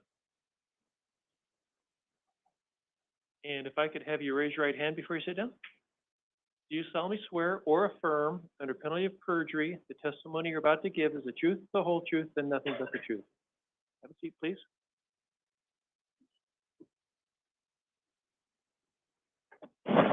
Make sure you speak up and talk into the microphone. Go ahead, Mr. Champagne.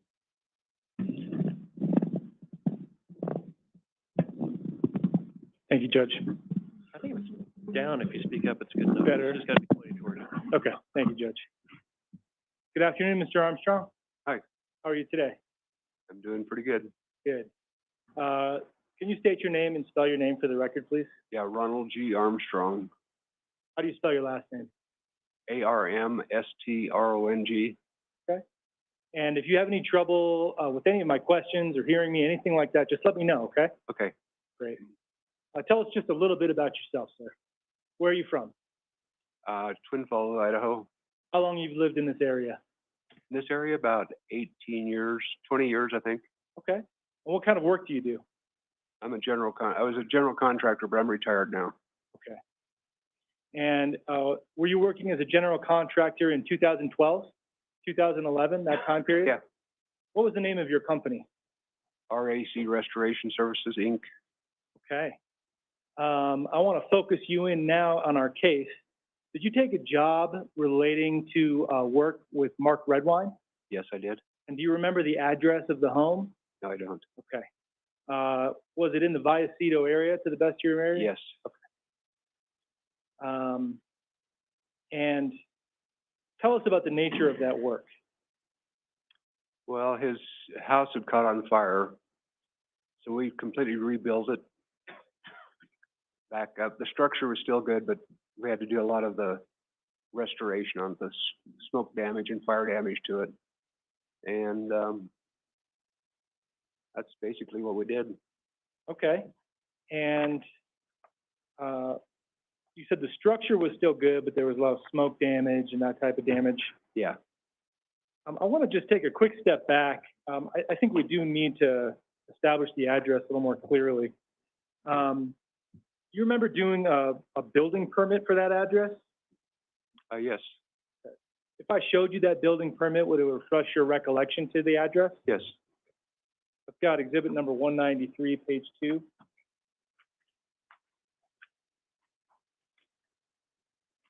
Counsel, I'm going to approach, if I may, Judge. You may.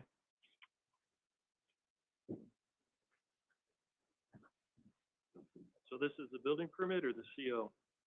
Second page, which is the building permit. Oh, okay. 193.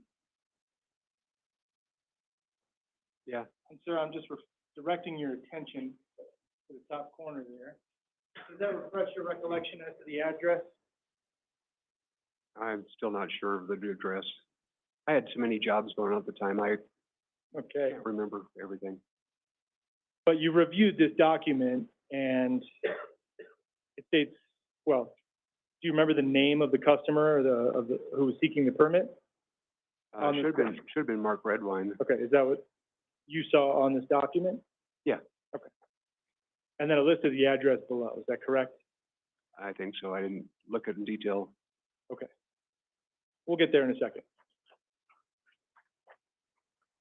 You said that the house had caught fire, and that you did the interior work to make it livable again, is that correct? We did some exterior work too. We had to take off part of the roof, trusses and stuff. So we did an extensive, rework of the house. And was replacing the floor a part of that task, part of the job? And do you recall being contacted by law enforcement about this case? No, I don't. Do you recall being asked if you still had the invoice related to the flooring materials? I was asked by your team. Okay. And were you able to find that receipt or the invoice, excuse me? Yeah, it's right there in the file. Okay. Have you had a chance to review that? I vaguely over the last couple of years. Okay. And how did you find this invoice? Meaning, like, was it in your files? My wife probably found it somewhere. I'm not sure. Okay. Did you keep materials like this related to the job and work that you did? Yeah. Okay. For 7 years anyway. Okay. Was that part of your regular business activities to keep these invoices? Yes. And were you a part of the team that was in charge of keeping these records? Yes, I was the owner. Okay. At this point, Judge, I'd like to approach with Exhibit 191. All right.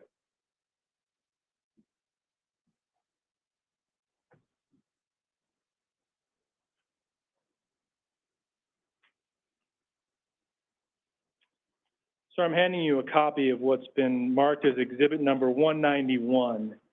Do you recognize it? Yeah, that's the materials I picked up for the hardwood floor. For Mark Redwine's house? Yes. That's from Lumber Liquidators in Albuquerque. And is there a signature on that document? Yes, sir, it's mine. That's your signature? Yes. And is this document in the same or substantially the same condition as when you originally received it and filed it? What's that? Is this document in the same condition as when you filed it? I believe so. At this point, we'd move to admit number 191.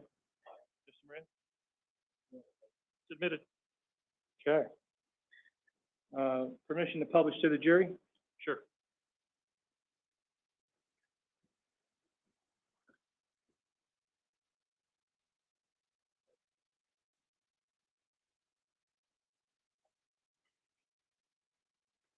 Bear with us. We're just going to put this up on the big screen TV.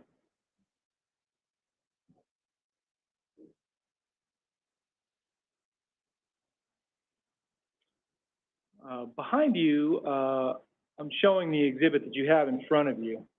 When you look down at the exhibit or up on the screen, does it show the name of your company on this invoice? Yes, RAC Restoration Services. Okay, and that's in the top left corner of the document? Yes.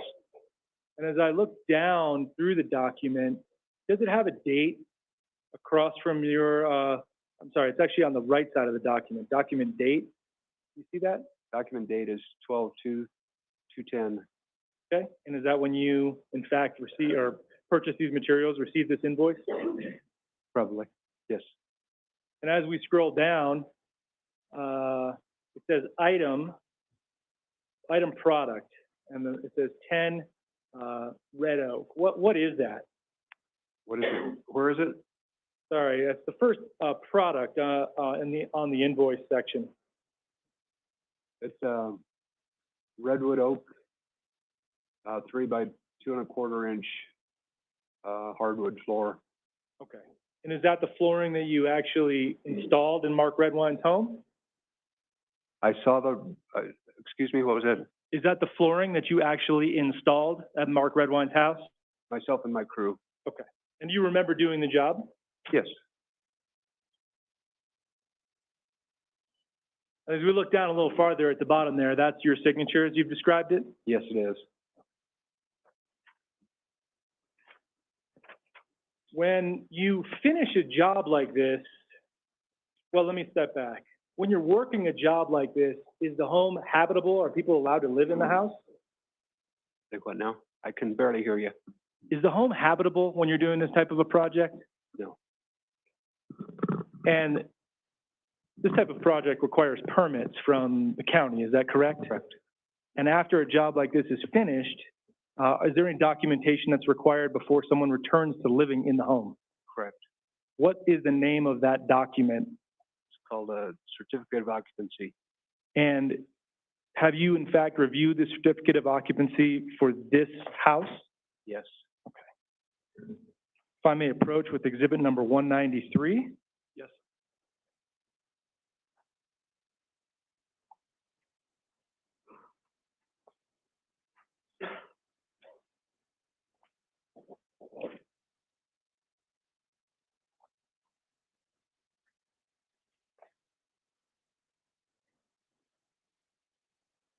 Okay.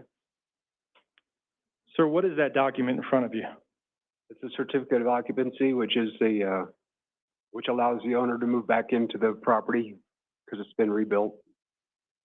And we're moving to admit exhibit 193 at this point, Your Honor. Mr. Moran?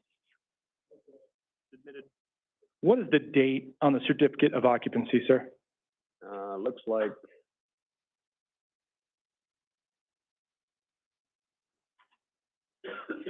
April 22nd, 2011 And the address? is,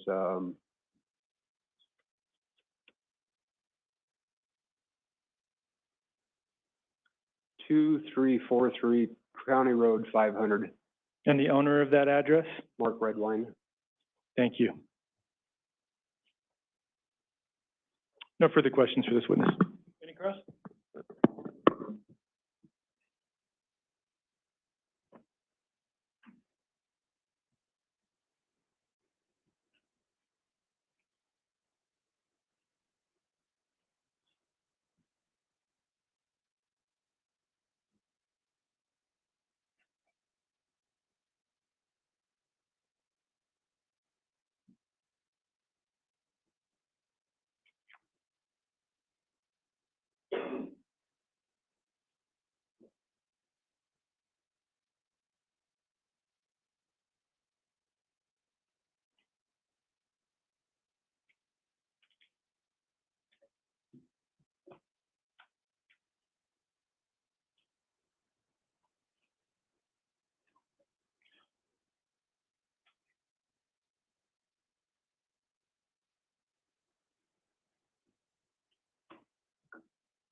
Just one more moment. I think that we're all in agreement on this gentleman is asking.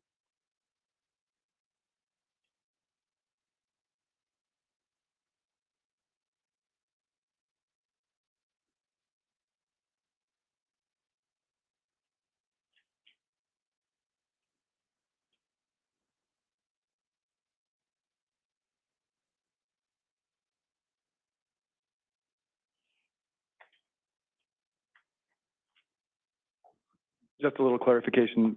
Good afternoon, sir. My name is John Moran. I represent Mr. Redwine. The work that you did on the house was complete before the certificate of occupancy was signed. Is that right? Yes. And there was actually some time that the house would have been habitable, but the certificate just was not made available by the county. Is that right? I can't understand you. I'm sorry. You're not the first. The certificate of occupancy was provided sometime after the house was livable. Fair? Usually. That it took a while to get the county in there to give the final official certificate, right? Yes. And the county gets to be sort of picky about little things on occasion. Is that fair? I can't say that, but Okay.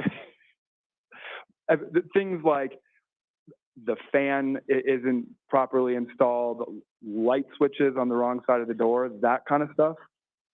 oh yeah, So not anything that would make the place dangerous or unlivable. right. At what point was the house no longer dangerous, if you remember? Whatever says on the certificate of occupancy or thereabouts. Would you agree that there was some point prior to that, after your work, the bulk of your work was complete? Yeah. Okay.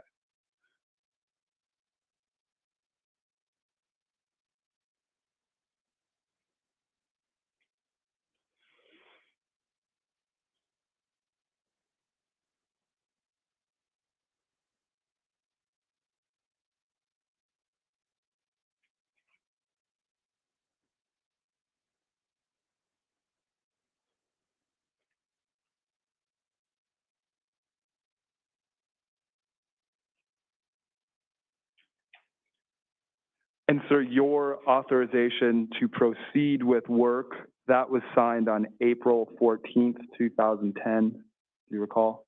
What was that question? The authorization to proceed with work, that's a document you have your customers sign, right? Yes, before we start the work. And that document was signed on April 14th, 2010, right? I am not sure. Sir, would it refresh your recollection to look at your contract? What was that? Would it refresh your recollection to look at your authorization? Sure. May I approach? You may.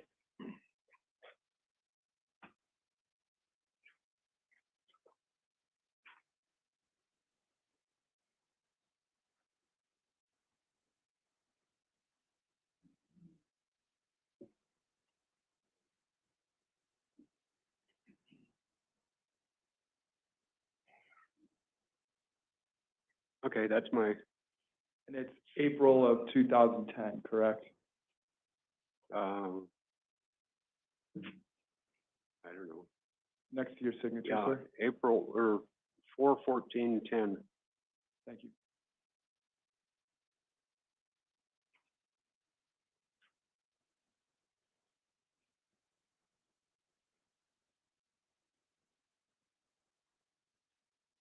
Did your work take years to complete at that house? How long after the authorization to proceed with work did your job take on this house?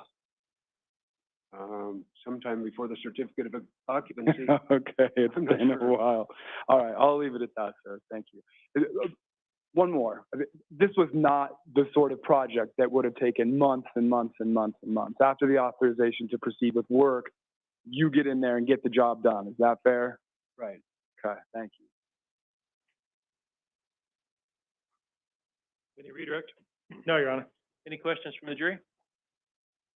And can Mr. Armstrong be excused? Yes. Yes, you can. So, Mr. Armstrong, you're free to go. Thank you very much. Do you want this certificate? Just leave it right there. Just leave it down. Leave it. Okay.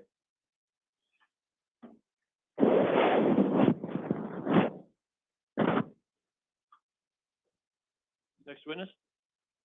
People could call Carrie Cochran to the stand.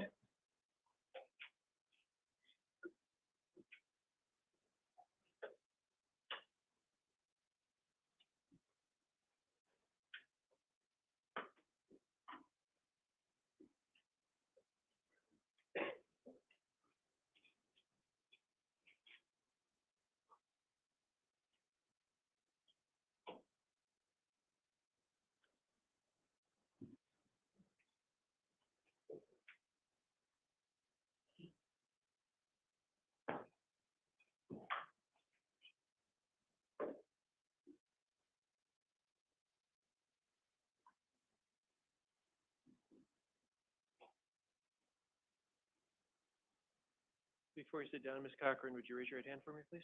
Okay, I am Beth. Okay. I talk too fast. Raise your right hand. Okay. Raise your right hand. Do you solemnly swear or affirm, under penalty of perjury, the testimony you are about to give is the truth, the whole truth, and nothing but the truth? Yes, I do. Thank you. And make sure you speak into the microphone. Have a seat.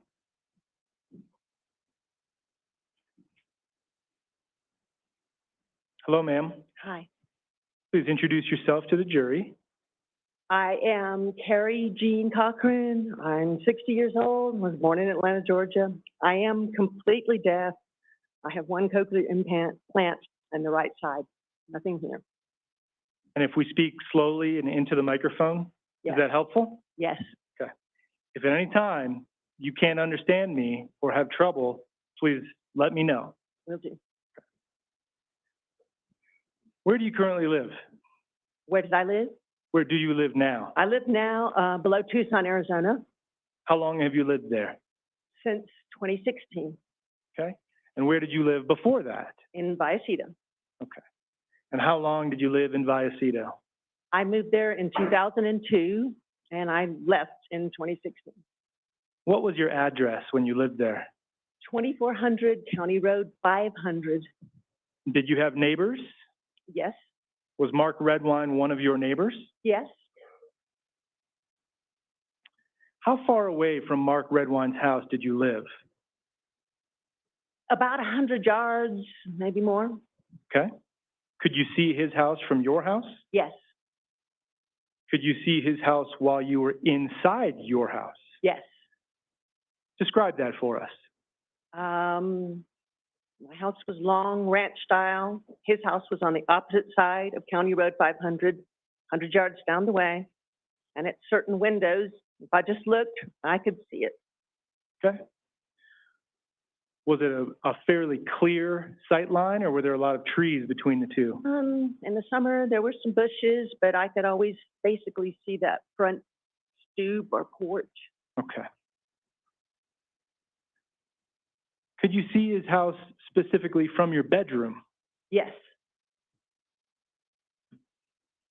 I want to turn your attention to the night of November 18th, 2012. Do you remember that night? yes, I do. Was there anything unusual that night regarding Mark Redwine's house? Only that. I got up around 2 o'clock in the morning, used the bathroom, came back. Sometimes I have a tendency to peek out the window, and I noticed the porch light was on, and it was noticeable just because it had been dark for, it felt like months. He'd been gone for a while, and it was completely dark. So Mark had been gone. Your understanding was that he was not living in the house or at the house No, it just seemed nobody was there. for months. Completely dark, and it is very dark up there. And then on this night, you did notice that his light was on. Yes, I got up later on, and I don't think the sun was up yet. Maybe between 6:30 and 7, I'm not certain, but it was off. Let me take a step back. So in the middle of the night, you said around 2 a.m., Yes, you got up and you looked and saw that his light was on. yes. How did you know that it was 2 a.m.? There is I don't have light in my room, but the room across the hall where my bathroom is, I kept a digital clock that's very visible, so sometimes I would glance at it. And when I went back into the room and noticed the light was on, I just went and looked back to see what time it was, and that's why I knew it was around 2 o'clock. Okay. And then you said when you got up in the morning, you said it was around 6:30 or 7 a.m. Yes. And what did you notice about the light? It was just off. The light was back off at that Yes. time.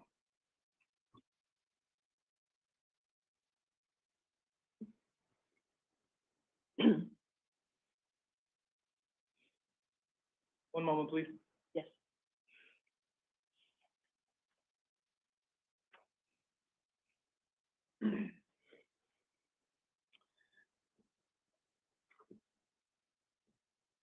Do you remember being contacted by law enforcement back in 2012 about this topic? Yes. And do you recall giving a report to the same effect you've described today? Yes. Thank you, ma'am. I have no further questions for you. Thank you. Any cross?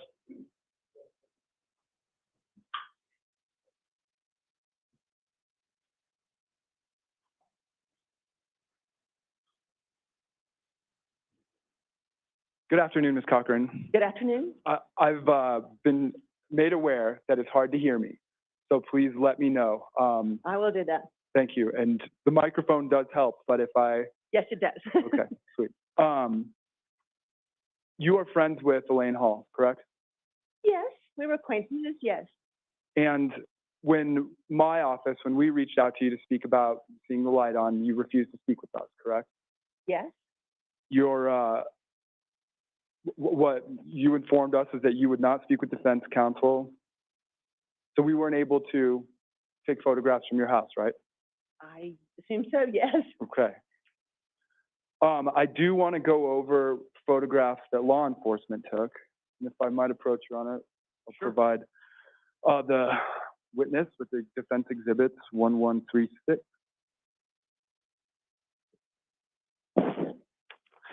through 1144.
I would give you my copy, but I can't see that far. I understand, it's fine.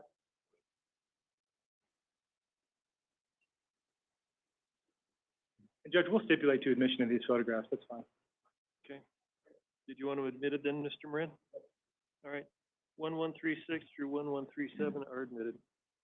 Excuse me, 1144. So Ms. Cochran, it might make sense to have you, can you hear me? So far. Great. If you would, take a look through these just briefly so you can be acquainted with them as I go through them. And for the record, what I have here is Defense Exhibit 1136, 1137, 1139, skipping 1138, 1140, 1141, and 1142, and 1143, 1144. So you're not going to admit 1138? No. All right, 1138 is not admitted. What 1138 was repetitive. Okay, well, that's fine.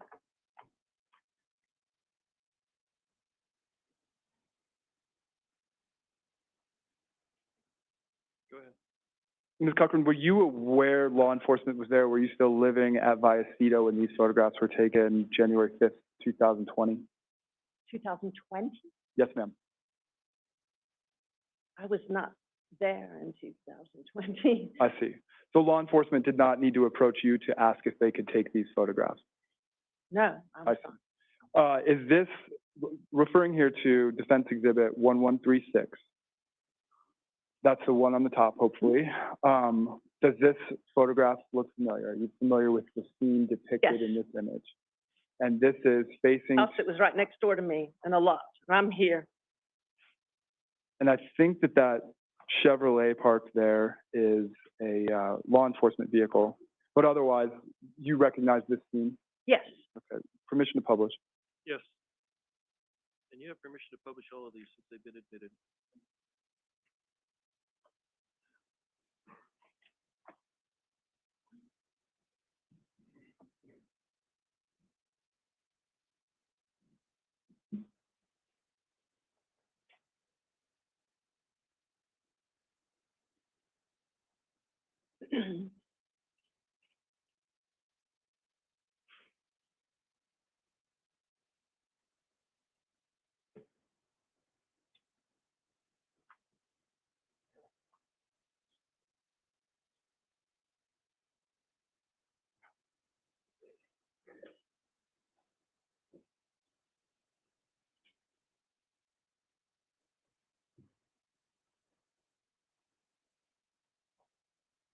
I would have done better when everyone was using feather pens.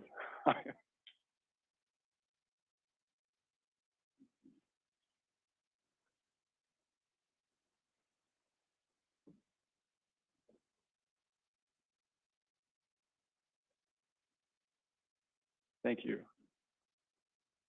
Tech-savvy people are probably thinking I have too many windows open. At any rate, so this is what we were just discussing, fair? Yes. And this is the view from essentially out in front of your house, facing towards Mr. Redwine's house, correct? Yes. And looker's right. So as you look down the road, his house will be on the right. I'm here. Down there. He's on this side, on the right. Yes. Thank you. And then if I could have you take a look at 1137. This is there's one in front of you as well, whichever you prefer to look at. So this is your old place? Yes. Okay. And your bedroom window is the window that's on the left side of the house? Far side, yes. Correct. Okay, so north side. And then, not having a chance to speak with you, I didn't get to discuss 1139 with you beforehand, but this is an image that was provided to us by the prosecution. I'm Okay, wondering, I didn't get that last part. this is an image provided to us by the prosecution. Okay. Yes. One of the law enforcement officials here took this photograph. Can you see that sort of through the trees there? Can you make out with this image that that's All the Mr. Redwine's house? Aspens, yeah. There was kind of a grove, Between your house and Mr. Redwine? so to speak. on the side of his house. Okay. And can you see that that's his green paint on the house and black roof? If you look through the trees there.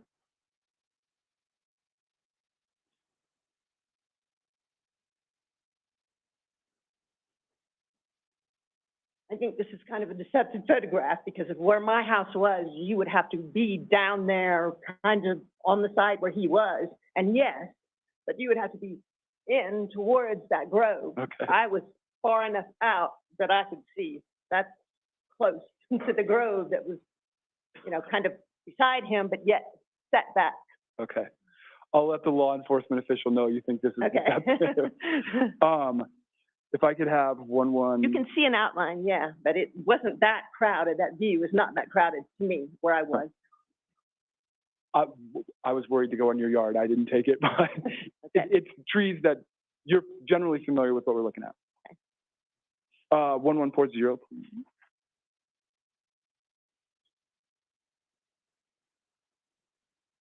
And do you recognize this? Yes, that's my house. That's my bedroom. So your bedroom window is captured in the photograph. Is that fair? Yes. Okay. So that's the window that you would have looked out? Yes. Okay. And then again, there's sort of off in the distance, off in the right, that's Mr. Redwine's house, correct? Yes. Okay. And then, having been neighbors with Mr. Redwine, do you recall for how long? For how long I was neighbors with him? Yes, ma'am. I can't really say that, you know. Long enough that you would have an opportunity to observe the 36-inch stickers on his front door? Stickers on his front door. Yes, ma'am.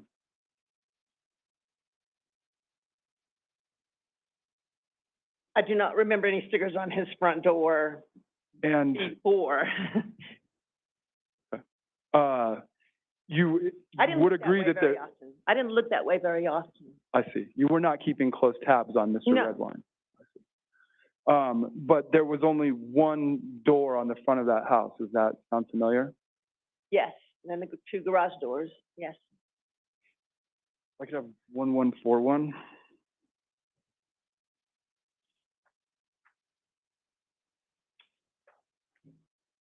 So are you familiar with this? It looks like Yes, the house has been zoomed in on in this photograph. Would you agree? porch light. And that's the front door of Mr. Yes. Redwine's house. And that's the only entrance on that side of the house. Yes, And it's got a porch light above it. That's the porch light that yes, we're you can talking see the about. porch light. And there was nothing obstructing your view of that porch light? No, not really, but you have to understand, it's incredibly dark up there. Understood. And given that folks are sort of neighborly up there, you were aware that Mr. Redwine was working in the oil fields and as an over-the-road trucker. Is that fair? I just understood he was a trucker, you know. So it made sense, and you understood about your neighborhood, that the neighbor who lived to the south of you was someone who would be away for periods of time. Yes, And you never became aware that his lights were on a timer, right? I never became aware of, His lights were not on a timer as far as you know, correct? no, I mean, when he was there, they would be on. I didn't look at it out of habit in time, every time his light was on, no. You know, Sure. yes, it was just that it was noticeable this time because he had been gone for a very long time and it's so dark. And when I looked out, I was like, oh, you know. So Right. we know at a minimum that he was home with his child on Labor Day. Are you saying that he was out of town longer than that? When you say a really long time, are you talking about a few days, a few weeks? I can't tell you how long he was gone, just that it was a long time. Sure. And given that it was so dark out there, when he was home and would turn the light on, it would really stand out, right? Yes. Okay. And it had been some time that he was away, so when he was there and had a guest, the light would be on, right? Yes, And you didn't observe any other lights on, just that outside light, yes, correct? just that one porch light.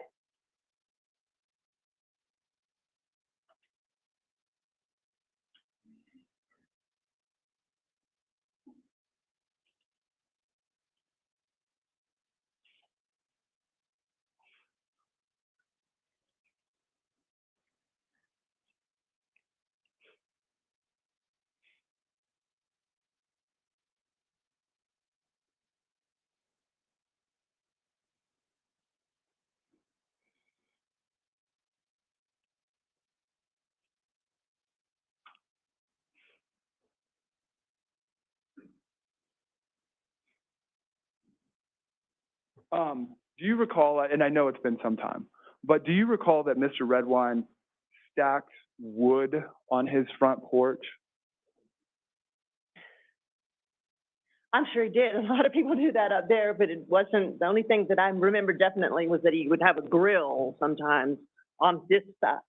But I don't, you know, recall, but he could have.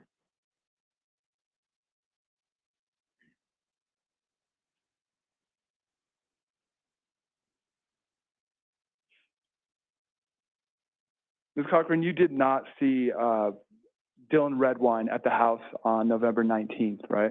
No.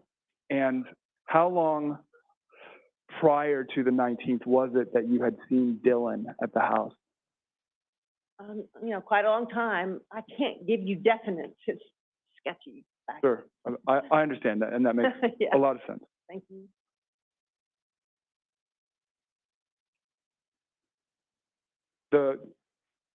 Was the first time you remember being interviewed by an investigator in this case after the 1-year anniversary of Dylan's disappearance? Was that the first time I remember being questioned? Is that what you're saying?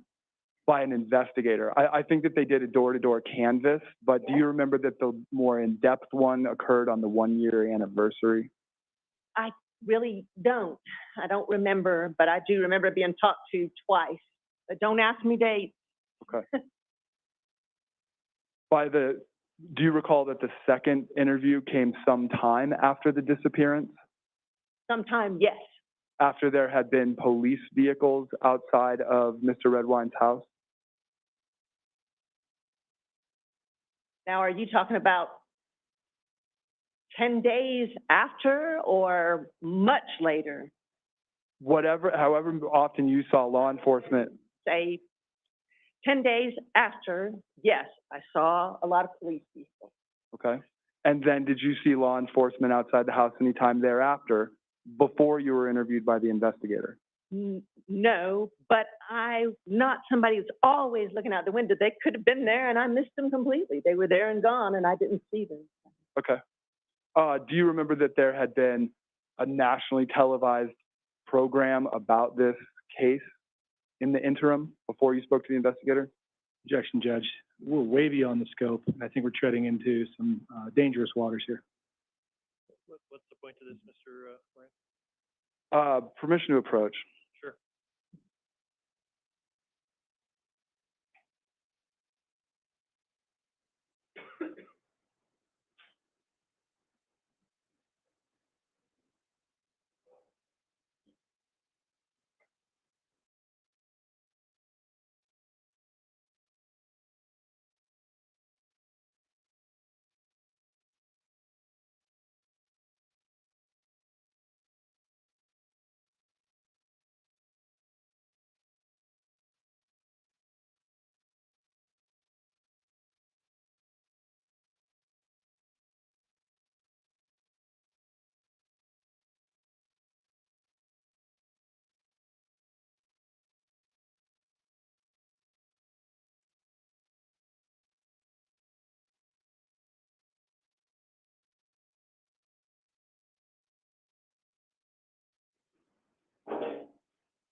Go ahead, Ms. Rand.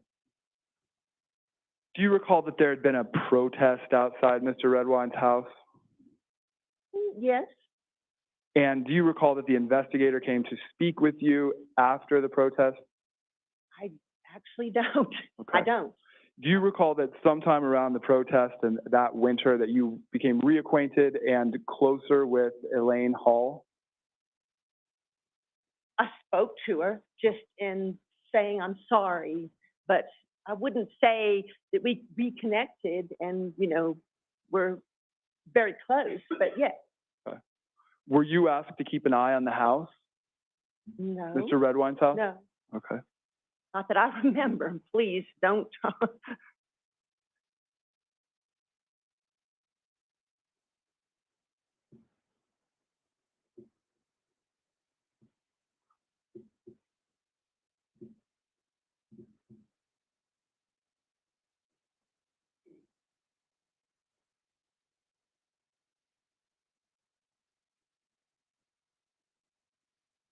On that occasion, is it a fair understanding on the, occasion, please?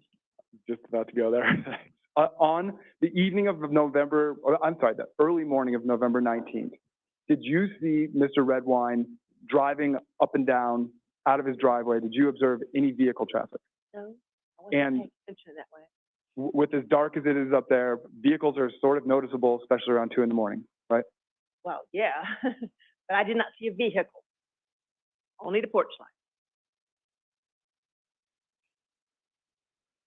And didn't see any movement or activity out in that front yard that was illuminated with the And if porch you're light? talking about an observation in that way, at any other time, it wouldn't be detailed. I could see figures moving, but it was never very much. But at that particular day, no, just the porch light.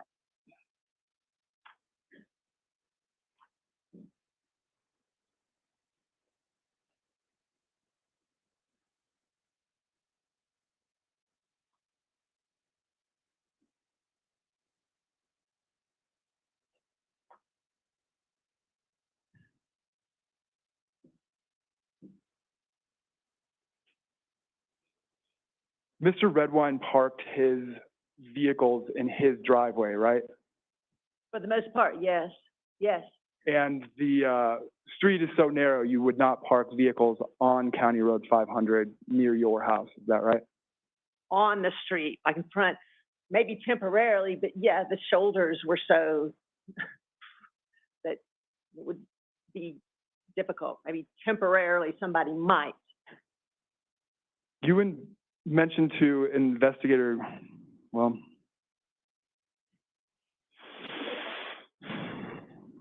I'll withdraw that. I think that's it. Thank you. I appreciate your Okay. patience, ma'am. Mr. Champagne? Yes, Your Honor, thank you.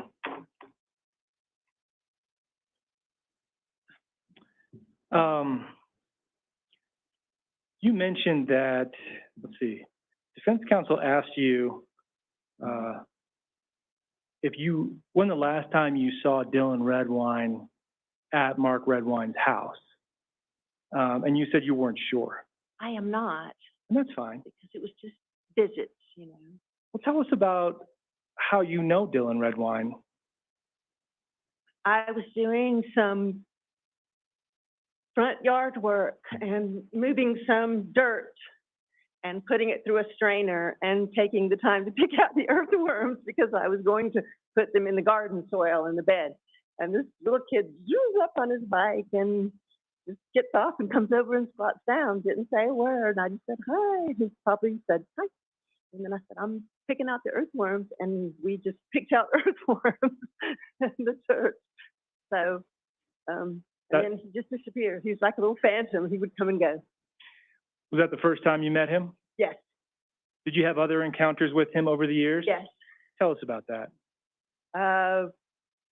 One day it was raining and I had made some lime pops and I just said, you want a lime pop? Yeah. And I set him up on my computer and he played Bejeweled and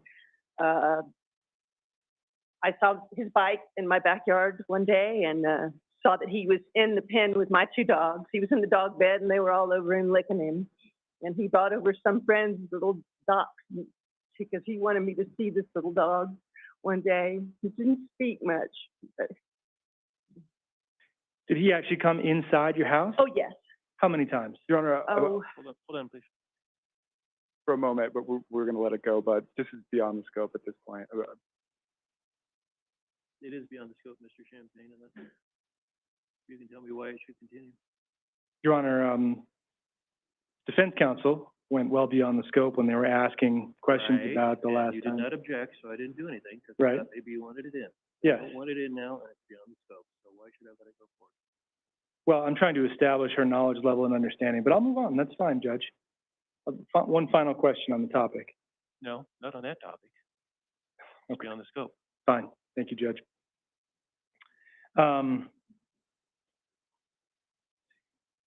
You said defense counsel was asking you questions about when you were interviewed by law enforcement in the case, and inferring that it was a year after November 18th. Does that sound correct to you? Yes, I remember being interviewed pretty much right after, and then a long period had passed. If it was a year, I don't know. I'm one of those people that doesn't keep up with dates or time. So I just know there was a large gap. Do you remember the name of the investigator that interviewed you? Tanya Goldbright? And you said that, and correct me if I'm wrong, you said it was actually fairly close in time to Dylan's disappearance? I'm sorry, it was actually, the first time. Yes, it was close after the disappearance, yes. Okay. And do you remember the date? No, I do not. If I showed you a copy of her report, would that perhaps refresh your recollection? Yes, This is page 59 of Discovery.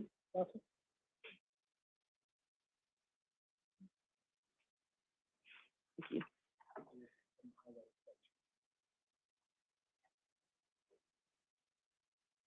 After you finish reading Yes, that sounds about right. What is your recollection Of her questioning me about the date? about the date.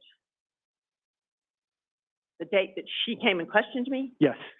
just that, she came inside, told me who she was, and then I invited her in, and she just asked me questions. Do you remember when that occurred? What day, what month, roughly? No, probably about the 24th, Of which month? November. November. Yes. So within a couple of weeks after Dylan's disappearance. Within, yes. I'm sorry to not be more definite. It does just a long time ago. And then you were interviewed again later. Yes, So you were interviewed more than once. yes.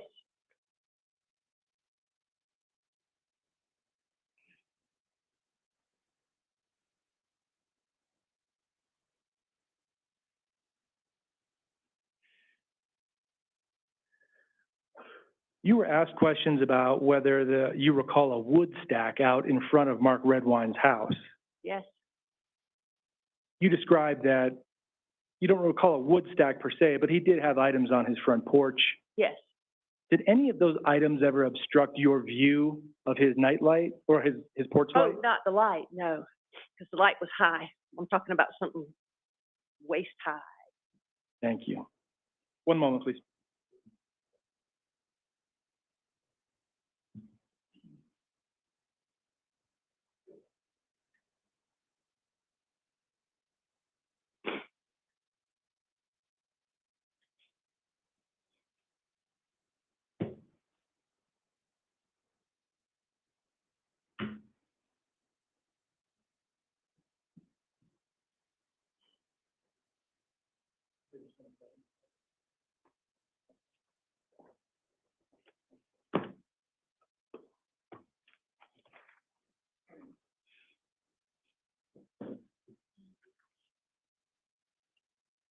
Permission to approach the witness with exhibit number 27. Yes.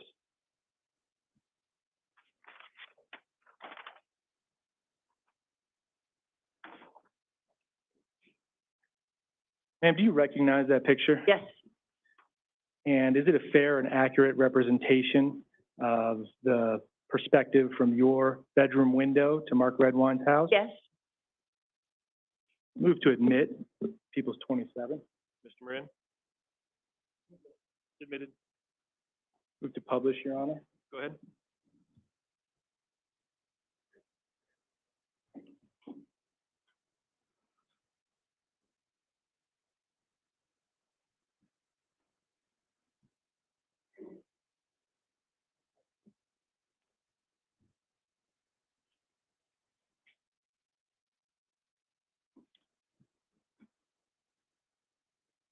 Ma'am, can you describe what we're seeing here in this photograph? Yes, that would be about what I saw when I looked down my window. There's the door, and there's the light. If I were to ask you to point to where the light is on that photograph with this pointer, would you be able to do that?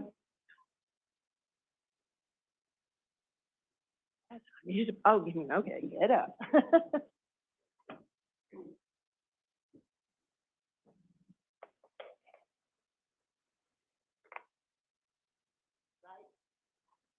Dark, but it's right there. It's like the shadow of it, because it was right by the door. And you're pointing to a spot that's on the left half of the picture, right about. Coming out of the door, the porch light is going to be here on the right. Thank you. Have a seat.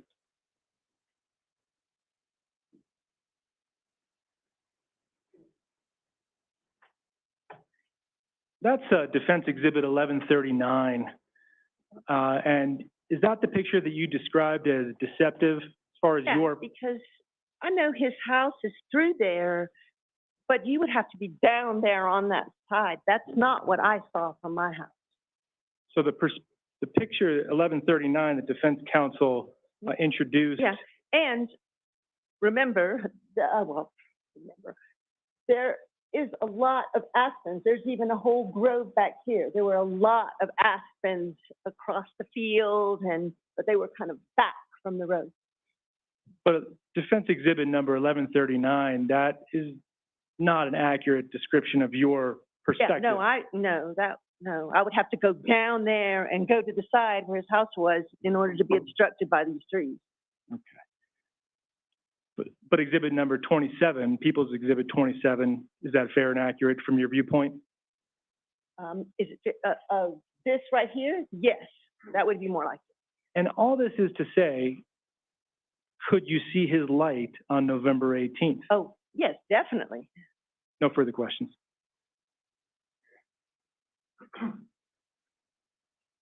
Any other questions from the jury? Bring it up, Cindy. Mr. Moran, you want to come up? Mr. Champagne? Thank you, Judge.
Okay, 2 questions from the jury. The first one is, what was the date that the light was on? Actually, I misunderstood the question. I think, what was the date that the light was on at 2 a.m.? Do you remember that, what the date was? Oh, the night before, but it was in the morning. I'm 19th. Of November? Okay. So the second question is we're gonna put exhibit, I think that's it, exhibit 1140 up, and does she still have that pointer, or did you take it back? Okay. Could you use the pointer and just, point on that picture where Mr. Redwine's house is? Well, I point the picture where? Mr. Redwine's house is.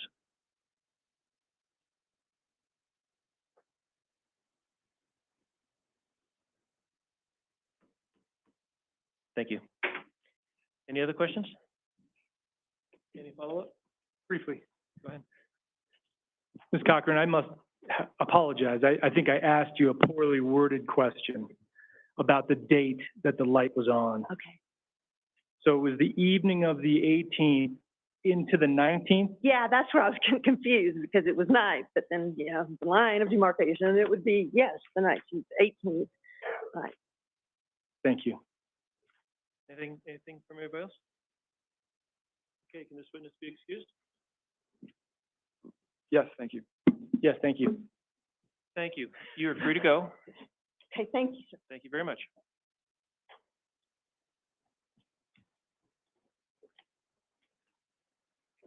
So we will take our afternoon recess. We'll start up again at 3:47. Please, remember my admonitions about not talking about the case and not talking to anybody about it. So with that, everybody rise for the hearing.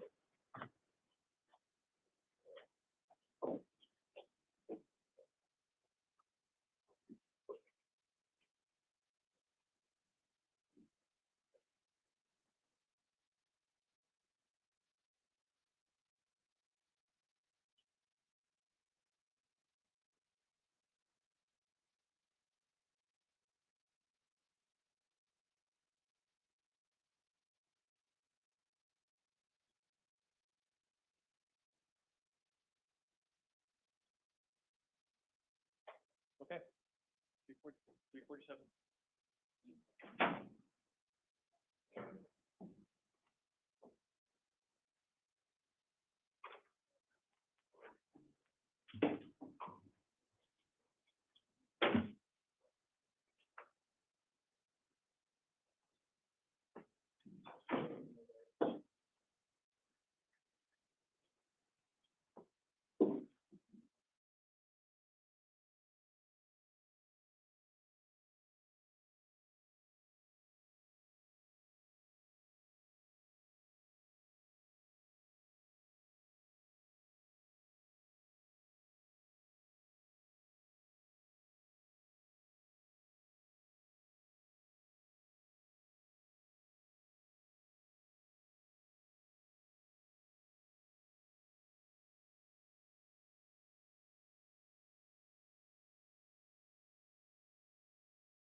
Possibly. You want to get it closer?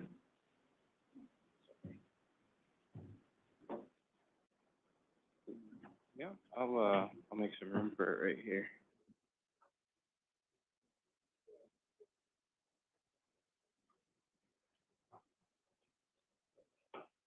If I close it, have to be minimized tension. Oh, got it. Okay. Sure.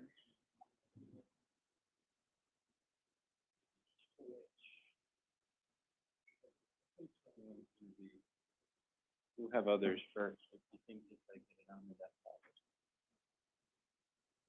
Right here.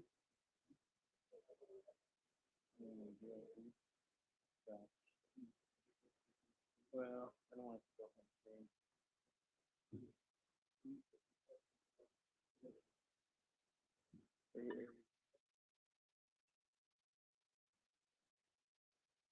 Okay, we're getting a little confused here. 2 minutes before we start. It's right there.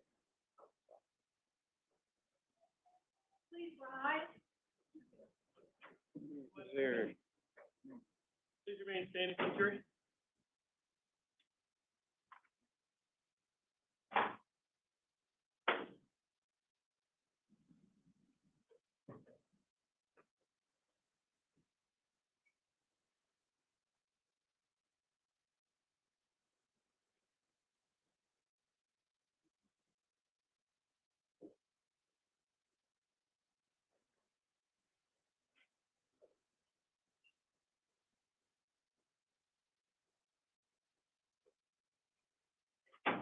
Everybody can be seated. Cindy, can you come up for a second?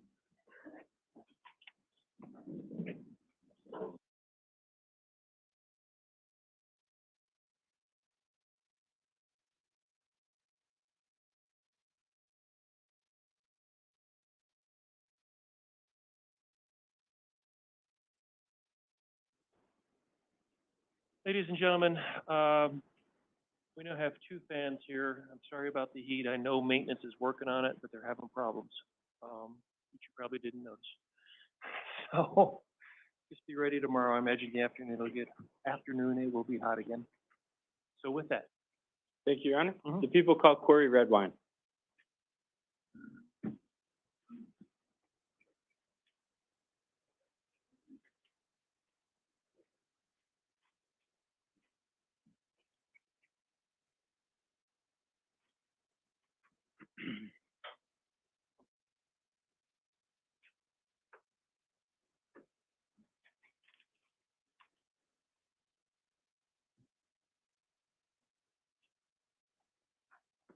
Please raise your right hand before you sit down. Do you solemnly swear or affirm under penalty of perjury the testimony you're about to give is the truth, the whole truth, and nothing but the truth? I do. Thank you. Have a seat. Good afternoon, sir. Good afternoon. Could you please start by introducing yourself to the jury by your full name? Corey Allen Redwine, And could you spell your last name for the record, please? Redwine. Mr. Redwine, where are you originally from? Originally, I was born in Denver, lived in North Carolina for a few years, and then moved back to Colorado.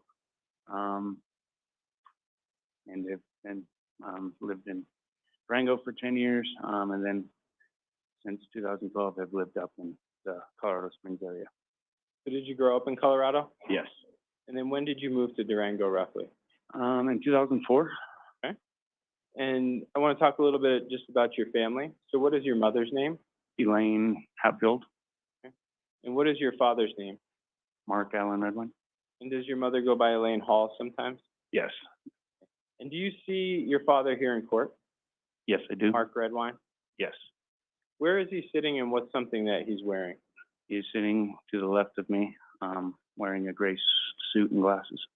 Your Honor, I'd ask that the record reflect that the witness is indicating the defendant. It will.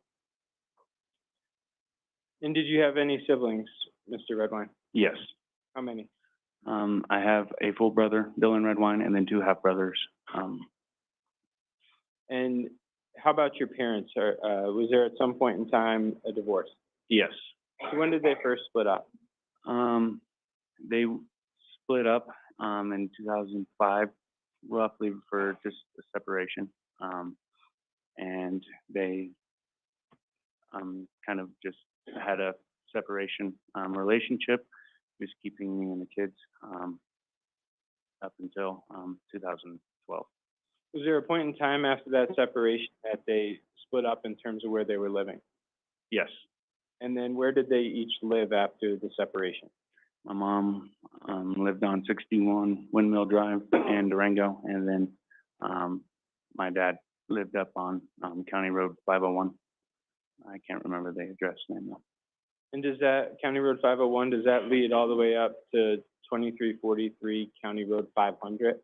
Yes, And then Windmill, is that in Bayfield, but has the address of Durango? Is that yeah, correct? it's in between Durango and Bayfield. Is that up by Lake Vallecito? No, I'm sorry, is the place on County Road 500 up by Vallecito? yes, And then the place on Windmill is closer to the town of Bayfield? yes, You talked about you had a brother named Dylan. Back in November of 2012, how old was Dylan? he was 13 years old. Do you recall, Dylan's birthday? Yes, What is it? February 6th, 1999, And how old were you back in November of 2012? 21. Just recently turned 21. And when is your birthday? November 14th, 1991.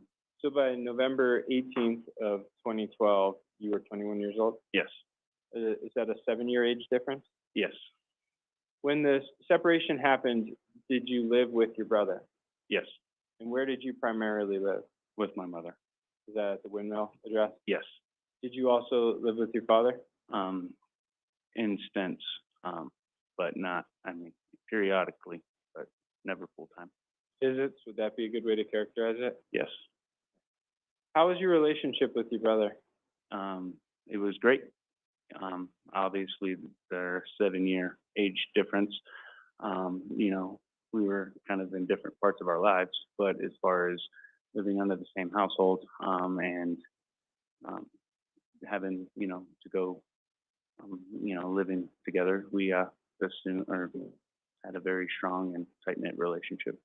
You guys hang out together? Yes, Did you talk about personal things, important things together? yes, Is it fair to say you weren't just brothers, but you were close friends as well? yes, With that age difference, did you ever take on sort of a father role with Dylan?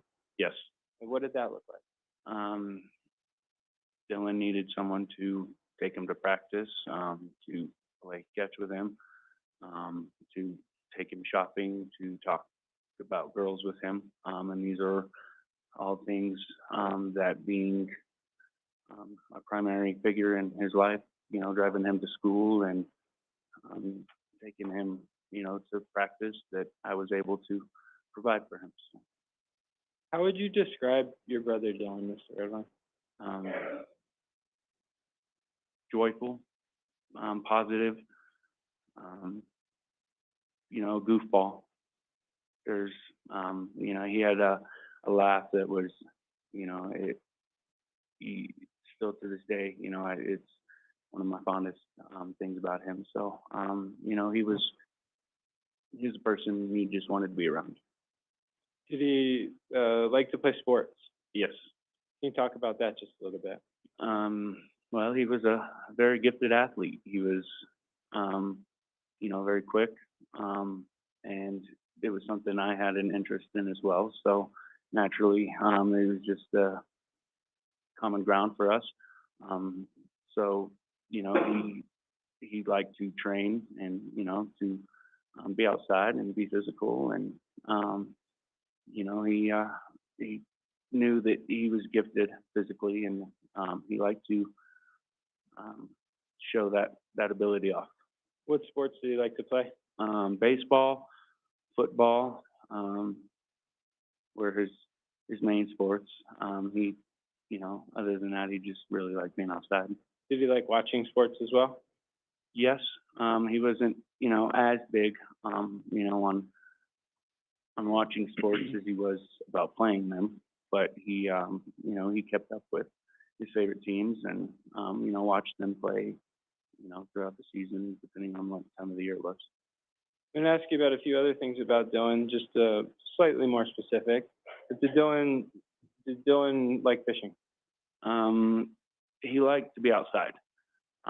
Fishing wasn't necessarily something he strongly loved. He wasn't quite at the age to where it was, super fun for him, having to tie his own line and all that stuff, just the stuff that goes along with it. So, I mean, he did it, but it wasn't something that, he would go, do by himself or,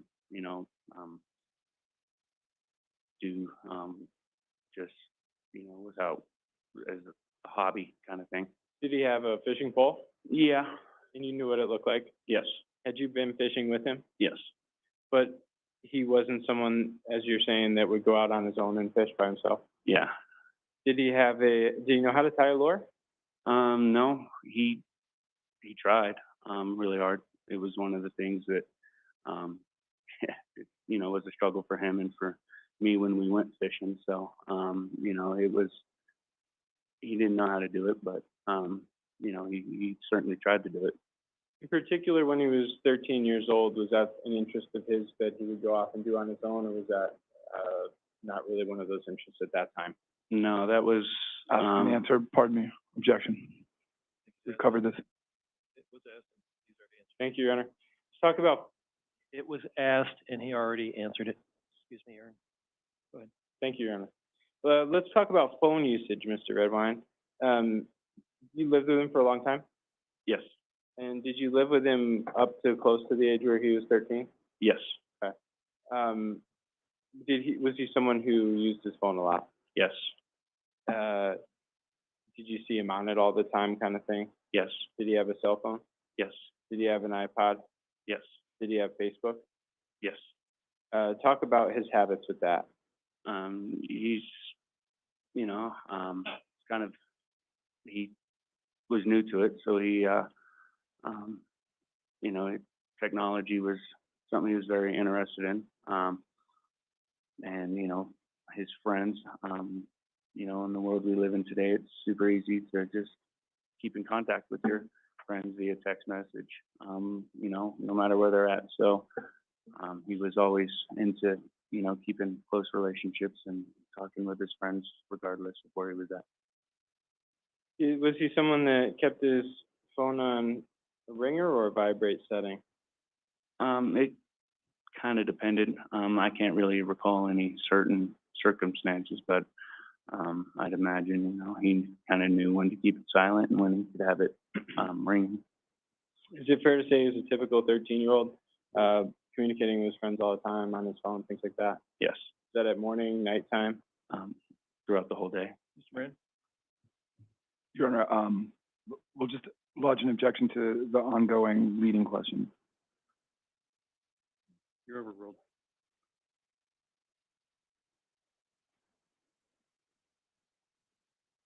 Overruled, is that what you said, Your Honor? Overruled, but try not to lead. Thank you, Your Honor. So let me talk specifically about his phone and the use of it by Acito. So actually, let me back up, Mr. Redwine. So I talked to you a little bit about when you guys lived together.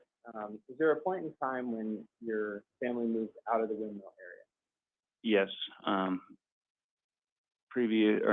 want to say in June 2012, my brother and my mother moved up to Colorado Springs to be with my mom's husband, Michael Hall. And I stayed behind just a few months. I moved up in August of 2012 just because I had a job. And I stayed down there just to finish out some work. So I moved up in August shortly after they did. So were those the two primary homes, basically, as Dylan grew up? Yes. And then can you talk just a little bit about the time division between him with his father and him with his mother? For the most, my mom had she was the main caretaker. The entire year we were in her custody, with my father coming in certain times of the year and that would be the times that we would visit him. So, sometimes it would be for, a week at a time. Sometimes it would be for a weekend or a night, but it just kind of depended on his work schedule. Do you recall the year that your parents separated and split houses? Yes, What year was that? 2005. And then do you recall which year they were formally divorced? I believe it was 2009, 2009 or 2010. I can't remember, specifically. It's been a while, but somewhere in that time frame. From the 2005 to 2009 period, was it technically a split custody, agreement? Agreement, yes, but we, like I said, we were still living with my mother.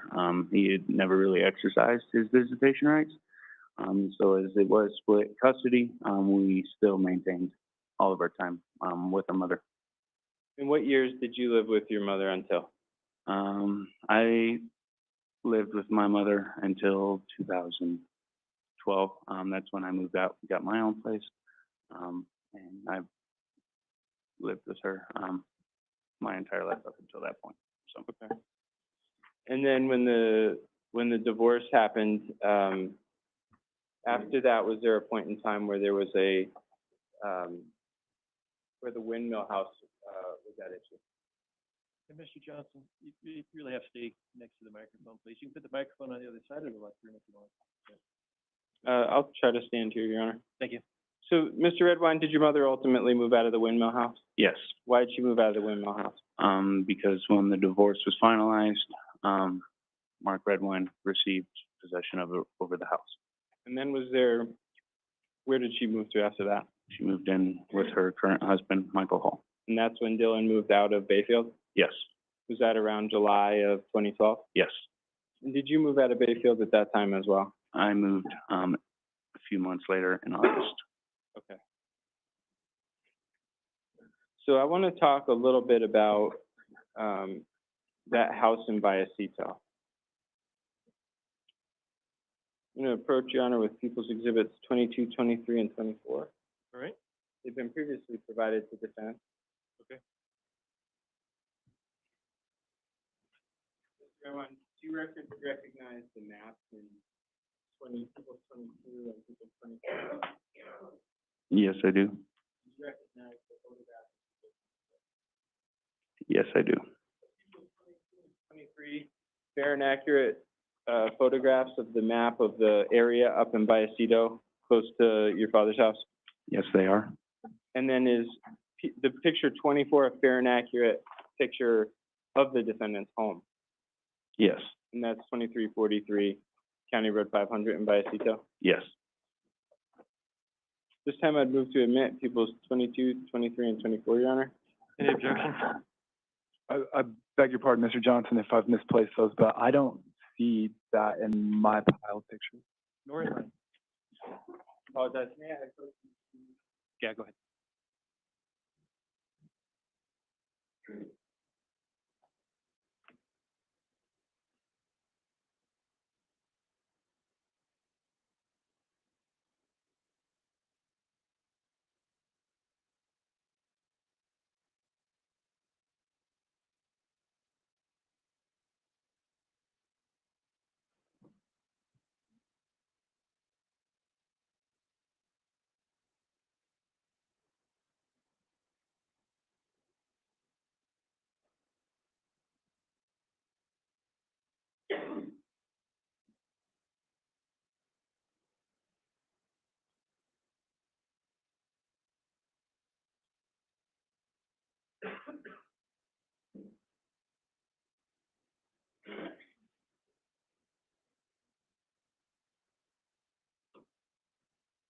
Your Honor, I will renew my motion to admit those items. Reviewed them. Mr. Moran? Sir, we'll stipulate to their admission. Thank you. Okay. 22, 23, and 24 are admitted. May I publish, Your Honor? Yes. So up on the screen behind you, sir, I'm going to put up what is in front of you as People's Exhibit 22.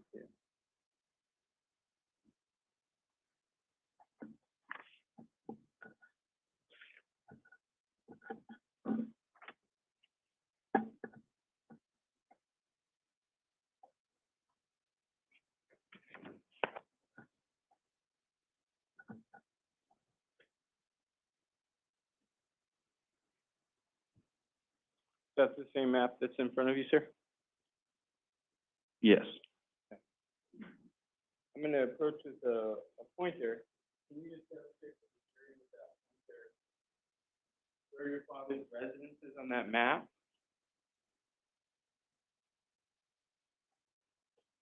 Okay, Mr. Redwine, if you stand there, people behind you can't see, so if you need to get off to the side, thank you. And then can you indicate, just for perspective, where the town of Durango would be?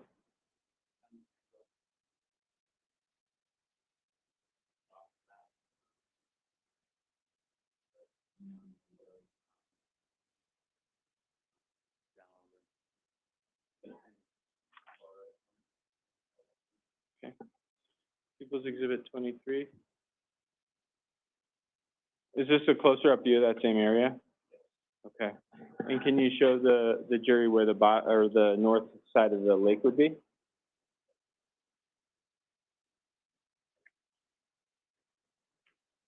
Okay, you gotta speak up. And you can hold the microphone there in your left hand if you want, and tap on the top, will you? Nothing? Okay, we're good, all right. Permission to move about the well, Yeah, go I did ahead. it without asking. Go ahead.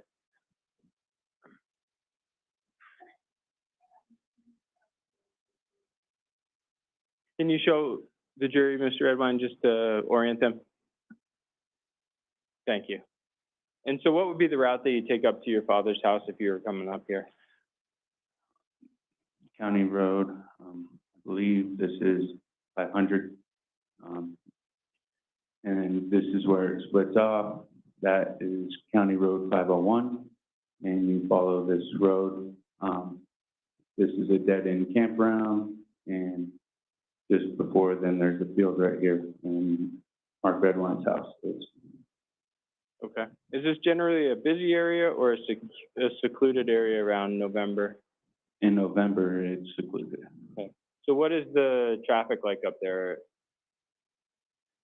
In November, there's very little traffic, just locals that live up there. That's it. In the summertime, it is very busy.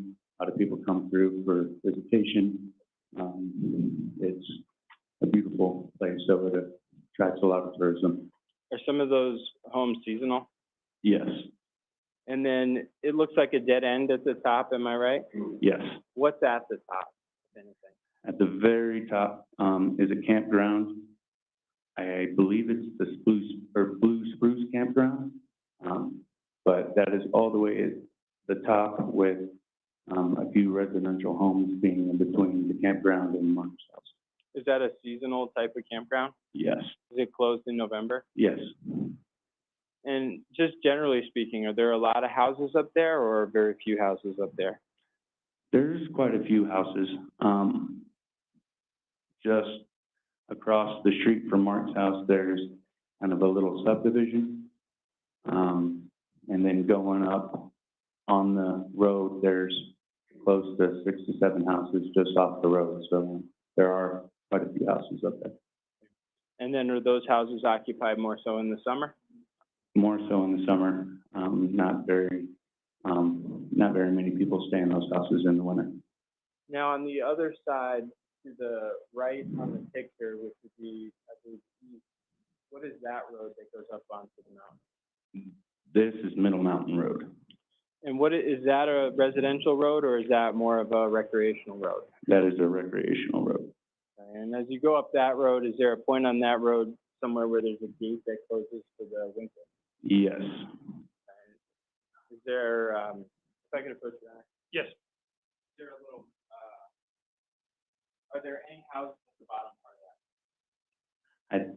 There's just a little house and just like a little parking lot right as you go up, and then just on the back side over where these are, there's some houses that kind of come up on this road that you can see from this road, but there are no houses on the road.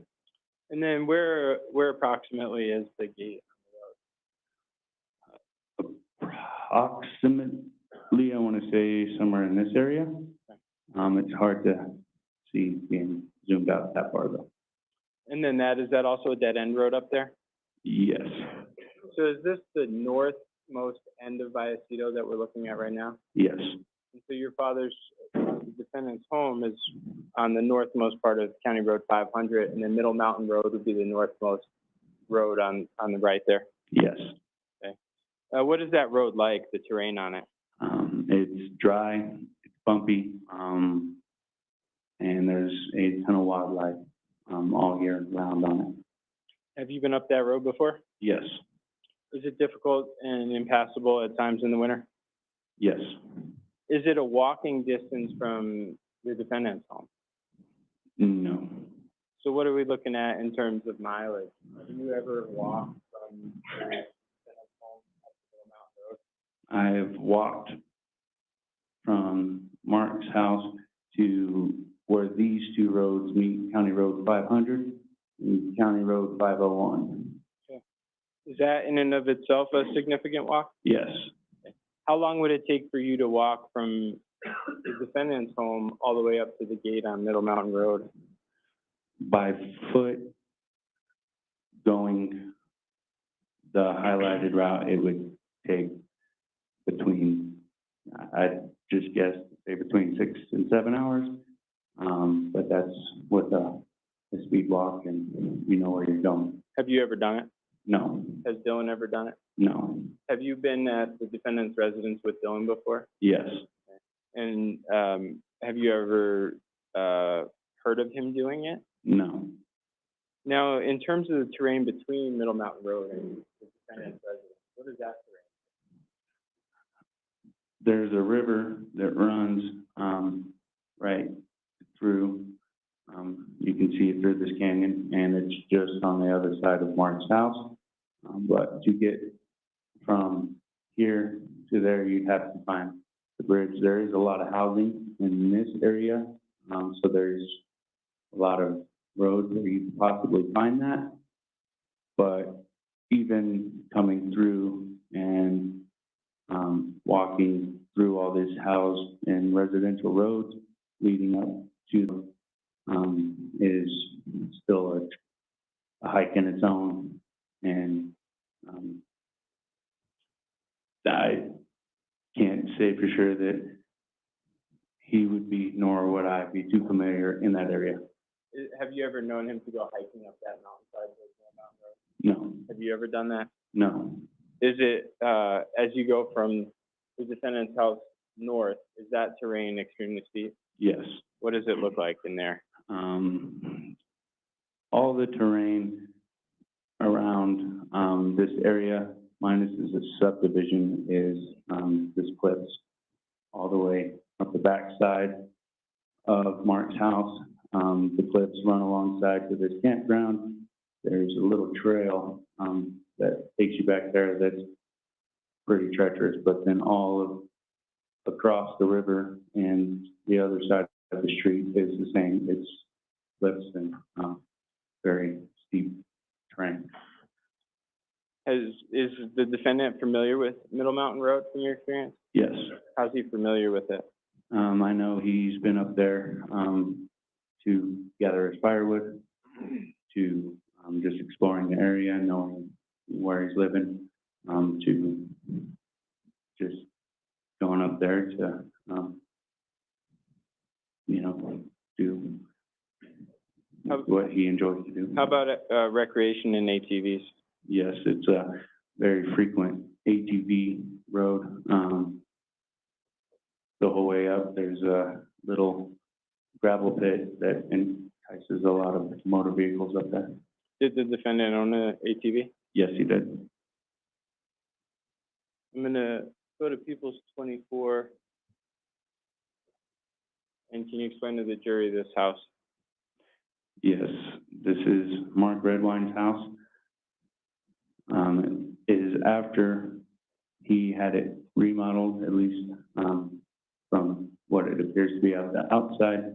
His stove used to be in the corner where he'd have his fireplace, with this being the kitchen, this being the living space, and behind the living space being a bedroom, with that being the upstairs bedroom, and then this being a, which was Dylan's bedroom, but this is the front of Mark's house.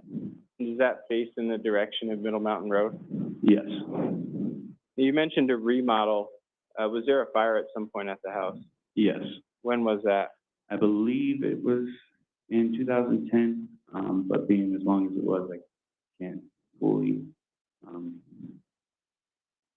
recollect that. Was there significant damage from that fire? Yes, And did the defendant have to move on and be somewhere else after that fire occurred? yes. During, or after the fire, he had to stay in a hotel while the renovations for his house were being done. Do you know where he lived in the meantime, what hotel? I believe it was the Holiday Inn, leaving Durango, headed to Cortez, and there's a restaurant that's attached to it, but I can't remember if that's exactly it or not. When the fire occurred, what had to be redone inside the home? The whole entire kitchen was redone.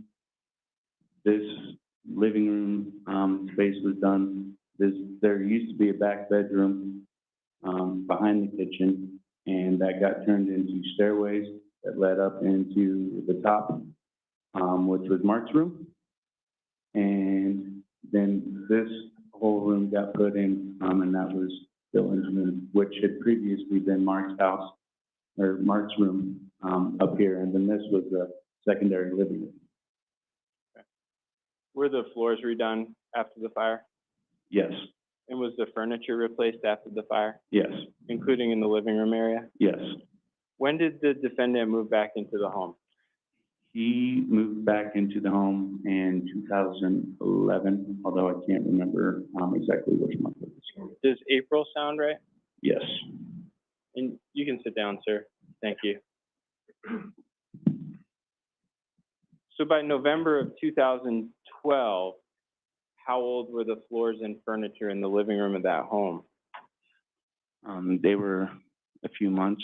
I can't recall specifically, because I wasn't there when the home, was finished or completed from the firework. But from the time that I had visited up there until, November, it'd been at least 6-7 months. And then you said 2011. Or 2011, yeah, sorry. So, from 2011, when he got it redone, till 2012, Okay, was, so is it fair to say maybe a year and a half or so? yes, Let's talk about that period of time. So after the defendant moved back into the home in Vallecito, did you see him there? yes. Talk to the jury about how much time you spent there from after the fire till Dylan went missing. I had spent a good amount of time up there. I had helped Mark, finish up some of the outer work on the house. And then, there was brief spots in between, that I would live up there, and kind of help take care of the house while he was on the road, as well as, trying to kind of figure out a way to move out and live by myself, so. Was Dylan living up there, or was he living with his mother? He was living with his mother. Let me show you a couple of pictures I have marked People's Exhibit 491 and 492.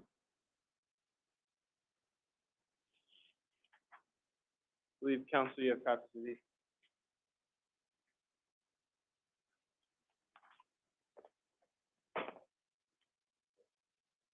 May I approach, Aaron? Yes.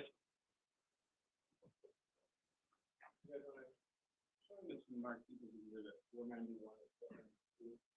Recognize those pictures? Yes, Have you seen them before? yes. And are those, where are you in those pictures?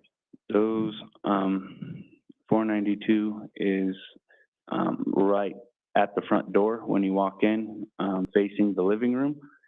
And 491 is me sitting on a leather couch just as you enter, the front door in the living room.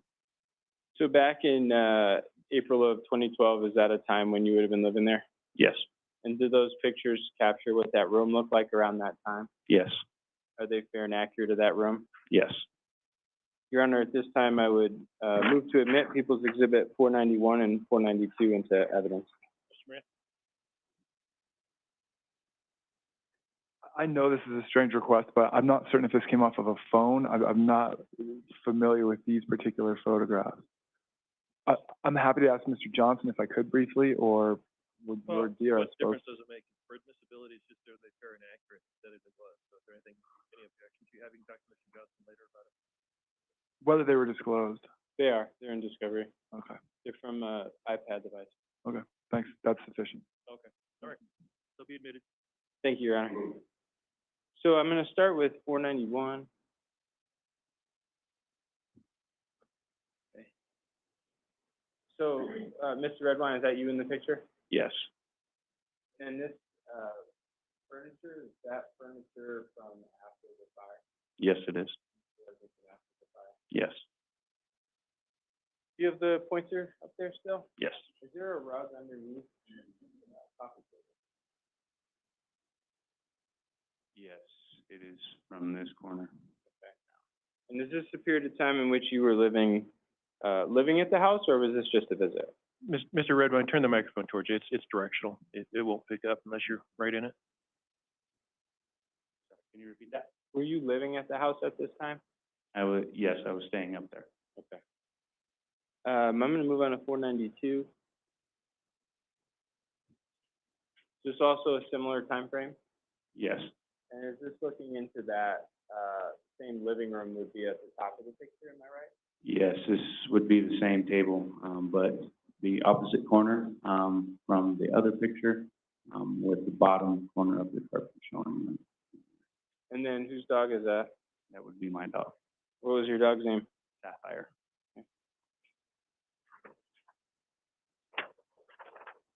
When you were living at the home, how long roughly were you living and staying at the home?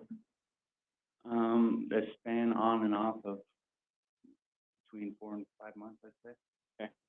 Did you, in that time, Can you resume his seat? oh, yes, I'm sorry. Thank you, Your Honor. During that period of time, were you doing everything in there, like showering, living in there, sleeping in there, things like that? Yes, Did you always walk around with shoes, or did you walk around barefoot at times? I usually walked around barefoot. Now, I want to ask you specifically if you ever, on any occasion that you can recall, bled in that living room. No, Was there ever an occasion at Mark's house after the fire that you recall that you did get any kind of better? I had a small slice, from running through the woods, but it was something I could just handle with some running water and a Band-Aid, nothing severe. Have you ever had any kind of stitches, any kind of bleeding injuries at the house more severe than that? No, Did you ever bleed in that room, even that time that you were shot? no.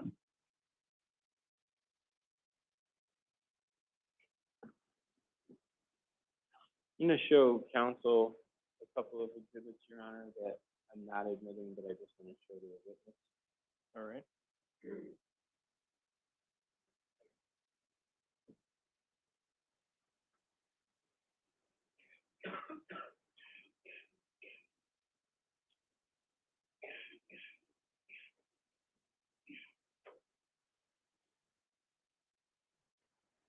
Sir, may I approach with 166 and 168? Yes.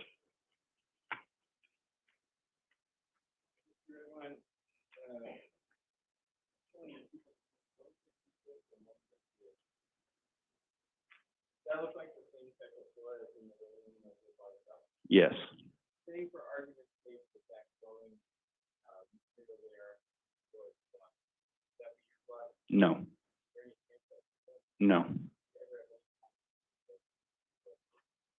no. Mr. Johnson, once they're mentioned, they're ours, so just leave them on the table, please. That's over there, I think is, where do you want them, man? Yeah, over there.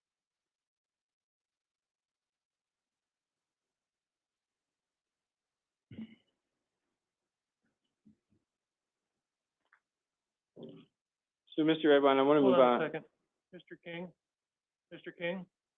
Mr. Lister, if you want to talk, you go outside. Thank you. Go ahead. Thank you, Your Honor.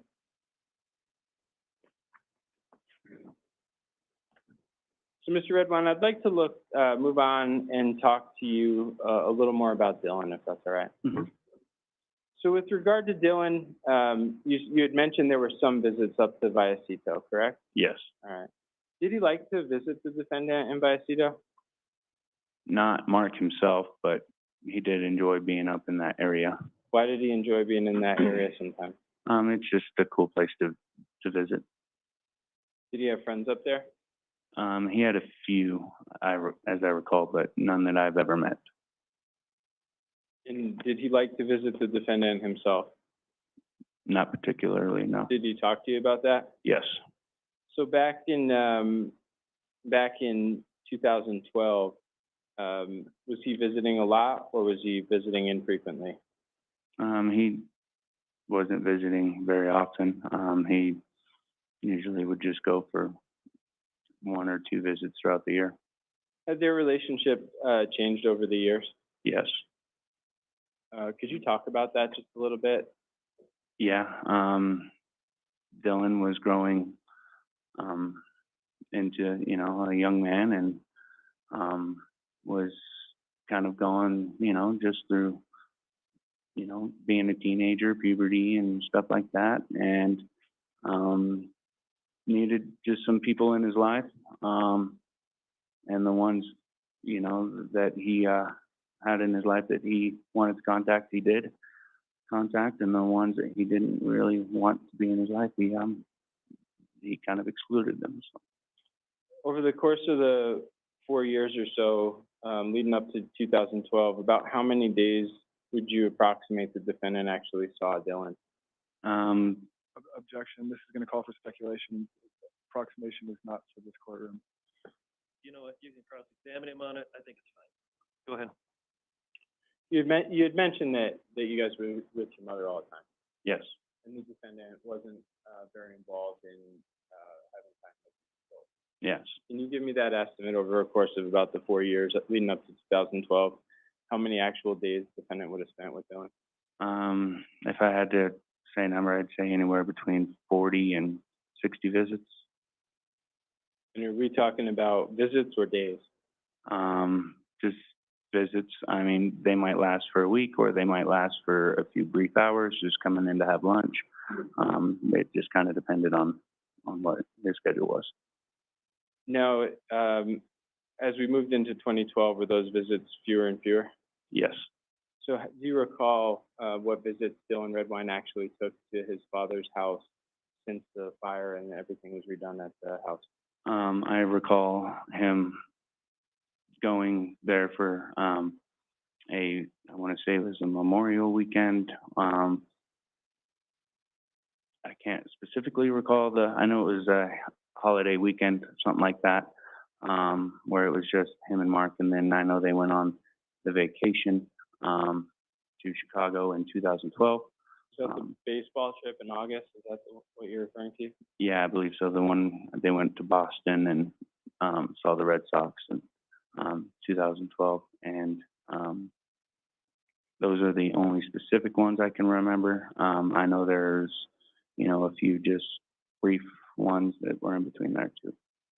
Besides that August baseball trip, and was there a trip in Labor Day? If I recall correctly, yes. But it's been so long, I can't say for 100%.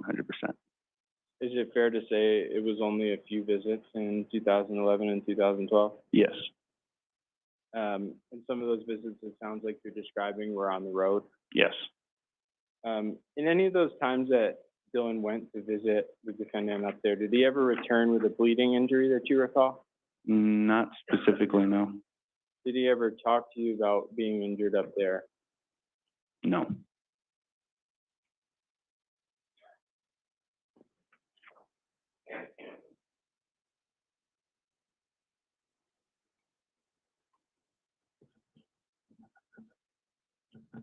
I have a couple more questions about Dylan up at the house. On those visits, did he ever call you for rides? Yes. And why did he call you for rides from visits to the defendant's home? A large part of it was because he knew I would answer and come and pick him up. I was, I was his best friend, a lot of the time, so it wasn't unusual for him just to call me and want to hang out. And, you know, a lot of the times it was, when he was up there, so, Would he call you because he didn't want to be there anymore? yes. How would he call you? He usually would call me several times in a row, back to back to back. And he would probably usually leave like a voicemail or something in there, just kind of explaining it and then just keep calling. But when he was adamant about getting hold of you, he did everything he could to try and do that. Had you actually gone up there before and picked him up from visit? Yes. What types of devices or phones did he use to contact you? For the most part, when he was up at Mark's house, it was his house phone. He would call me on his house phone. There might be some times where I would get a text, just, you know, hey, when you get a chance, if you want to come pick me up, you know, and I would respond, not kind of knowing I wouldn't get a response back, but just go up there anyway. But usually it was either just a brief text message or a phone call from Mark's house. How was phone service up there? It was in 2012 especially, but before then it was very spotty up there. You didn't get service. You only got service really as you were kind of coming in to Vallecito, where the restaurants and stuff are. And then once you kind of left that area, there was no service up there. I mean, you might briefly get a text message out if you held your phone up long enough, but that's about it. Were there locations within the home that you could go to get a text message out? Yeah, there was the kitchen window and the living room window. If you held your phone up there long enough and were patient enough, you could usually at least just send out one message. And how about Wi-Fi? For a long time in Mark's house, he didn't have Wi-Fi, but I know right before the fire and then always after the fire, he had Wi-Fi in there. So by November 2012, you could use a computer, Facebook, Yes. iPod texting, things like that from up there. Yes. And then you mentioned the landline. Was that just a old-fashioned telephone line that was hooked in? Yeah, just standard, you know, home phone. It was wireless, and it was just pretty much just an add-on to the Wi-Fi when he got that service signed up. Okay. I'm going to go back to People's Exhibit 22 for a second. How far was Mark's house from Bayfield? I can't be specific in miles, but I know it's at least a 40 to 50-minute drive. So is it too far to walk? Yes. Did Dylan have any friends who were close enough that he would actually walk? I recall he had a friend that lived kind of in the middle of the lake, but it was, even that was still kind of too far for him to walk to his friend's house to go any further from there. Is that still several miles? Yes. Had you ever known him to leave the house and walk somewhere like that to a friend's house on his own? No. Occasionally, you know, he would just go ride his bike or something like that, but never any adventurous walks like that. Okay. Did Dylan typically keep his cell phone with him? Yes. Typically keep an iPod with him? Yes. Did Dylan carry a wallet? I think he had one, but I don't recall it being, you know, an everyday thing for him. I think he just had, you know, some birthday money that he kept in there, and when he needed it, he would use it. Where did he keep his wallet when he kept it? Usually in either the side pocket of his shorts or the back pocket of his jeans, or if he was, you know, like riding his bike or in a car or something like that, he would have it in a backpack if he had one. And did he have an ATM card that you knew of? He did have a card from Mark, yes. Where did he keep that? In his wallet. As well. Did Dylan ever talk to you about running away or hurting himself or anything like that? No. Did he seem happy living with his mother? Yes.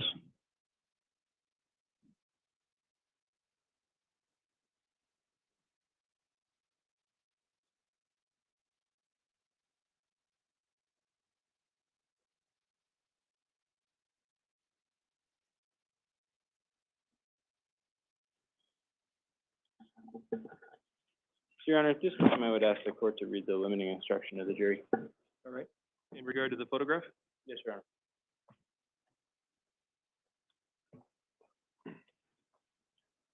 Ladies and gentlemen, the evidence you are about to hear about and about to see is being admitted for a limited purpose. The photograph, is just one photograph? For Your Honor. The photographs are not being admitted to prove the defendant had a bad moral character, and the jury cannot use this evidence for that purpose. The photographs are being admitted to allow the prosecution to attempt to prove that the defendant became violently enraged when confronted by others concerning his sexual preferences. The photographs are also being admitted to allow the prosecution to attempt to explain the deteriorating relationship between the defendant had with Dylan. They can be used by the jury for these purposes and no others. Thank you, Your Honor. Your Honor, in the event it's necessary, we renew our objection. It's noted for the record. So, Mr. Redwine, in 2011, did you and Dylan go together on a trip with the defendant? Yes. Where did you go? We went to Cleveland, Ohio, on a little road trip and, went up to Detroit and just kind of spent Father's Day, up in that part of the country, just seeing baseball games and race car, races and stuff like that. Did you spend the entire trip on the road? Yes. How did the trip start off? Did it start off well? Yeah, me and my brother got a call. Mark had just flown into town. So, he called me, asked him to come pick him up. So we went, me and my brother went to his house, or went to the airport and picked Mark up. And then from the airport, we went back up to his house for the night, where we stayed, just to where we could get an early start on the morning. Okay. And then you drove off to the East Coast? We drove, up, through Kansas and Iowa, and we're headed up to, the lakes, up there, Cleveland, Michigan, those states up there. Was there a point in time in that trip that Mark went off somewhere? Yeah, there was a few times where, he would leave, and me and Dylan would, just hang out together. And was there a point in time when Dylan used the defendant's computer? Yes. Did he find something on the computer? Yes. Can you explain to the jury what he found? He found pictures of Mark dressed in women's clothing, wearing a diaper, taking selfies of him wearing the clothing, wearing the diaper, eating the feces that was in the diaper, and just that's pretty much it. Dylan, back in 2011, was he 12 years old? I believe so, yeah. How did he react to seeing those photographs of his father? He was pretty disgusted. It was something that he kind of had to try to contain himself. When we found the pictures, we were in the hotel room with Mark at the time, and Mark was sleeping, and Dylan was on his laptop, and I walked into the room. I had a conversation with my current wife, just checking up on her since I was on the road. And when I walked into the room, Dylan just kind of grabbed my attention, was trying to be quiet, but obviously was energetic, kind of, like, come here, I got to show you this, kept pulling me. And then he took me into the bathroom where we closed the door and locked it. And that's when he showed me the pictures that he had found. Did it impact his view of the defendant moving forward? Yes. How so?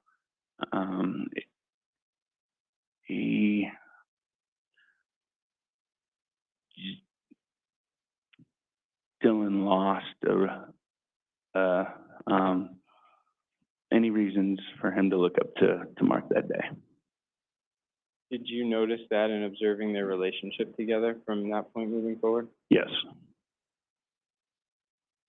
This time, Your Honor, I'm going to approach the people of Exhibit 17, 18, 19. All right.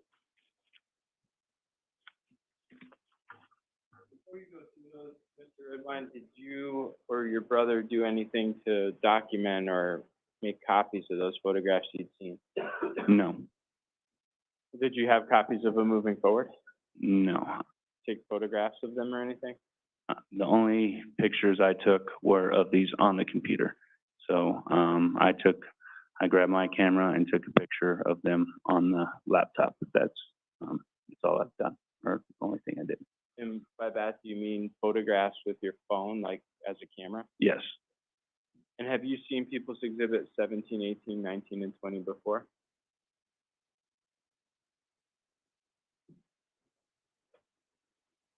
yes, Are those same photographs that you saw on the computer and took photographs of when Dylan found them on the defendant's computer?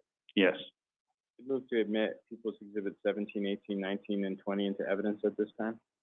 Same objections as before, Mr. Graham? Yes. Okay. They will be admitted. May I publish, Your Honor? Yes. We'll start with People's Exhibit 17. Do you recognize the person in that photograph? yes, I do. Who is it? That is Mark Redwine.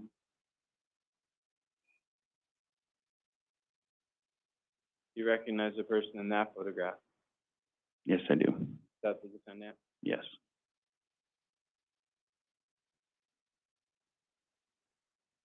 Do you recognize the person in that photograph? yes, Who is it? Mark Redwine. And then is that another of those same photos that you had observed and your brother had observed at that time? Yes, Thank you, sir. I want to fast forward ahead. You've already talked about how there weren't a whole lot of visits between Dylan and the defendant, but was there a Boston trip in August of 2012? yes. And who was going on that trip? That was Dylan and Mark. And at this point in time, were you getting along with the defendant any longer? No, And this point in time, I just want to put it down as sort of a landmark in the timeline, but had everyone already moved out of the Windmill home at this time? yes, And were there discussions about custody, things like that ongoing at this time? yes, But at this time, was it still a joint custody technically, even if not in practice? yes. So what did you know about the trip that Dylan was going to do in August of 2012? I know that the previous trip, we had had some fun, and Mark wanted to do that again with Dylan. From where I was, in my communications with Dylan, it didn't sound like it went the same. There was a lot of times that Dylan had reached out to me, just for various reasons, but none of which were, for just to say hi. He was pretty upset about something every time he reached out to me. Upset with whom? With Mark. And are you talking about on the trip or leading up to the trip? On the trip. Was there tension? Was tension higher within the relationship between the defendant and you, and the defendant and Elaine Hall at this time as well? Yes. Did that have an impact on Dylan? No. Me and both my mother and I tried to just worry about our relationships with Dylan and not his relationship with anybody else. And we just tried to control what we control and just be the best people that we could for Dylan whenever he needed us. Were there times that Dylan was upset with the way the defendant talked about you or your mother? Yes. Could you explain that a little bit? Yeah, I know he, or Mark, was, or had voiced his opinion to Dylan on what we were, and clearly Dylan never shared the same opinion. So he got frustrated when, two people that Dylan loved and cared about were not being represented correctly in Dylan's eyes. Now, did you receive a phone call at one point while Dylan was on the baseball trip when he was particularly upset? Yeah. Can you explain that to the jury? Yeah, he called me on the trip, and I was in a movie at the time, so I wasn't able to respond directly. So he called me a few times, and then by the want to say the third or fourth call, I knew that something was going on. So I had left the movie and then walked out, checked my phone, and seen that Dylan had called, and texted me about asking for the pictures previously shown. When you walked out of the movie, were there already texts waiting on your phone? Yeah, there was, I want to say probably 3 to 4 texts at that time with 5 or 6 missed calls. And what was Dylan asking, if anything? He was asking for me to send him those pictures. Your Honor, at this time, I'm going to approach this People's Exhibit 482. All right.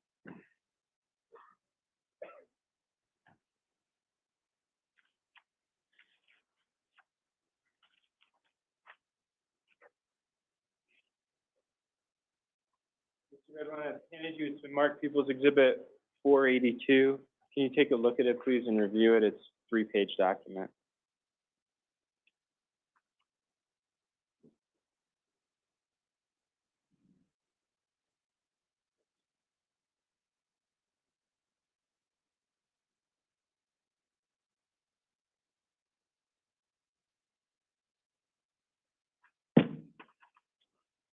Do you recognize those text messages? Yes. Do you recognize the content in those text messages? Yes. Do you recognize the numbers involved in those text messages? Yes. And then do you recognize the date of August 4th and August 5th as consistent with the text messages you previously described to the jury? Yes. Your Honor, at this time, I'd move to admit People's Exhibit 482 into evidence. Mr. Moran? No objection. Submitted. Thank you, Your Honor. May I publish? Yes.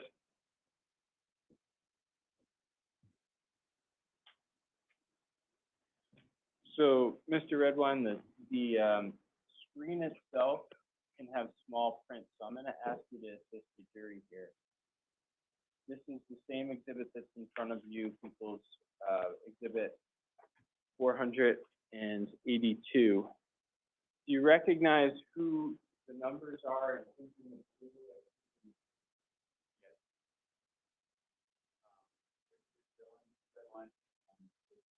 And again, I'm gonna get complaints if you're not on the microphone, okay? The blue is Dylan Redwine and the green is me. So the text chain starts on August 4th. Are there some texts at the beginning where you're just reaching out to your brother a little earlier on? Yeah, I frequently just like to check in on him and see how he was doing. And does this depict you asking him if he wanted to go to see a movie with you? Yes. What does he respond on the, on this blue box to the left at 17:56 hours? That he is going to Boston. Is that consistent with your recollection of the text messages about the baseball trip itself? Yes. And then did you respond? Yes. What did you say? I just indicated, you know, that's awesome. I told him, you know, that I missed him, and me and him like to get each other hats, so I asked for a hat.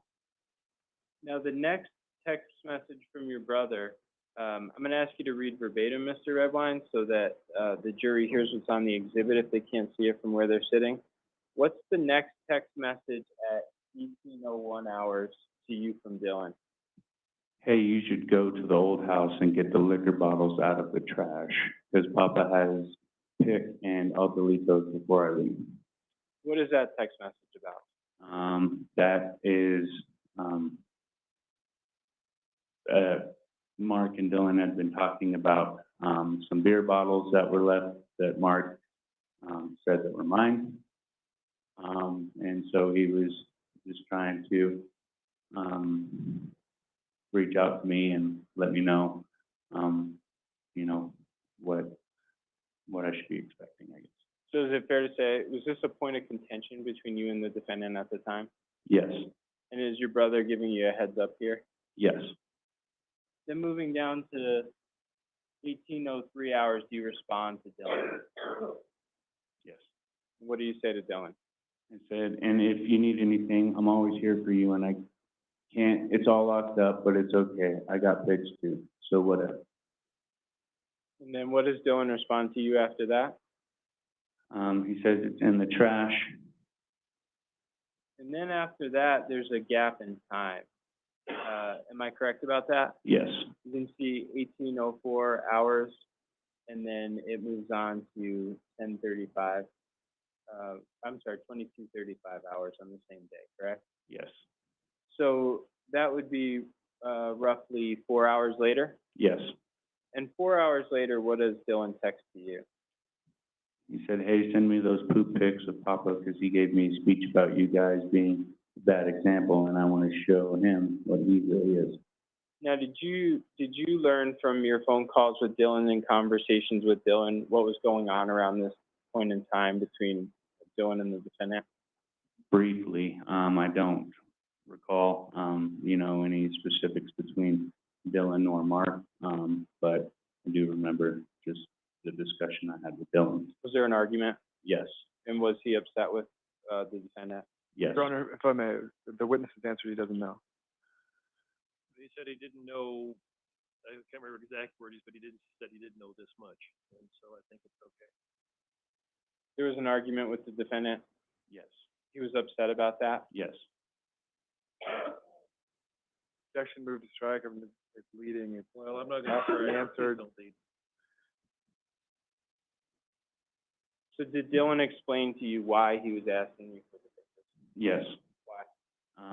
Because he had, wanted to show, Mark what he had discovered himself. Sorry. Objection. If I may, I think he's just struggling to answer the same question differently, asked and answered. I don't think so. I think it's a little different. So if you ask the question again, and then he can answer. Mr. Redwine, why was Dylan upset now? Because him and Mark had an altercation.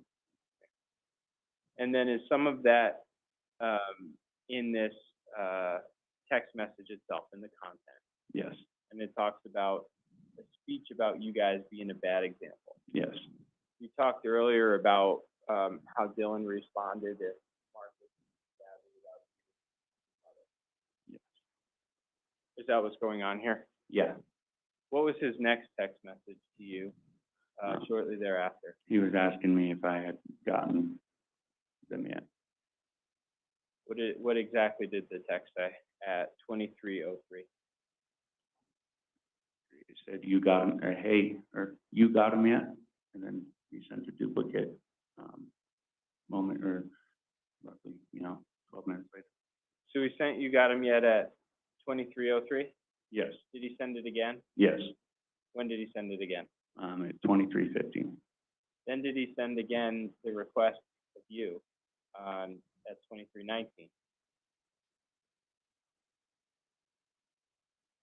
Yeah, he sent me, the request to go, or send him the pictures to show, Mark what he really is.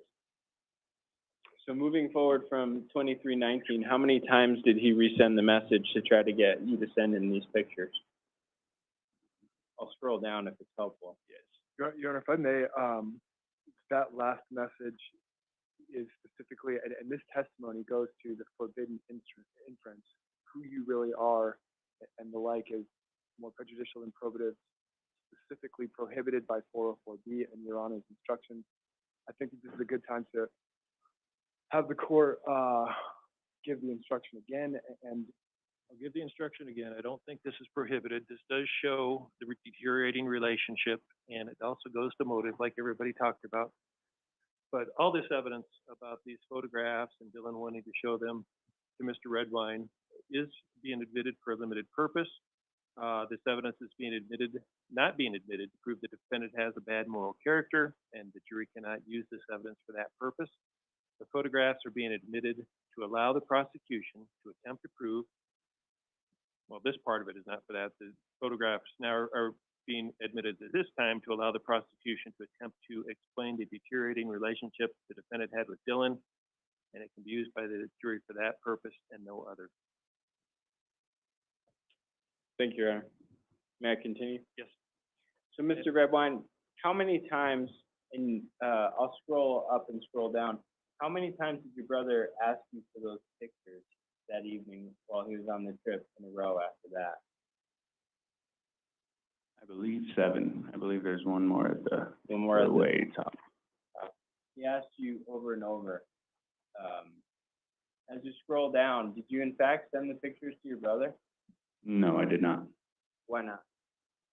I just wanted to see how the day was gonna go and, follow up with him the previous day and, just see if their relationship was okay or what steps I needed to take.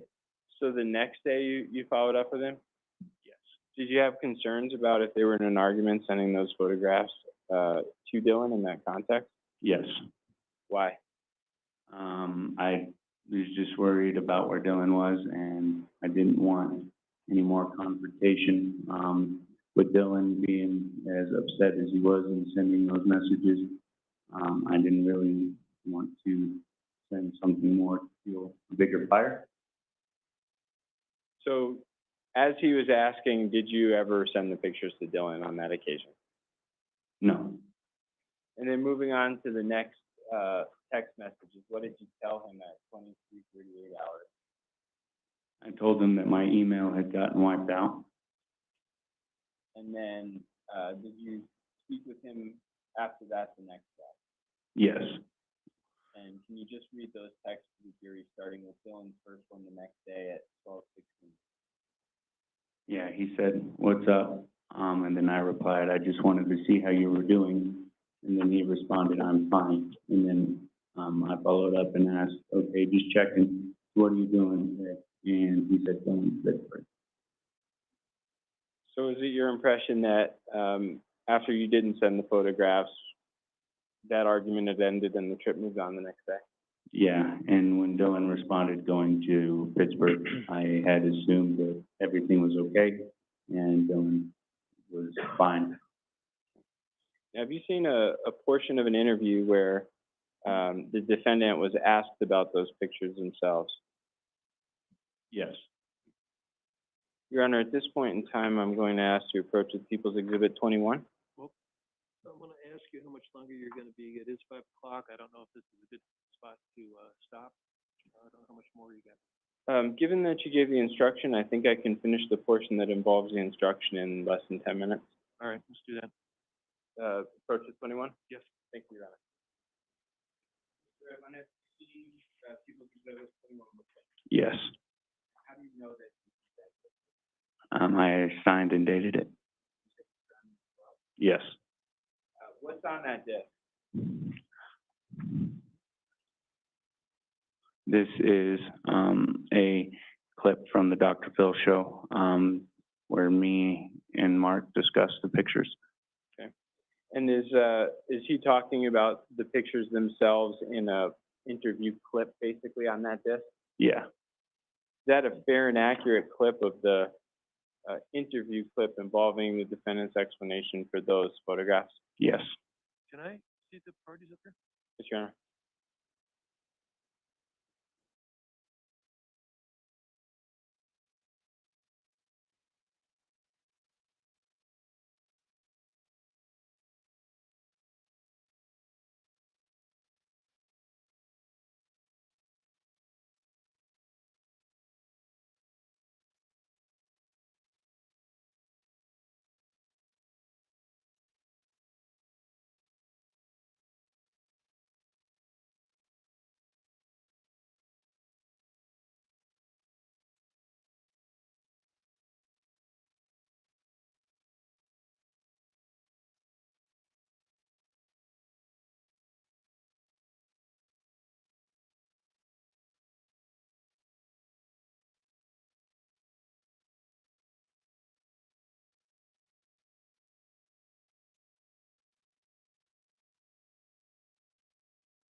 Your Honor, with that discussion, that... Hold